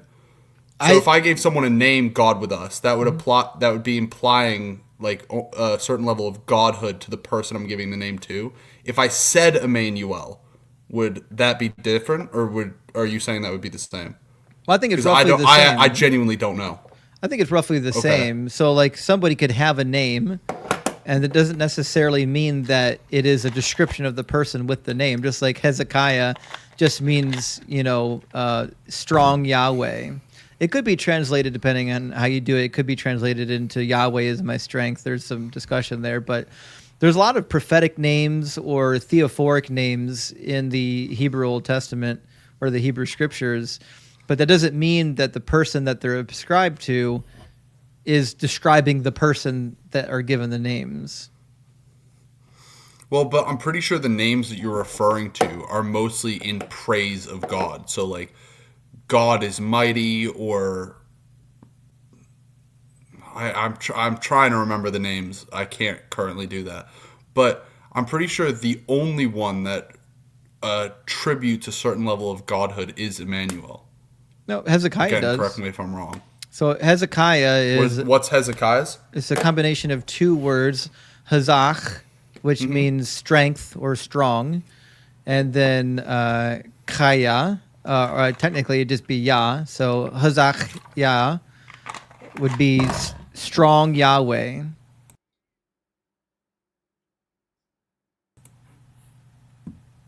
Okay. Sorry, Mhm. Sorry, go ahead. But Hezekiah was not strong Yahweh. So, okay. So that's one of the names I thought I knew, because I thought Hazak meant to strengthen. Mm-hmm. So I thought it didn't. I thought it didn't mean strength. I thought it meant to strengthen. So in other words, Yahweh strengthens.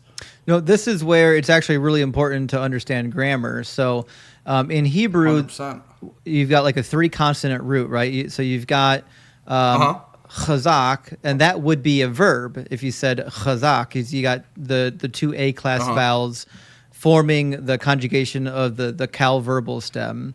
But you can actually just make that into a noun. The same verbal root, just different vowels, right? So when we look at Hezekiah, it actually has an E-class vowel or a short I-class vowel at the beginning of it.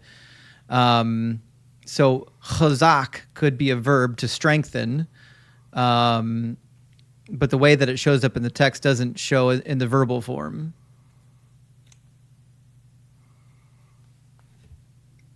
Okay. Gotcha. Sorry, I didn't know that. Yeah, so there's a difference between chazak and hezach. You know what I mean? Okay. Good to know. So, and you said one is verb form and one is nonverbal, yeah. What was the other one? Yeah. Nonverbal. Okay, got it. So it'd just be in like the nominal format. Okay. Well, I appreciate that. I did not know that before just now. Yeah, so Hebrew is one of those weird languages where there's like a 3-consonant root. And so depending on how you add vowels to the consonants, it depends on how you're going to translate it. But unfortunately, and this is where things get muddy, unfortunately for us, the original Hebrew text didn't have vowels. So it gets a little more difficult. So like when we're... How are we able to translate it? So the Masoretic scribes added vowel pointers in. About 200 years after Jesus died, they started adding vowel pointers into the text. The Masoretes mostly completed their work at about the 6th or the 7th century BCE or CE. But the original text did not have vowel pointers. They were added later. So the reality is, once you get rid of the vowel pointers, you actually got some options. So wait, they didn't have these pointers during the time of the text. They happened 200 years after Jesus. So what is that, like? I don't even know. Like, pretty close to 2,000 years ish. No, 1,000 years ish after direction? They were originally written. I'm sorry. So the Hebrew Old Testament was written over the course of a couple hundred years, probably, I don't know, around the time of Josiah, up to the 1st and 2nd century. Daniel was probably one of the latest. And then the vowel pointers weren't added until the Masoretic period, which is starting in about 200 CE. So approximately like 800 years then. Oh yeah, it was. after the texts were originally written, they were these the vowel pointers were added in. Yeah. Ooh, that's tough. Right. So it makes it a little bit difficult to know precisely what is always meant What is being said? when we're translating it, which is why, like, I always give Yeah. a little bit of leeway when you have a word and the translation of the word is dependent on just like the vowels. Well, that's pretty slippery if you want to make an argument based on just vowels, because we don't 100% know what was intended by the original author. But we, at some point, we do have to trust the Masoretic scribes a little bit. But how much do we have to trust them? It's hard to say. Yeah. Okay. I again did not know that. Yeah. Oh, I feel so bad. I am not representing anything very well right now. No, it's okay. So the fact of the matter is, we're talking about Isaiah chapter 7, and Isaiah chapter 7 is talking about a child that's going to be born. And it says that Right. before the woman's already pregnant, before the child knows right from wrong, the two kings that you're afraid of are going to be wiped out. And then they do. They get wiped out by the king of Assyria, exactly the way the prophecy was foretold. So it seems to be that the prophecy came true the way it was supposed to come true. So I guess the next question I would ask then is, like, why would I look at this prophecy and think that there's like another fulfillment of it, unless the king of Assyria is going to come and defeat Israel's new enemies? Like, because that's really what the prophecy is about. If it's going to come true a second time, I would imagine that it would still be related to the original prophecy somehow, not something completely different. Okay. Yeah, I see what you're saying. So I guess this would be kind of my only 2 cents to add to that was, so like the immediate prophecy, yeah, I would say was fulfilled then in Isaiah's day. But I don't think that necessarily rules out a second fulfillment, especially because it does follow a pattern that was like already previously set with other prophecies. Right, but and just the prophetic language. But why Yeah, sorry, go ahead. why would I think that there's another fulfillment here? If there's a second fulfillment, it still needs to be connected to the original context. If it's not, then it could be about anything. Like, if you're saying we can just go into a prophecy, disconnect it from its original context, disconnect it from its original meaning and intent, then I can make any prophecy about me. I mean, that's not hard at all. Isaiah 65:9, I will bring forth descendants. Boom, I fulfilled that. There you go. Yeah, I would agree with that. The only distinction that I would make was like, one, Isaiah as a prophetic text in the first place, a fair amount of his prophecies tended to work like that. Like I'm Why? trying to think of them off the top of my I head. don't think but any I'm of pretty them sure did. 9 and 11. No, I don't think any of them Well, so I'm pretty sure. were dual prophecies. Okay. Like, you're just assuming that they're dual prophecies because that's the only way you can make them about Jesus. I'm trying to figure out, why should I accept the idea that these prophecies have multiple fulfillments? And I know that there were Jews in the first century who agreed with the Christians that many of these prophecies had multiple meanings, but they were wrong too. I'm asking you, just from a contextual look at the prophecies, why would I think that there are multiple fulfillments?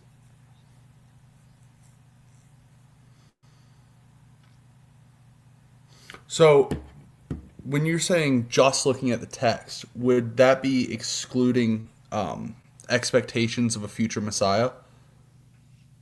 No, what I'm Because I saying know is that the that Jews were expectant of a future Messiah. So, like the name Emmanuel, God with us, Mhm. You could argue was not literally fulfilled in the time of Ahaz, but It was. literally filled in the New Testament. No, it wasn't. In- It was literally fulfilled the way it was intended during the reign of King Ahaz. The name was not saying there's going to be a God child. The name was a prophetic name, just like his other children, declaring what God is doing.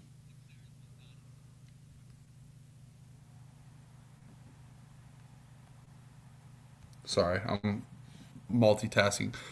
You said it was declaring what God was doing. Did I get the end bit of that correct? His Yeah, first. so I would agree with. Sorry, go ahead. Well, he named his first child "A remnant shall return." Like all of his children just have these. And that was like Shear, Joshub. I never remember these long names, but yeah, something. I of that know nature. they're so grim. But the long and short of it is, like, all of his children had prophetic names, and so like why would I think that this is any different? Well, because he had what was it? Was it 3? Because there was another one which was quick to the plunder was another one. I can't remember where that was, but so I think it's because Emmanuel fits the pattern, but it's even more so. Like the God with us. It declares God's. So I think it declares God's presence. I agree. Yeah, it declares God's presence, just like the others with but, Israel. Sorry, go ahead. No, I agree. It's a sign of God's presence with Israel during what time period?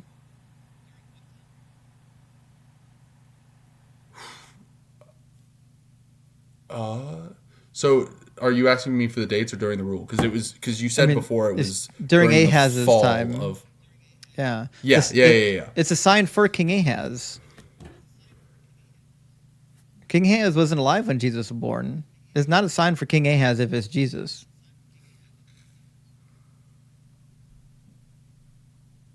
Yeah.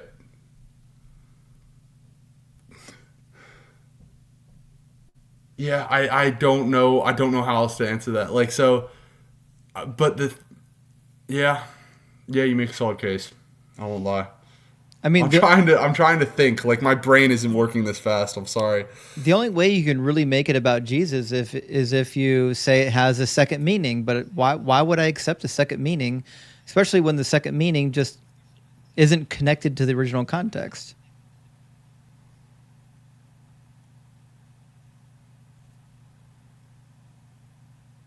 Because like we can go into any of the prophecies and just apply a second meaning.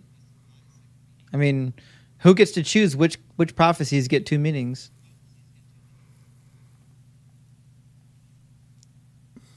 That's a good point. Because I don't know. You don't think that all of the prophecies have 2 meanings, right?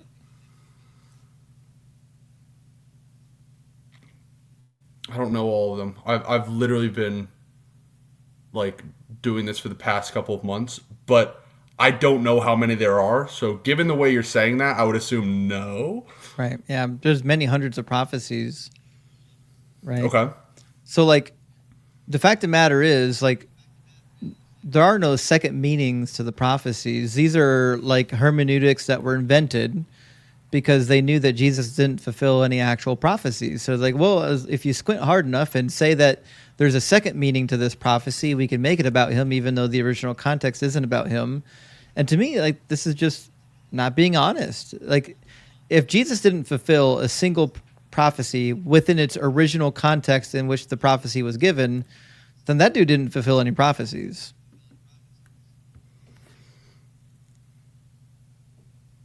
So why were people expecting a Messiah then? If there wasn't a dual, because I'm pretty sure the vast majority of the prophecies were speaking in terms of dual prophecy. So if it's not, why were people expecting a Messiah in the first place? Because they were coping, is what I told you before. Because the prophecies didn't come true. And because they didn't come true, they had to come up with alternative ways of reading the prophecies to say, oh, it actually will come true. It didn't fail. Just squint hard and turn your head this way, and then it's not a failed prophecy. That's what they were doing. It doesn't matter if people during the time of Jesus thought that dual prophecy was a real thing. The question is, what was intended by the author of the text? I have no reason to believe that the author of any of these prophecies had in mind that there would be multiple fulfillments, especially when a lot of them didn't get fulfilled even in the original context, and they'll never get fulfilled. Like Isaiah 14 contains a prophecy which it's literally impossible for it to be fulfilled. The time has already passed. It talks about how the Israelites are going to take the Babylonians captive and turn them into slaves. That never happened, and it never will happen because the Babylonians don't exist anymore.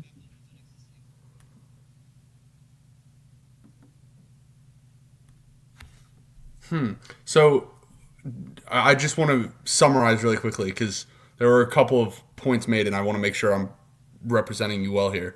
So it was a coping mechanism kind of created by the Jews in later time periods for the hope of basically future salvation. Mm-hmm. Yeah. And some prophecies didn't come true, which would further establish that idea. Yeah, not only did they not come true, like they didn't even come close to coming true. So, like, for example, the book of Daniel is just a giant cope, right? So Daniel is writing in like 522 during the reign of King Darius. And he's like, hey, what gives? It's been 70 years. Jeremiah said after 70 years, everything would be restored. There'd be a king on the throne. We'd have a Levitical priest in the temple. And, you know, God would never pluck us out of the land again. And so he's sitting there like something's wrong. And so he's reading the law of Moses. And in Leviticus 26, it says, it kind of theoretically, depending on what you think about it, it's foretelling the fact that the Israelites are going to be rebellious. And it says, if you do not return to me, even after I've sent all these plagues among you for disobedience, I'll multiply your suffering by 7. So Daniel's like, oh, that's why the prophecy of Jeremiah didn't come true, because God is going to multiply our suffering by 7. So it's not going to be for 70 years. It's going to be for 490 years, which is a huge cope that whoever's writing this is engaging in. So he writes this big prophecy about after finally these 490 years, then finally the promise of God is going to come true. And there's going to be this eternal kingdom and a king on the throne and all this stuff. And then that didn't happen either. And you know what they did? They said, well, if we squint and look hard enough, we can just say that this is going to come true later. The timeline was off. God changed his mind. Like there's no end to the amount of copes for Daniel's cope not coming true either. So like they were doing this with all the prophecies. They knew what the prophecies original meant, what the original intention of the prophecy was. Then when they didn't come true, they went into cope mode and said, well, they can't just fail, so let's find a new way to say that they're going to come true later. Yeah. So Daniel's prophecy, are we referring to, what was this, Daniel 9? Mm-hmm. If I'm not mistaken. Yeah, so from my understanding of that one, it was, I don't believe that the 70 years were false because they were fulfilled in Cyrus's decree, correct? Well, it depends on who you ask. I think there's a 1-1. So I think that the beginning of the 490 years starts in 605. And the reason I think that is because of the justification given by Daniel. Daniel says that he realized that the 70 years of suffering is actually 490 years. And if that's the case, then it has to be at the beginning of the suffering, which is 605. It also is true that the prophecy that Jeremiah wrote about the 70 years appears to have been written in 605. So it seems to be that the word that went out to restore and to rebuild Jerusalem was the word of Jeremiah, a prophecy. Mm-hmm. It wasn't an edict. Not that it couldn't be an edict. It's a very difficult interpretive model. If it was an edict, however, it would have been the Edict of Cyrus, which was in 539, which either one of those starting points for the 490 years doesn't get you to Jesus.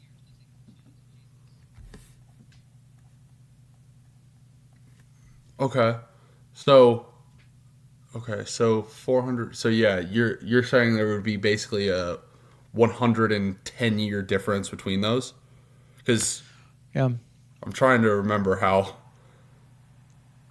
Yeah, and the other thing too is whoever wrote Daniel was clearly living in the 2nd century, pretending to be Daniel, because he knows everything about the 2nd century. He gets all the details right up to his time of writing, but he doesn't know squat about the time period that Daniel supposedly lived in, and he keeps getting facts wrong. And my favorite fact that he gets wrong is that he keeps calling Belshazzar the son of Nebuchadnezzar. In fact, he called Nebuchadnezzar his father as well, but he wasn't. Belshazzar was the son of King Nabonidus, and Nabonidus wasn't even related to Nebuchadnezzar. And there was 3 different kings between Nabonidus and Nebuchadnezzar. They have no relation whatsoever, but he didn't know the history, and so he just put Belshazzar as the son of Nebuchadnezzar.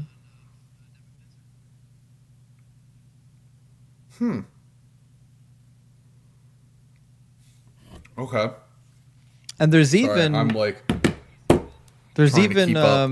There's even what? There's even texts from the Dead Sea Scrolls called the Nabonidus Chronicles that talks about how Nabonidus actually was the one who kind of got sick and went mad in the wilderness and left for a while, and then left his king in charge while he was gone. And this is verified in the Babylonian writings as well. We learn that Nabonidus left the throne for a period of 7 to 10 years. The kingdom was in bad shape while he was gone. He went down to, I think, to Tama and ran into some Jews down there. And then while he was gone, Belshazzar, his son, was co-regent ruling in his place. All verified in actual history, mirrors exactly the account told in the Dead Sea Scrolls, and pretty close to what the Bible says. The Bible just got the wrong name.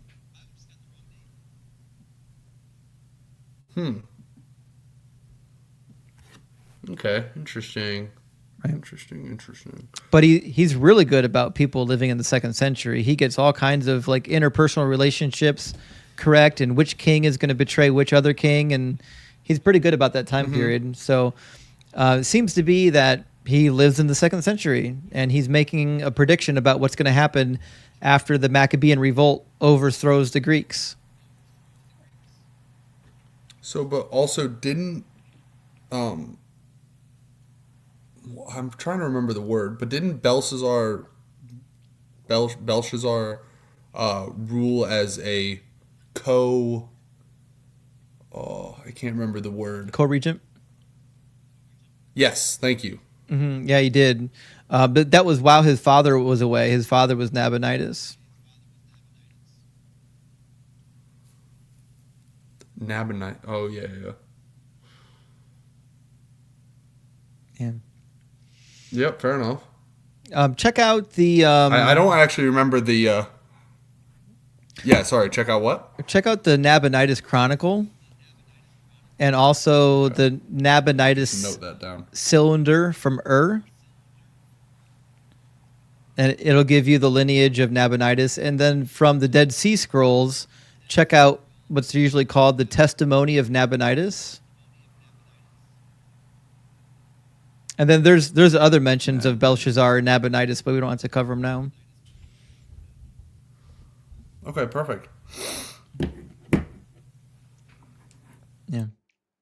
Well, listen, Jake, I had a good time talking to you. We had some people waiting, so I'm gonna try to get. I was actually just about to say, I'm being summoned away. It's fair enough. I'm being told I'm. All right, so lovely speaking with you. I hope I get a chance to do this again, and thank you for all the information. Yeah, thanks so much. Good talk to you, Jake. All right, cheers, friend. Good talking with you. Bye. Good kid. Makes up for some of those horrific colors at the beginning of the session. You know what I mean? All right. Let's see. I'm gonna grab the. Let me finish up these super chats here. We'll get the next guest in, guys. Thanks for being here. Thanks for tapping and liking and sharing. I really appreciate that, guys. We've had a hell of a night so far. JH, thank you for the super chat, says, it's okay to date a nun. Just don't get into the habit. That's a good joke. That's a good joke. You know what? I miss some nun jokes. We used to tell so many nun jokes when I growing up in Catholic school. In fact, we were probably a little bit mean to the nuns. We had one nun that was like 6'2" and like 300 pounds. She looked like she could have been a linebacker, and we were so mean. She wasn't very nice, but we were mean to her. Her name was Sister Mary Gale, and we all called her Sister Mary Whale, and that wasn't nice. But teenagers are horrific. They're the worst, man. But I always wondered what she was like outside of work. I wonder if she was actually really nice and loved kids outside of work. I wonder if we were the problem, if we, we were the reason why she was so unpleasant. St. Barnabas says Christians don't get humor. Yeah, listen, they often don't. They really don't. They need to laugh a little bit more, I think. And St. Barnabas gifting 5 Deconstruction Zone memberships. Big W, St. Barnabas. I appreciate that. We got to be getting close to our goal of 1,100 members. And John Gates, thank you for the 666. Hail Nero says, just a heads up, you can no longer use swear words on TikTok. I know, John. I know. They're so sensitive on TikTok. I got my live flashed earlier because one of my guests had a picture up of 2 dudes kissing, and my live got flagged. I think that's why all my guests my guest box emptied out, because it stops showing your live to new people if you get flagged.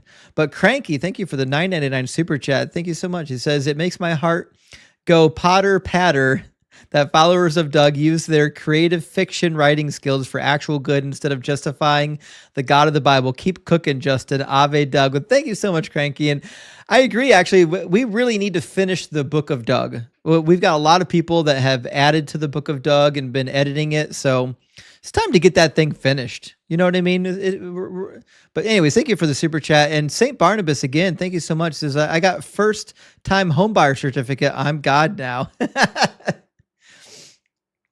Actually, I never got any first home buyer. Like when I was buying my home, I never got any like first time home buyer discounts or anything like that. I'm a little sad about that, but whatever. It is what it is. I'm glad, St. Barnabas, but you're a first time home buyer. Big W for that. And Mino Knight, thank you for the Mino Knight 616, Hail Nero, and 666. Double Hail Nero. If you know, you know. It says, I'm deconstructing, but sometimes I still doubt my doubts. I grew up with pacifist Mennonites who worship a vicious deity. Many things. Actually, that's a really good point. The Mennonites, so traditionally they come from the Anabaptist line, which started with the Brethren, and they don't believe in taking up arms or serving in the government or anything along those natures. I'm sure you're familiar with the 7 confessions of the early Anabaptists. And it's weird that they have such a holistic pacifist personality, but they're willing to worship a deity that does horrific violence. Horrific. And when I say pacifist of the early Anabaptists, boy, do I mean pacifist. There's a great story, and I forget who it was. I've got his testimony in a book, but there was a guy who was part of the early Anabaptist movement in the 1500s, who was wanted for we'll call it crimes against the church for baptizing himself as an adult. So if you were baptizing yourself as an adult, you were basically rebelling against the Catholic Church, and they would kill you. They would drown you. And so they were chasing this guy in the middle of winter, trying to get him into custody. And they run over a pond, and the guy chasing him falls through the ice. And this guy was such a good model Christian. He felt bad for him, didn't want him to drown and die in the ice water, walked back and saved him from drowning. And then immediately upon gaining composure, the guy clobbers him, and others come and take him and arrest him, and he gets murdered. But what would we do without the goodness of the church, guys? We need the church. America can't live without the church. Yeah, I'm sure. Yeah, after they spent 700 years murdering their own people. Anyways, Jam and Jay, thank you for the super chat. It says W caller for melting through the ice. Oh Jesus, that's good actually. I like that. You have to melt the ice. Oh Jesus. They love reading Jesus into the text rather than asking what did the text mean. And Evan, thank you for the super chat, says Christians need a ton of lube to get Jesus to fit into the prophecy holes in their book.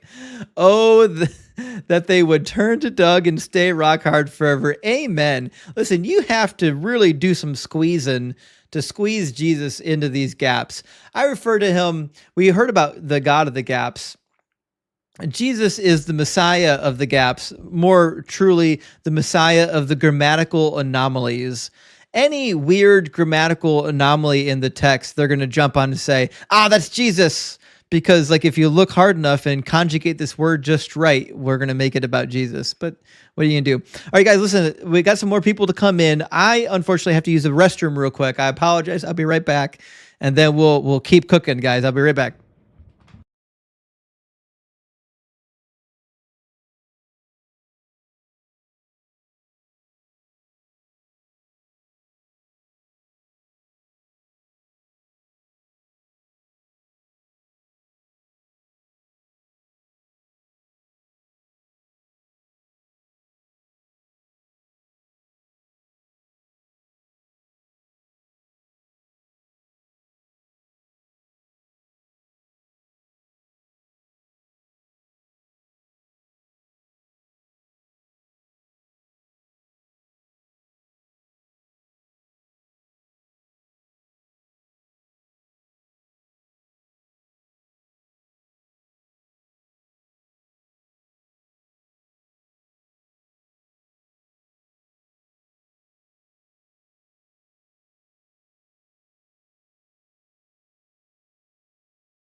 All right.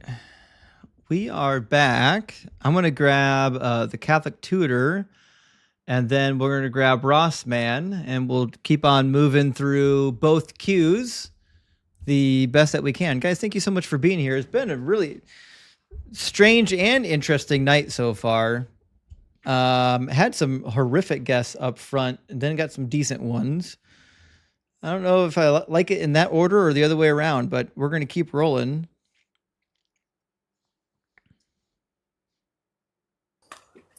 Welcome in, Catholic Tutor. Hi. Catholic, are you at least 18 and are you a believer? Yes, and yes. Cool. And are you aware that Jesus was both a liar and a fraud? No, not at all. Okay. Which one of these claims would you like to discuss first? The liar part, I want to use a specific passage example. Sure, go for it. Where John the Baptist was the fulfillment of the Elijah prophecy in Matthew 11. And I think that's a typical example of what Jews call midrash. Mm-hmm. So I think your interpretive framework works logically, like grammatically, but I think if you introduce yourself more to midrash, you understand what's happening, and Jesus does it for us in John the Baptist. I'm sorry, I don't think that addresses the topic at all. I know what midrash is. Yeah, he's interpreting the prophecy in Malachi, saying that it was of Elijah that it was fulfilled in John the Baptist. Which it wasn't, because the prophecy from Malachi says that John the Baptist is going to turn the hearts of the children to their parents so that God won't strike the land with a curse. Do you think midrash is legitimate form of reading prophecy? Yes, that Why? was the ancient practice of the time. Was it the practice at the time that it was written? I believe so. Nope. So I just had like an hour-long discussion with the last guest about this. All of these various interpretive models are copes written way after the prophecies failed. Right. Well, yeah. I mean, the prophecies it has to be written after the prophecy, because they have to look back into it. They're not going to write about it before it happens. That's right. You're looking back into the failed prophecy and saying, how can I make this say something that isn't a failure? I see no reason whatsoever to ever look at one of these prophecies and think that it means something other than what it actually says. Why would I do that? Because because Jews do this all the time in the So what? ancient in the with I already know that. I don't care. That's not meaningful to me. right. I don't care what the No, Jews believed. right. It's just an explanation as to why it doesn't make sense to you. No, it does make sense to me. I reject it. It's not a valid form of reading prophecy. I've read the prophecies from the ancient Near East from the same time period as Isaiah. Isaiah is doing the same thing all the other prophets were doing. They're making actual predictions in the real world about things happening in his time period. That's what he's doing. What he's not doing is giving a prophecy that hundreds of years later, when it does or doesn't come true, or hundreds of years later after it already did or didn't come true, that is now some sort of a spiritual interpretation based on a midrash. Why would I accept that? Because it's the inspired word of God. But it's not. Right. It's lasted for thousands of years, even after falsification. Your starting point is that it's true, and it's true only if you interpret these prophecies in a piss poor way. But as long as you do that, then it's true. So it's a circular argument. It's true because of the bad prophecies. The bad prophecies make it true. And round we go. We all have presuppositions, and so do you. You're saying if something isn't scientific, you're starting with saying science is true. Therefore, if it doesn't match science, then the Bible's wrong. I didn't say anything about science. But science can be right. I'm just talking about presuppositions. We all have them. I didn't presuppose anything, did I? Right, I'm talking just your epistemology. Like you're starting off with epistemology has nothing to do with this.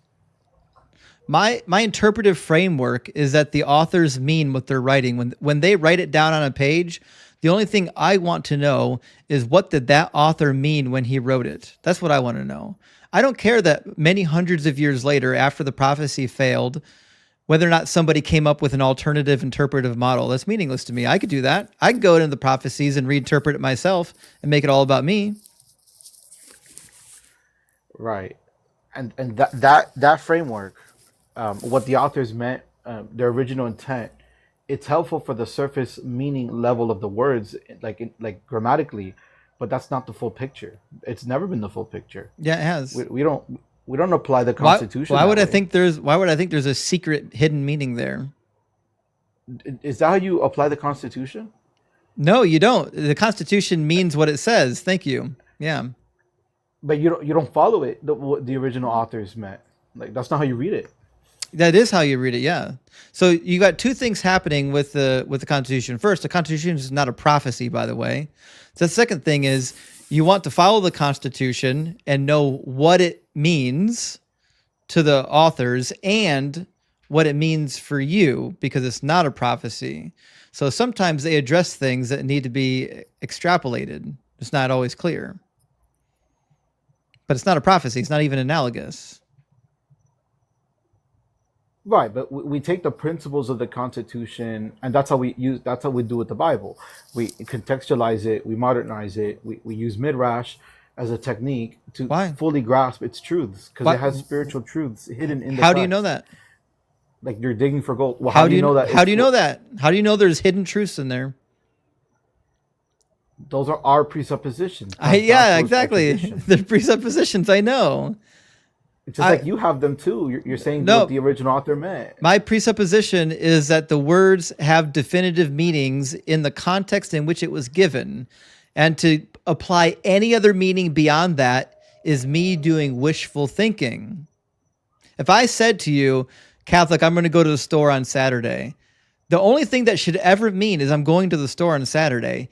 It shouldn't mean if I go to the store on a Saturday 20 years from now, that's what I was talking about, that I meant I was going to do it twice. Why would you do that? Not with the example you gave, because that wasn't meant for anything else. Exactly, yeah. But that's not the genre. So why would I think it is the genre? Why would I think that any of these prophecies have fulfillments other than the original context? Because God gave it to us through His inspired word. I disagree. I disagree with you. Prove that they're inspired first before you attribute inspiration to it. Well, you made the claim that they're not. Yeah, I agree. I have no reason to believe that these are inspired by God. The same reason why you don't believe the Quran is from God. The same reason why you don't believe any of the other holy books are from God. Right. We're both using circular reasoning. No, I'm not. You're starting off with history. You're saying history is my framework, and like, okay, but can you? Why do you use history? Prove history is the appropriate That's not my method framework. for. My framework you is that God claims need to be proven, not assumed. Right. Just like if I said Santa Claus actually delivers presents on Christmas, that shouldn't be assumed as true until proven otherwise. It should be assumed as not true until proven. Anytime you're making claims that aren't actually observed, then the burden of proof is on the person making the claim. Right, but you don't have proof for that. Like, I do. That's just how burden of proof works. Like when you're claiming that something exists that nobody knows about, you can't see it, you can't detect it, you can't test it, then the burden of the proof is the person making the claim that it's real. Just like if I said there's an invisible teapot circling Jupiter right now, that burden of proof is on me. It's not on you to fly out to Jupiter and prove that it's not out there. You don't apply that to everything. I'm applying it to claims that are unlikely to be true because they don't match reality.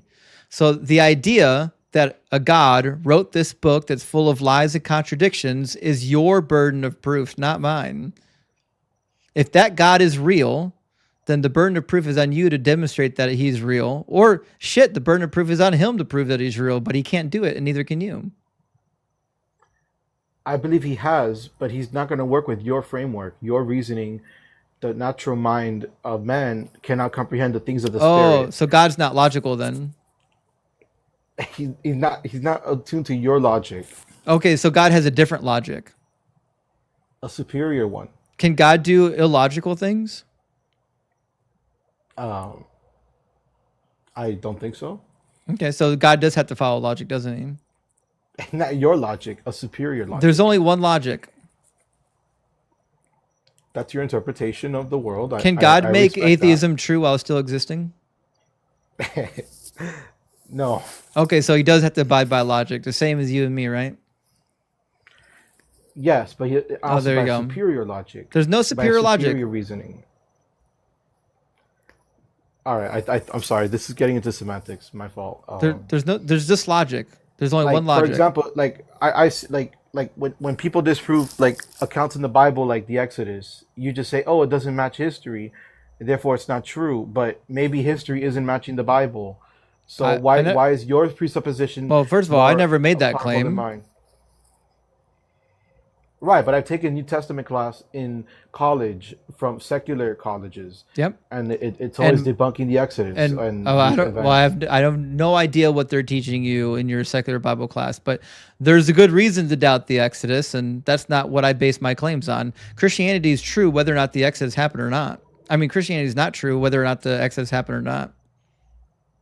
To be fair, I don't think it happened, but right, okay. But I've never claimed that it didn't. Shit, it's possible that some Israelites left Egypt and settled in the land of Midian and then ended up in the foothills of Judea. That probably did fucking happen. I don't know. But did the Red Sea part? No. Did thousands of Egyptian soldiers get swallowed up in the sea? No. We would have found them down there. Did millions of Jews wander around in the desert for 40 years? No. We'd have hundreds of thousands of dead bodies out there. We got no dead bodies out there. Right. You're working with a historical epistemology, and I'm working with a spiritual epistemology. Oh, right. Yeah. I'm working with facts. You're working with trust me, bro. When you put it that way, you make it sound bad. Well, that's the truth. I'm working with actual data points, and you're saying it's true because I want it to be true. Do you pay spiritual taxes or do you pay real taxes? I pay taxes in this country. I live in this country. Why don't you pay your taxes spiritually? I do. I tithe. No. To the government. Pay your taxes spiritually. To the I tithe to the church, don't give the government your real money. Give them your spiritual money. That's not what I meant. That doesn't make sense. What does it mean to do something spiritually? What does it mean? It's a different form of existence, a What different is it, form though? of knowing. But what is it? Like, define it for me. Like, you see how ill-defined these nonsense terms are? You're saying dumb things like spiritual eyes. What the fuck is a spiritual eye and how does it work? You have no idea. Like, these are just cliche phrases that you guys learn to end actual conversation about real things in the real world. I can say, listen, my spirit discerns, Catholic, that you don't actually know much of the Bible. That doesn't mean anything. I can't tell you what it means for a spirit to discern. How does a spirit discern? What's the process? You start with prayer. There, you fell into the trap.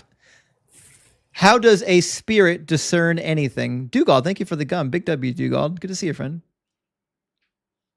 What's a spirit made out of?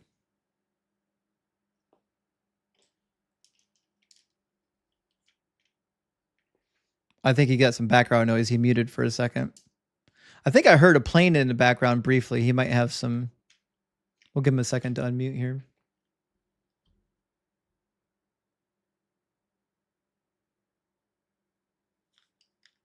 Catholic, you still with us? Hello?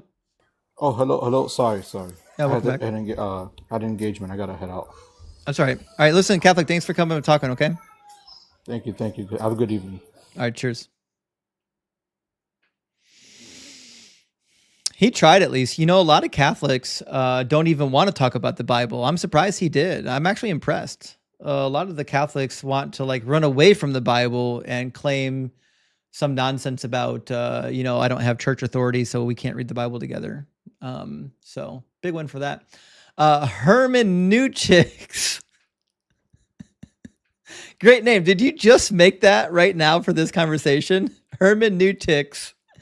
Thank you for the super chat. It says, in the Church of the Brethren, they dunk you 3 times in case the first 2 didn't work. Hell yeah, they do. Face first. Listen, the brethren are so serious about baptism. They don't sprinkle you 3 times. They dunk you face first into the water 3 times in the name of the Father, Son, and Holy Spirit. If you ever wondered which denomination got the most baptism, it's the Brethren. They don't fuck around with baptism. And Tarek, thank you for the super chat, says, did Sister Mary Whale summon 2 bears to maul you? You know what? Thank God she didn't. But one time, believe it or not, my best friend in grade school and junior high was also named Justin. I seen Justin get in trouble with her one time, and she was so mad I thought she was going to hit him. Like, she was fuming, and she grabbed him by the shoulders, picked him up off the ground. It was like visibly shaking, and she like wanted to throw him. And he was like a deer in the headlights. He just looked terrified. And she ended up just turning around and setting him on the table and walking away, didn't say a word, just walked away fuming. I was like, I think she's about to pop. She might kill him. Someone might die today. But thank goodness Sister Mary Whale never killed my best friend Justin. She just picked him up and set him down without murdering him, even though we all saw the murder in her eyes. She was on the cusp of murder that day. But I don't know what he said to her to set her off, but it was something. Yaklov, thank you so much for the super chat. It says, hello from the YouTube side. I forgot to share the joke. Oh, I love the joke. Okay. What's brown and sticky? A stick and Ezekiel bread. Oh, no. Oh. It is. Listen, Ezekiel bread at least has a little bit of moisture. You know what I mean? It's not going to go dry on you. It might gum up a little bit. But it's not going to go dry on you. That Ezekiel bread, it really makes you wonder how they chose the name of that bread company. There really is an Ezekiel bread that you can buy in the stores. Thank goodness they don't cook it over dung. And Knee Ninja has a joke, and it's Christianity. Big W, thank you for being a member. And last one, Zombie Lover 84. Thank you so much. It says, can guests show any prophecy that came true spiritually? If not, why the hell would we accept ones that are claiming are spiritual now? So that's the thing is like, listen, to say that a prophecy came true spiritually is meaningless to me, because you're just saying that something happened that's vaguely familiar. It sounds like what the prophecy is about. And since it's not exactly what the prophecy is about, we're just going to call it a spiritual fulfillment. Well, what the fuck is that? Like, can you spiritually go to work for me? That'd be great. All right. So we got Ross Man up on the box. Ross Man, are you with us? What's up? Hey, how you doing, Ross Man? I'm doing good. I've been watching for a while. I like your stuff. Hey, thanks, I'm Ross. 18 and I'm a Christian.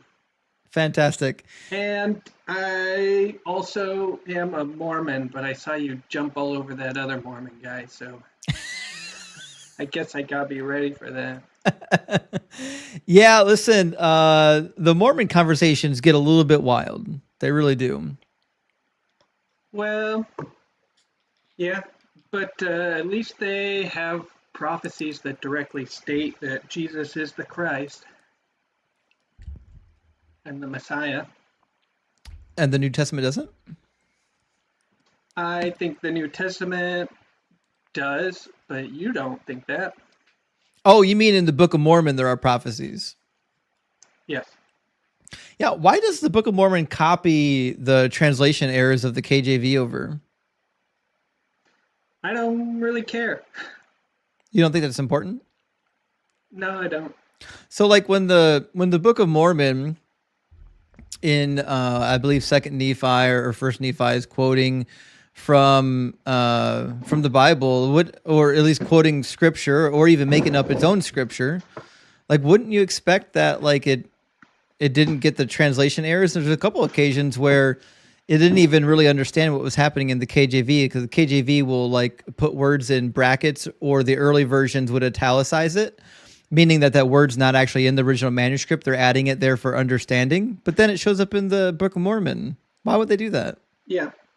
I think in context, Isaiah makes sense in Second Nephi, and I think it's inspired. Right, but my question is, why are they copying over stuff that's not really in the text? You don't know it wasn't in the text, but if they copied it from a different text, I'm still okay with that. No. What I'm saying is that in the Book of Mormon, it's copying actual translation errors from the King James. Like anyone who's familiar with I guess they copied it incorrectly. Right, but is that not a problem for you? No, it's not. Oh, well, let me try this. That's fine if it's not a problem for you. Everyone in the comments, put a 1 in the comments if you think it's problematic that the Book of Mormon is quoting from God's holy book and is copying errors into their quote. I haven't heard your argument on where Jesus says that he and the Father are one, and how that's not him kind of declaring his divinity. Well, I think the easiest way to work on that, if you go to John 17, Jesus prays that him and his disciples would be one as he and the Father are one. Yeah. And so that would mean that it can't be the same thing, because his disciples can't be one with Jesus as Jesus is one with the Father unless they're all gods. Of course, Mormons believe in many gods, right? Yeah. Yeah. So there's two ways to interpret that. You can say, okay, cool, that means the Christians are all going to be gods. Or it could not actually mean that. It could just mean that they're like one in unity. I like how you put it. It could mean that. Mm-hmm. That's the problem with some of the texts that we have, right? So with some of the texts that we have, if they can be interpreted in two ways pretty cleanly, like you can make a really good case in either direction, that means it wasn't very clearly communicated by God. God should have actually been more clear. Or the person who wrote it down should have been more clear. Sure, but if God is inspiring it, don't you think he should at least take the extra step to make sure he's writing it down correctly? I think it would be nice. Have you heard of Moshe Weinfeld? This is something I haven't heard you address either. I mean, And the reforms of Deuteronomy. Moshe Weinstein? Is it Weinstein? Let me check my notes if I got any notes. Maybe. But what do you think about the Deuteronomist reforms? No, it's Weinfeld. Okay, well, I think Deuteronomy was written during the reign of King Josiah. You do? Yeah, and I think it's pretty clear. You can see that Deuteronomy is revising the Exodus code. They're clearly adjusting and adding clarification to the Exodus code. There's a lot of language in Deuteronomy that clearly comes from a later time period. And I generally just agree with the scholarship on this. Now, as for the Deuteronomist, I think Deuteronomy was part of the larger work we call the Deuteronomist. It comes from the Deuteronomist editor, which would include Deuteronomy. It would also include Joshua and Kings, and also Samuel. Yeah. So is it, you don't think it's beyond possible that the Deuteronomists were erasing Christ from the Old Testament, or making it hard to prove a case that he would be the Messiah when he came? No, I think the Deuteronomists were all dead before Jesus was born. Right, but they're prophecies that had prophesied more explicitly about Christ. You don't think they could have changed or obscured the meaning? It's an awfully weird conspiracy theory. Why would they do that? Because they believed in the law and not the need for a Messiah. Yeah, but neither did the. That's not the reason. That's just a proposed reason. You're asking for a proposed reason. Yeah, but just because you believed in the law doesn't mean that you weren't looking forward to an eternal king. Well, maybe they didn't want an eternal king. Why would you get that impression?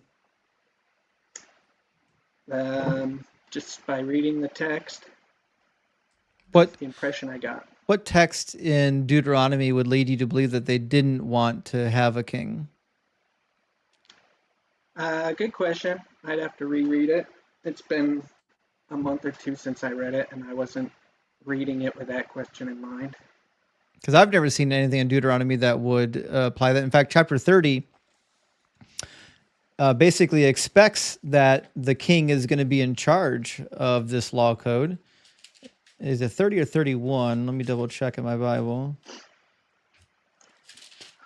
Because it says every 7 years, the king is going to read this to all of the people.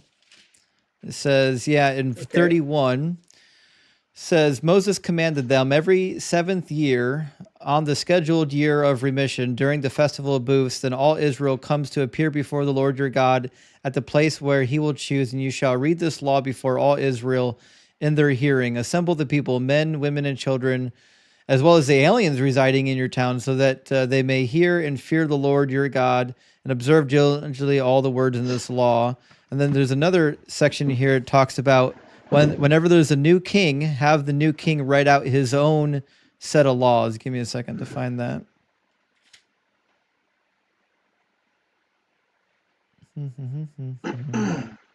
Anyways, go ahead and say what you're going to say while I'm grabbing this verse. I'm thinking. I'm on the spot. I'm having trouble remembering some of the thoughts I was having earlier. But I think there's a case to show that the Jews rejected and stoned a lot of prophets, and that they erased their testimonies that could have more easily attribute Jesus as the Messiah. And then also we have the different verses in Matthew that talk about prophets that had prophesied of things that Jesus fulfilled, and some of them could have been removed from the Old Testament as well. Yeah, but we have no way to prove that any of that would have happened. It was Deuteronomy Yeah, I know, you're looking for 17:18. Yeah.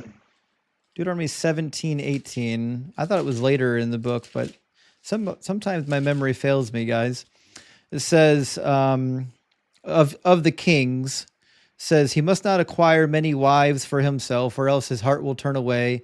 Also, silver and gold he must not acquire in great quantity for himself. When he has taken the throne of his kingdom, he shall have a copy of this law written for him in the presence of the Levitical priests. It shall remain with him, and he shall read it all the days of his life, so that he may learn to fear the Lord his God, diligently observing all the words of this law and statutes, so on and so forth. And you're saying that that's a prophecy that Jesus didn't fulfill? No, I'm saying that the Deuteronomist envisions a future in which there's a king, with a king who dispenses the law. Well, Jesus Christ is going to come again, potentially. I mean, not potentially. From your point of view, potentially. And more prophecies could be fulfilled then. What does the word soon mean?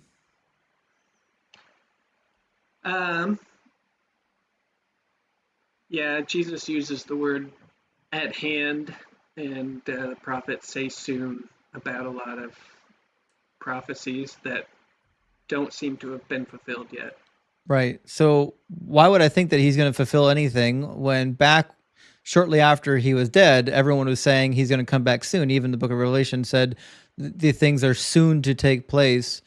Why would I think that he's coming back anytime soon when soon seems to have actually no meaning? When did soon become like a third of all biblical history? Well, you'd have to ask the writer that. Right. If it wasn't going to be soon, why wouldn't he say? Pray and ask God. Well, I was a Christian for 20 years and I'm not anymore. Do you think I didn't pray during those 20 years? Did you ask him why he hasn't come yet? Or yeah, do you think there's meant? Do you think I didn't pray when I was a Christian for 20 years? No, I'm sure you did. Sure. So the fact of the matter is these are problems because words actually have words. Paul thought that Jesus was coming back in his lifetime. In 1 Thessalonians chapter 4, he says, we who remain alive will be caught up with him in the air. He thought he was going to remain alive when Jesus came back. Jesus himself said that he was going to come back before his disciples all passed that away. An interpretation? No. What's the word we mean? It could mean believers. Including who? Including believers who remain alive. Including the speaker. The speaker is we. It could even be a future tense. I It think certainly is not. That's a possible interpretation. I think you have a lot of good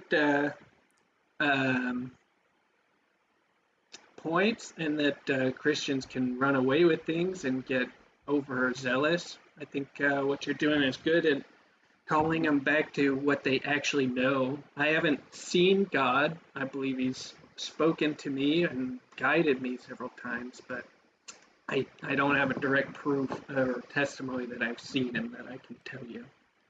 Why did Jesus fulfill even one prophecy? He did fulfill Book of Mormon prophecies, and in the Old Testament, did he fulfill anything? Apocryphal prophecies. In the actual Hebrew Bible, the Book of Mormon was written by a charlatan in the middle of the 1800s. No, because the Deuteronomists changed a lot of prophecies, and Matthew and talks you about prophecies you believe that why were in the Old Testament that Matthew talks about prophecies that Jesus fulfilled that should have been in the scriptures that were removed. Why was your prophet arrested and tried for duping people into believing he could find fake buried treasures on their farms?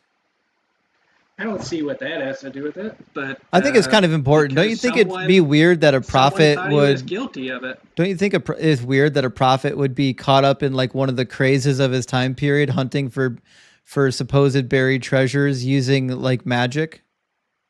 I think it's all right. You think it's all right? You don't find Yeah, it I think it's all weird? right. You don't think it's No, weird that like his brother went to a school in which the primary teaching just happened to be incredibly similar to what we find in the Book of Mormon? that's allegations. It's not allegations. He went Show there. me if you don't have a document showing me that you did that. Then Do you deny that Hiram went to school there? I don't think he did, but You don't think he if you have a did? document, saying he did, that's fine. But I thought we were talking about proofs of Christ. Well, I mean that's what I like talking about. Do you have proof? Because you said the only proof is that he fulfilled prophecies in the Book of Mormon, but you got a huge And problem ahead of you because Apocrypha. well, I don't think he fulfilled anything in the Apocrypha. The closest thing you'll find is Second Esdras, but Second Esdras was written after Jesus. Okay, well that's opinion. You can't prove that it was written after Jesus. Do we have a single manuscript of Second Esdras that predates Jesus? How are you gonna date it? Do you know how dating works? Yeah, generally they date things by what's said in the text, and they also can date certain elements. Yep. You date the writing style, you date the ink, you date the parchment. There's a lot of tells on when a document it's my was opinion that was before Christ. based on what evidence? Based on my understanding of dating and archaeological do you have any objects. Do you have any expertise in dating manuscripts? No. Okay. Do you? I actually do know a little bit about the dating of the Hebrew manuscripts. I don't know any of the dating methods for the Greek manuscripts, which is why I would rely on the professionals. And the professionals agree that Second Esdras was written after the first century. First Esdras was written before. Always trust professionals. Will still believe the Earth is flat. So If we trust the Bible, we would think the Earth is flat. To question. Yeah, if we trust the Bible, we would think the Earth is flat too. Okay, so maybe we shouldn't trust the Bible. Yeah, I agree. The shit. Bible's got some errors. Cool, the Bible's not true. I'm glad we can come to some agreement on that. I think it's got truth in it, and I think the Book of Mormon has truth in it. Well, I don't think so. Think the Apocrypha has truth in it. Do you think that it's more delightful to be white? Errors mixed into all of them. I think that's an error also. Yeah. Oh, the Book of Mormon has an error in it? Yeah, the Book of Mormon says it has errors in it. Oh shit! Why would I trust it then? How do I know what part's error and what part's not? So I believe to know if there is a God that you have to believe first, and then He'll reveal Himself to you after you. So you have to presuppose that fucker's true before He'll reveal Himself. Why? That's crazy. Because I actually believed in God for almost my entire life, and He didn't do any revealing to me. In fact, the more I studied, the more I realized that it wasn't actually true. So what you're saying is bullshit. And it's also a really dumb system that you don't have to call names or sling like that. You can say it's something you don't believe. Listen, I'm not a Mormon. I'm allowed to cuss. I don't have to follow your rules. I didn't tell you not to cut. Well, I didn't tell you to follow my rules. Okay, it's your channel. Talk how you want to talk. I'm allowed to cuss, my man. If you can't handle it, I don't know what to tell you. Listen, you believe in a prophet that thinks racism okay and marrying little girls is cool, and so like I'm not really too concerned that you're upset that I'm cussing. I don't see a document you have that is evidence of that, but you don't think he married underage girls? A lot of allegations. No, I don't. Okay, fair enough. We'll get there eventually, I'm sure. Okay, so there is one more thing I wanted to talk about, some NDE things. Why? If you give me a little more time. Listen, I spent as much time studying NDEs as I have the Bible. I don't think this is going to go the way you think it is. Well, I still want to hear your arguments about it. I've read almost every book and heard almost every testimony that has ever been published on NDEs. Been studying it for at least 15 years, and I've been dead twice myself. And I've been dead twice myself, and there ain't nothing. Really? It's just black. That's it. You're done. You're gone. You lose consciousness and you wake up somewhere else. Well, what about what Dr. Bruce Grayson studied? What about him? His 1,200 cases of near-death experiences. Yes, I know. And He did this. He did the same thing Raymond Moody did. He went around and he gathered people's stories. You know, we've done actual okay, laboratory. Stories. We've done actual laboratory testing on this. Tell me what you read. Sam Parnia, a doctor in Europe, spent 8 years in the early teens, 2008 to 2015-ish, and he retrofitted hospitals, 25 of them, with items that you could only see if you had left your body. He was trying to validate people's out-of-body experiences when they had NDEs, because so many people reported seeing themselves from looking down. And so he actually would, when people came back from cardiac arrest, would quiz them to see what they knew, what they saw, and then he would see if they could witness anything that they could only witness if they were looking down as opposed to looking up. And the study said, no, they can't. They can never validate out-of-body experiences. Then he did another study that just concluded in 2023, the AWARE Project number 2. And they said, yeah, still the same problem. People claim to be leaving their body. They claim to be having the experiences, but they can't validate it. They can't point to anything actually tangible to validate it. And then we did out-of-body experiments where we gave people DMT and we did deep brain stimulation where we knew how to trigger out-of-body experiences. And then when people reported out-of-body experiences, they quizzed them to see if they could see things by turning their body around and looking back the other way. And hundreds of trials, not a single person could ever do it because people feel like they're having out-of-body experiences. They feel like they're having mystical experiences, but it's just the brain. Until they can validate it in the real world and witness something with their spiritual eyes that they couldn't witness unless they were outside of their body, then all we can say is that these things are a product of hallucination. Well, there are stories of people seeing things that validates them being out of body, and I guess those events didn't happen in the studies that you think are more valid. Well, yeah, because they happen in actual laboratory studies. Isn't it weird how these things only seem to happen when people tell you their story when no one can validate it? But when you actually do a laboratory study, no one can actually validate anything. And it also doesn't explain why Hindus see Hindu gods and why Islamic personnel, that's not the right word, why people in the Muslim faith see Muslim visions. Like they're highly contextual. I don't think that invalidates anything. It does. Why? Because if there was only one God or there was only one true afterlife, then they shouldn't. I don't think there is only one God. They shouldn't see things that are specifically related to their cultural experience. They should all see the same thing. Muslims should report the same thing Christians are reporting, the same thing Hindus are reporting, and vice versa. Well, a lot of them do report seeing similar things. 75% have experienced leaving their body.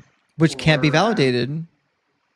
It can be validated if it was in Bruce Grayson's study. It just wasn't in the study that you think is more preferable. But Bruce Grayson did the same thing Raymond Moody did. Have you read Raymond Moody's books? I haven't read Raymond Moody's books, but I appreciate you bringing them up to me. I'm going to read them. He was probably the pioneer in this particular field of study, but he's basically collecting Bruce Grayson was the pioneer. No, Raymond Moody was. Raymond Moody started doing this way back in the 60s. Okay. He's the one that really kicked off So this. your study doesn't find any evidence of it, but I see other testimonials, and that does seem to point to evidence. Yeah, but somebody's What personal about, testimony isn't proof. Because if you're having a hallucination, it's real to you. I don't think you're going to find proof. I just think you're going to see, if you believe, then the Lord will manifest himself. Why? Why do you already have to believe something before God will reveal it to you? Because he said the first principle is faith. So what? So I think Don't tell me what your book tells. Answer the logical question. Why would a God who wants to have a relationship with people, why would he only reveal himself to you if you already believe in him and have faith in him? Why? What's the logic in that? I don't know the logic in it. Right, because it's illogical. It's a barrier. It's not necessarily illogical. It is. You don't like it. If God says, I only reveal myself to you if you already believe in me, but you can't believe in me because I haven't revealed myself to you, it's the dog chasing the tail. It's nonsensical. It's silly. Well, actually, there's a Book of Mormon scripture about it where it says God sends angels to manifest to people to help them start to believe. But he doesn't, or else everybody would believe. Prophets. Well, I mean, if Adam saw God and then he told his children, then there was a nexus point. Which is another problem. The idea that you think an Adam and Eve lived 6,000 years ago is ridiculous. I didn't say that. I'm just referencing the beginning of man. But you don't believe in that? I believe that the Adam and Eve story is allegorical. Why? The New Testament doesn't. Well, I think the New Testament has errors. And the Old Testament. Okay, so the New Testament has errors. The Old Testament has errors. The Book of Mormon has errors. Why would I trust any of this hogwash? You don't have to. Okay, well, I guess I'm not. I just thought I could bring up a few compelling points. What about the blind people who said in the afterlife they were able to see for the first time and then they came back to life again? I thought that was pretty compelling. Yeah, so there's one story of a woman that was born blind that I've listened to, and she didn't see any colors. Now, all the stories I found of blind people who did get to witness something during their NDE, they weren't born blind. They had vision when they were young, and then they went blind. I've never seen a story of someone born blind and then had an NDE that included visual experience. You just said you saw one. You heard one. She wasn't... But she wasn't experiencing visual, but she wasn't experiencing visual phenomenon. Okay. Well, I think that it's pretty compelling that blind people were able to see in the afterlife. I don't think so. When they came back, they weren't. Okay, you don't think so? My mother is colorblind, but sometimes she dreams of colors that she remembers when she was a kid. That's awesome. So once your brain is able to make the image, it can make the image. People born blind, listen, I could be wrong. I've never heard a case of a person born blind, never had any visual perception, and then had visual perception during an NDE. Never heard of it yet. I thought that there were 12 cases. Could be. I haven't seen them. But I read John Burke's book on near-death experiences, and that's what he had mentioned, but I hadn't looked into all 12 of them individually. Right. But I think that's still pretty compelling. I don't. Given that I've actually been dead twice and it was just a loss of consciousness, I personally don't find it compelling. Okay. And I was a kid too. There's no reason why God would want to forbid me to see the afterlife. I mean, how dead were you? Were you dead? Brain dead? Did your heart stop? Yep. I'm just curious. I was gone. It's a cool story. Heart stopped, brain stopped, woke up in a different location later. I also like, what's the other doctor's experience? Eben Alexander's near-death experience. Yeah, his was talks wild. About being brain dead and seeing the afterlife. That's, I mean, if he was brain dead and then he couldn't have hallucinated these things, right? Well, there's a lot of people that question whether or not that guy was even brain dead. I understand why you would think that he's brain dead, but I'm questioning whether or not he actually was brain dead. Yeah, well, you question it, but I think it's cool. I think it's compelling. Because there are people that have been in full comas where brain activity basically is undetectable, and then they wake up and they say that they could hear somebody while they were in the coma, right? So I think brain dead is kind of a loose term that we use. Okay. I think it's compelling. Brain dead could be a loose term, and I could be seeing what I want to see in these stories. Yeah, I think you're probably right. Listen, the other one is what about the Last Days YouTube channel?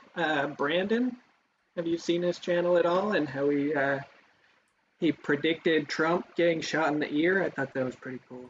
No.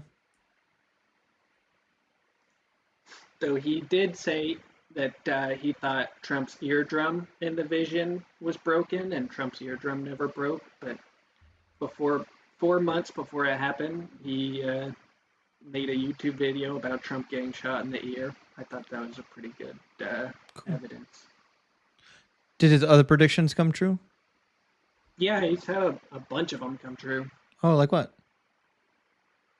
I thought he was accurate about the attack in Louisiana.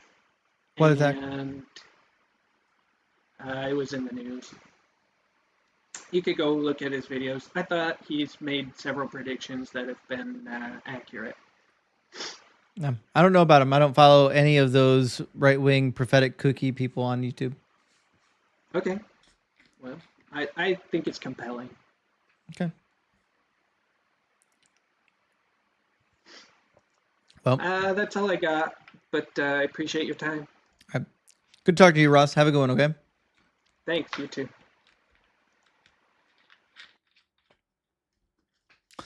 Well, that was interesting. I thought we were going to get into the Book of Mormon, but I don't think he actually wanted to get into the Book of Mormon, which is weird. Not really sure what he was up here for. But anyways, we got some really good comments. I'm so sorry. Mike Bowen, thank you for the super chat. Says, why not just default to believing wild claims just in case? Is not a good argument. Also, guy talking shit about your son will not see Valhalla. Actually, I agree, Mike. That guy, if there's a heaven and hell, he's going to hell. He ain't going to heaven. People who say that kind of stuff, not going to be a good time for him. And Mr. Smith, thank you for the $2 super chat. Says, ask the Mormon about Native American DNA disproven. I really wanted to get more into the Mormon stuff, but I didn't want to get lost in the weeds with him because he seemed to really want to talk about something else. And I guess I'm getting tired of cooking Mormons being cruel to them. They really have no answers. He gave up pretty easy on the King James containing errors that get copied in the Book of Mormon. He just kind of folded on the Book of Mormon has errors. And I don't think he was really up for the task. But Con Schoolcraft, thank you for the super chat, says the Book of Mormon is actually another testament of Doug. I agree. 1 Nephi 1:6, Doug reveals himself to Lehi, which literally kickstarts the entire narrative. Holy shit. 1 Nephi 1:6. Now we got to look it up and find this other prophecy of Doug. I still can't believe anyone is willing to believe that there's a guy that lived in the middle of a racist asshole in the middle of this 1800s and was literally the prophet of God bringing the last revelation. All right, let me see what it says. 1 Nephi 1:6 says, and it came to pass that he prayed unto the Lord where he came a pillar of fire. Oh, look at that. Look at that. You're 100% right. It's a prophecy of Doug. It came to pass as he prayed unto the Lord, there came a pillar of fire and dwelt upon the rock before him. And he saw and heard much because of the things which he saw and heard. He did quake and tremble exceedingly. I love how they use like the old timey King James language in the Book of Mormon, even though that's not how they spoke in the 1800s. Like, how do we word this to sound Bible-y? Let's just make it Old English, even though no one speaks it. I'm the Big Cheese says, feels like Mormon guy was suggesting ancient Jewish conspiracy to erase Jesus by creating Deuteronomy is wild dog will. Actually, I didn't think about that, but it kind of does border. It does border on like Jewish space lasers. It really does. Or blood libel or any of the other Jewish conspiracy theories. I think you're right, Big Cheese. And Matthew Davis says, ask a Mormon what soaking is. I should have asked him about the magic underwear too, actually. I love the magic underwear. My favorite topic. A Big Cheese again, thank you so much, says Deuteronomist is definitely a dog whistle about some sneaky ass Jewish conspiracy. I think you're right. I'm not actually up to speed with the Mormon conspiracy theories. But listen, you put a bunch of white guys together, they're going to cook up some conspiracy theories hard. Like it's not going to be good. You know what I mean? And Big Cheese again says Mormons are anti popping cherries, but they are the biggest disingenuous cherry pickers. You're 100% right. That's where the soaking comes in. That's what we're talking about. It's like in the Talmud, they talk about the act of diverting, which is what an act that they mastered of going into a woman, but not breaking the hymen. They call it diverting. Mormons have their own thing. It's just called soaking. Gemini J says his very real girlfriend goes to another school in Canada. 100%. Listen, I know the picture looks like a supermodel, but it's really my girlfriend. She lives in Canada. She can't meet you, and we don't have money for calls on nights and weekends, so you can't talk to her either. That's about right. Mike again says Ross is soaking in BS, if you know what I mean. I do know what you mean, and I think you're right. And Aaron, thank you for the super chat, says, I knew Ross, man, but BYU, Idaho, I'm not kidding. He talked to everyone the way he talked to Justin, including his professors. Wait, you knew that? You knew this fucker? Okay, this is crazy. Okay, so Aaron knows Ross, man. He says, I knew Rossman. He went to BYU, Idaho. Says, I'm not kidding. He talked to everyone the way he talked to Justin, including his professors. That's crazy. BYU is actually trying to up their game in biblical studies, by the way. They're like, the Dan McClellan is not a one-off. There are other Dan McClellans graduating from BYU. They're trying to take scholarship seriously. They really are. It's phenomenal, actually. Their historical department's pretty good. And Big Cheese again says the caller is basically as incredulous as he is self-righteous. It's basically total sophistry at this point. He was really making some big, bold assumptions, I think hoping I wouldn't call him out on it. It's a weird line of discussion. I was willing to let him lead the discussion. I was curious where it was going to go. But Saint Brush, W666, Hail Nero, Hail Satan. Hail Saint Brush. It says Daniel 2:43 prophesies about the rock not carved by human hands. It's Doug, I know. The Jews were talking about Doug in this dual fulfillment. Anyone who reads this knows. I know, guys, it's a rock solid prophecy of Doug. The rock not cut by human hands is the eternal stone of Doug. You can't cut Doug. Doug is eternal, just like Sharon's stone is eternal. It's just stone cold facts, guys. Got another prophet in the house. And Absurdus Ichthyus says, caller is an example of if you open your mind up too much, your brain will fall out. Holy shit. That's a really good way to put it. When anything is possible, then everything becomes probable. Not anything is possible. Some things are statistically improbable. All right. We got time for one more guest.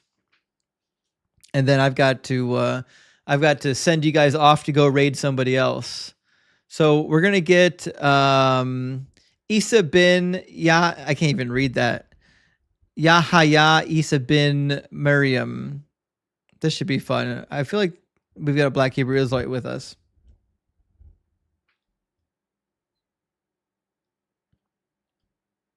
Are you Yeshua's son of Yahweh? Mm-hmm. You gotta unmute your microphone. Your microphone's muted. Isa. It's not gonna go the way he thinks. Isa, your microphone's muted. Your microphone's muted, man. Bro, you gotta turn your mic on. It's muted.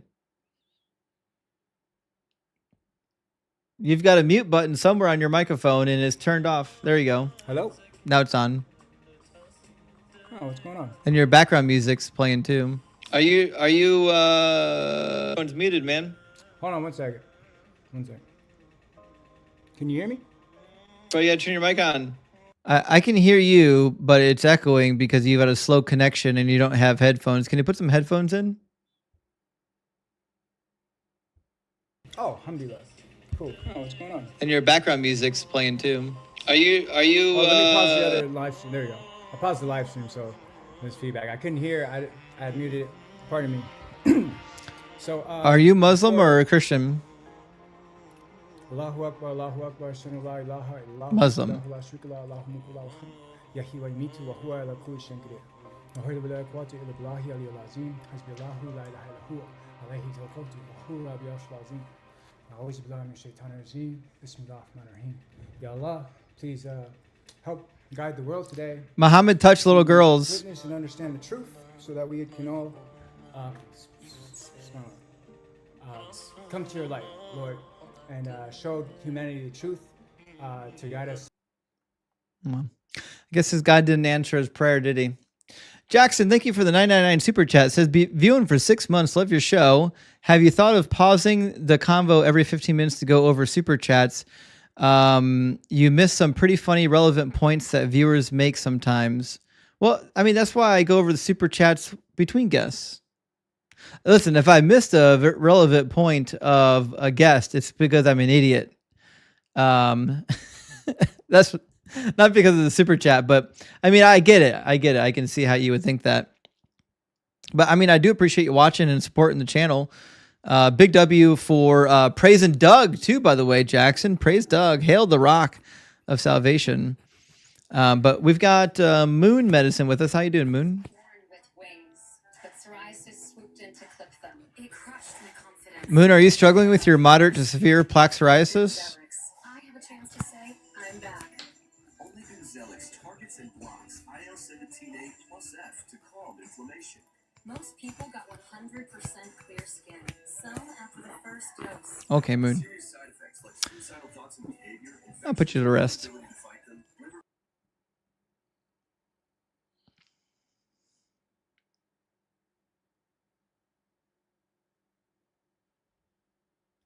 Hello? What's up, BT? Oh, what's up, man? I'm a big fan. I watch you all the time. Hey, thanks for watching. I appreciate that. I got a question, though. Do you speak Arabic? Nah, it's just a joke. It's not. I don't speak Arabic at all, man. Well, I'm American. Well, I'll just say because Habibti is the feminine form of Habibi. You know that, Oh, right? really? Yeah. You know what? My buddy told me to put it as that, and I guess he kind of knew what the inside joke was. He's playing you. You shouldn't let him do that to you. He's calling you a little girl. I'm gonna get on his ass for that, man. That's mean. He's not your friend. That is not your friend. Listen, I just got a question for you, man. It's just a curiosity. So, I don't believe in Jesus, and I used to be a Christian, but just like you know, the more you study, the more you kind of realize it's kind of BS. But This is one of the big. if he was to exist, would he have been buried alongside with like other bodies that were like decaying and rotting, which is why they wouldn't be able to find him to this day?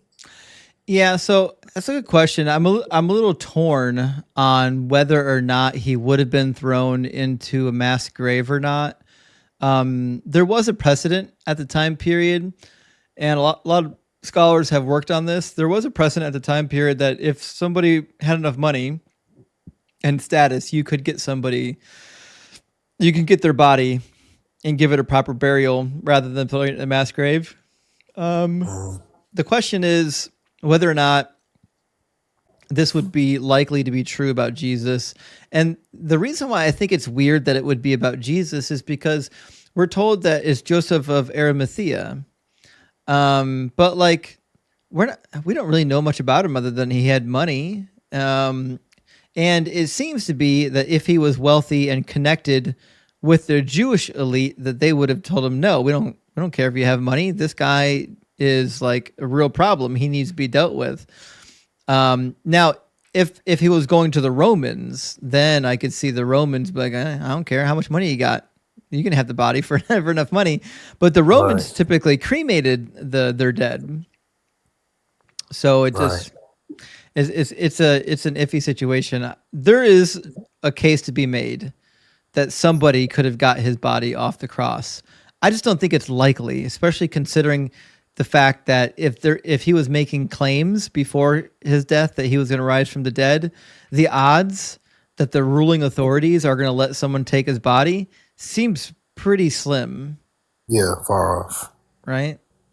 It seems more likely that if somebody did take his body and pretend that he was resurrected, the claims that he was going to rise from the dead were probably added to the story later, not before the story. But who knows? It's weird to me that somebody of his supposed status was making that claim, and then the ruling authorities were like, "Yeah, but you can go have his body. We don't care. What's the worst that could happen?"